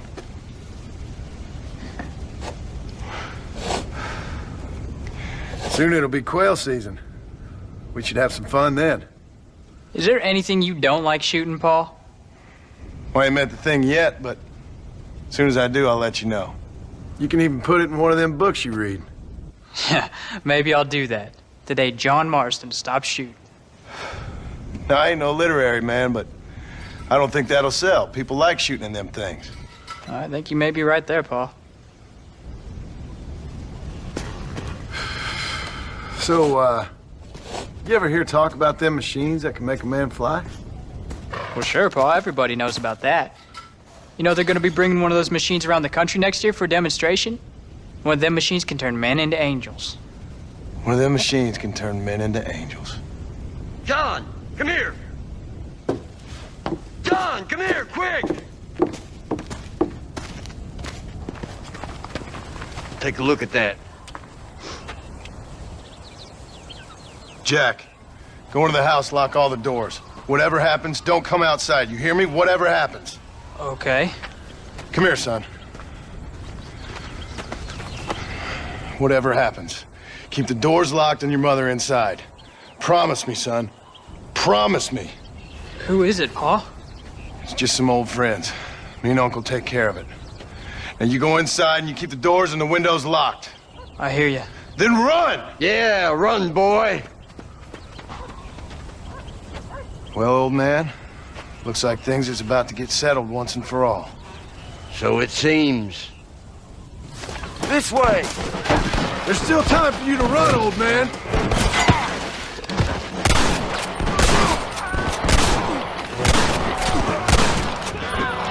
Back the hell off! Come on, man! Damn! Oh, now! If you want to go home to your mama, you best know that! Come on! Can't stay out here.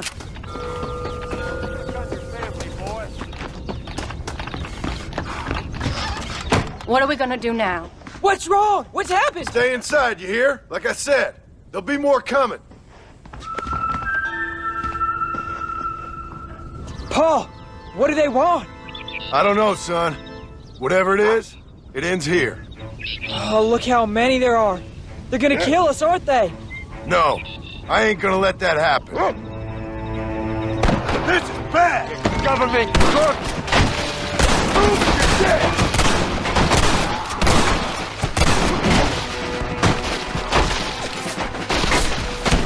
Are you alright? Damn it! I'm hit!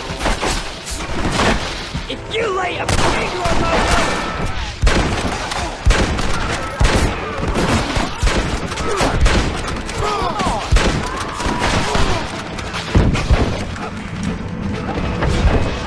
Hang in there, Uncle! I'm gonna get you out of here safe! Ain't time, John. I ain't gonna make it off this porch anyhow. You take Jack and Abby. Take them and don't worry about me. Just get them out of here. No! Uncle, please! Oh my God! They killed him! Come on, son! Ain't nothing we can do for him now!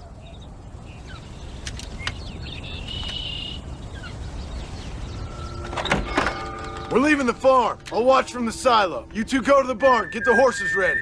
John! I'll meet you there.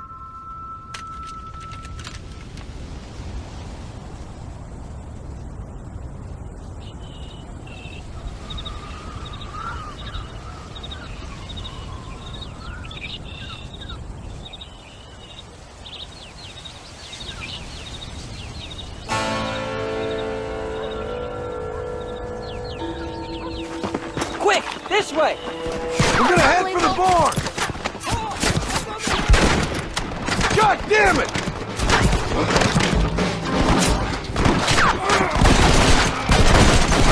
Right there, bro! Keep your eyes open! Don't mess with me!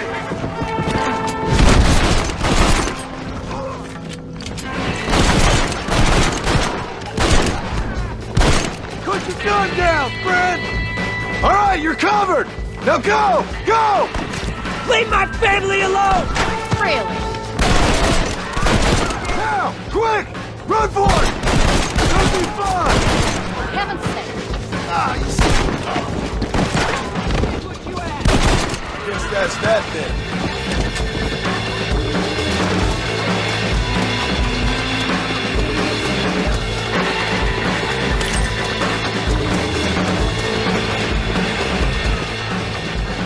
Hey, come on.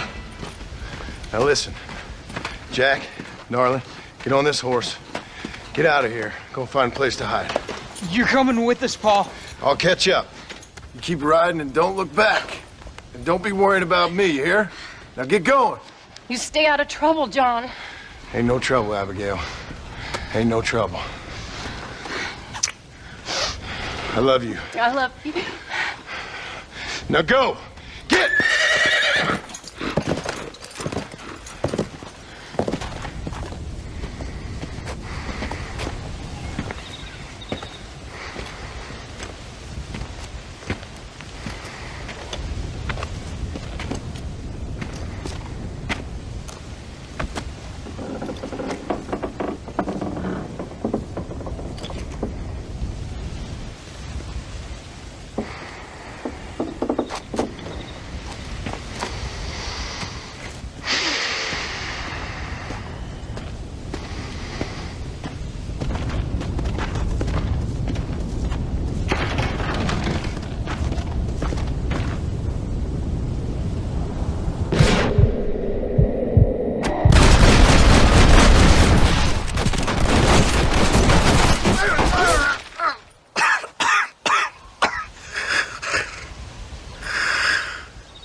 Did you hear that?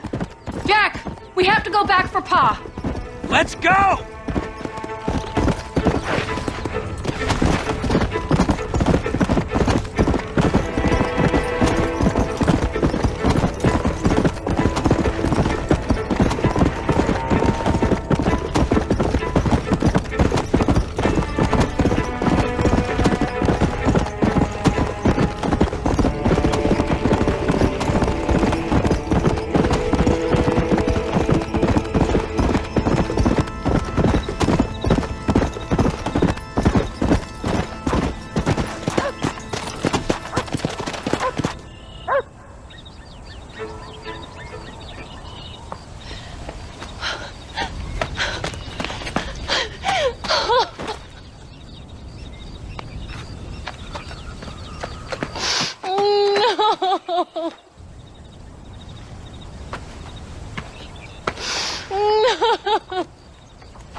Oh, bury me not on the lone prairie where the coyotes wail and the wind blows free. And when I die, don't bury me 'neath the western sky on the lone prairie.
need help?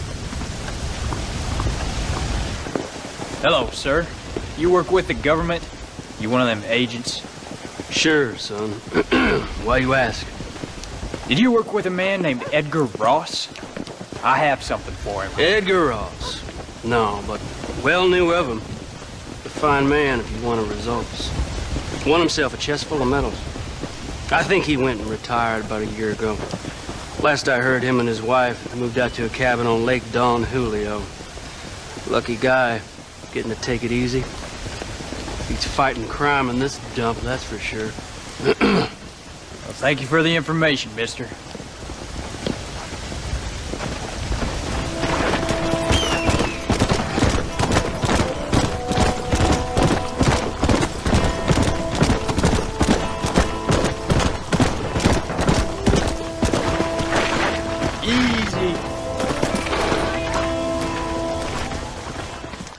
Excuse me, ma'am. Hello, young man. Hi. What are you doing out here? Are you out visiting the lake with your family? No, ma'am. I was looking to deliver a letter to Edgar Ross. Oh, that husband of mine. That bureau just won't get its talons out of him, even though he's retired. Edgar gave them some of the best years of his life. They ought to let him retire in peace. They'll not rest till they've killed him with worry, and he's such a sensitive man. I'm sorry, I shouldn't get so angry. I don't suppose any of this is your fault. There's no need to worry about him nowadays. Well, where is he? He and his brother Philip went hunting on the south side of the San Luis River. Be careful crossing over. They were saying it was dangerous. I sure will, ma'am. And don't worry about a thing. I'm sure your husband will be just fine.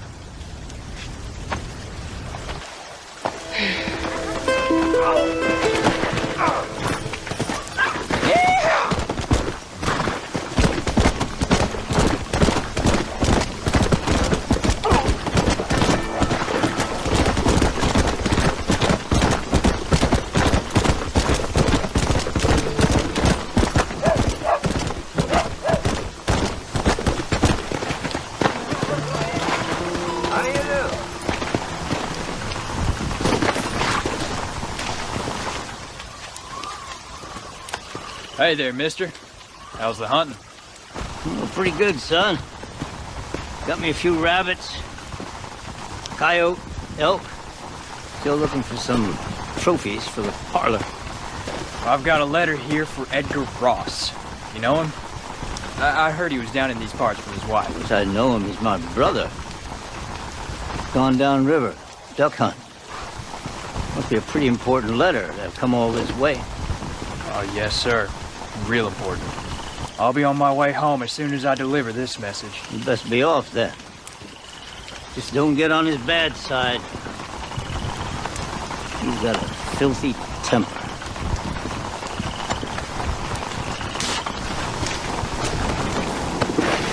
Yeah!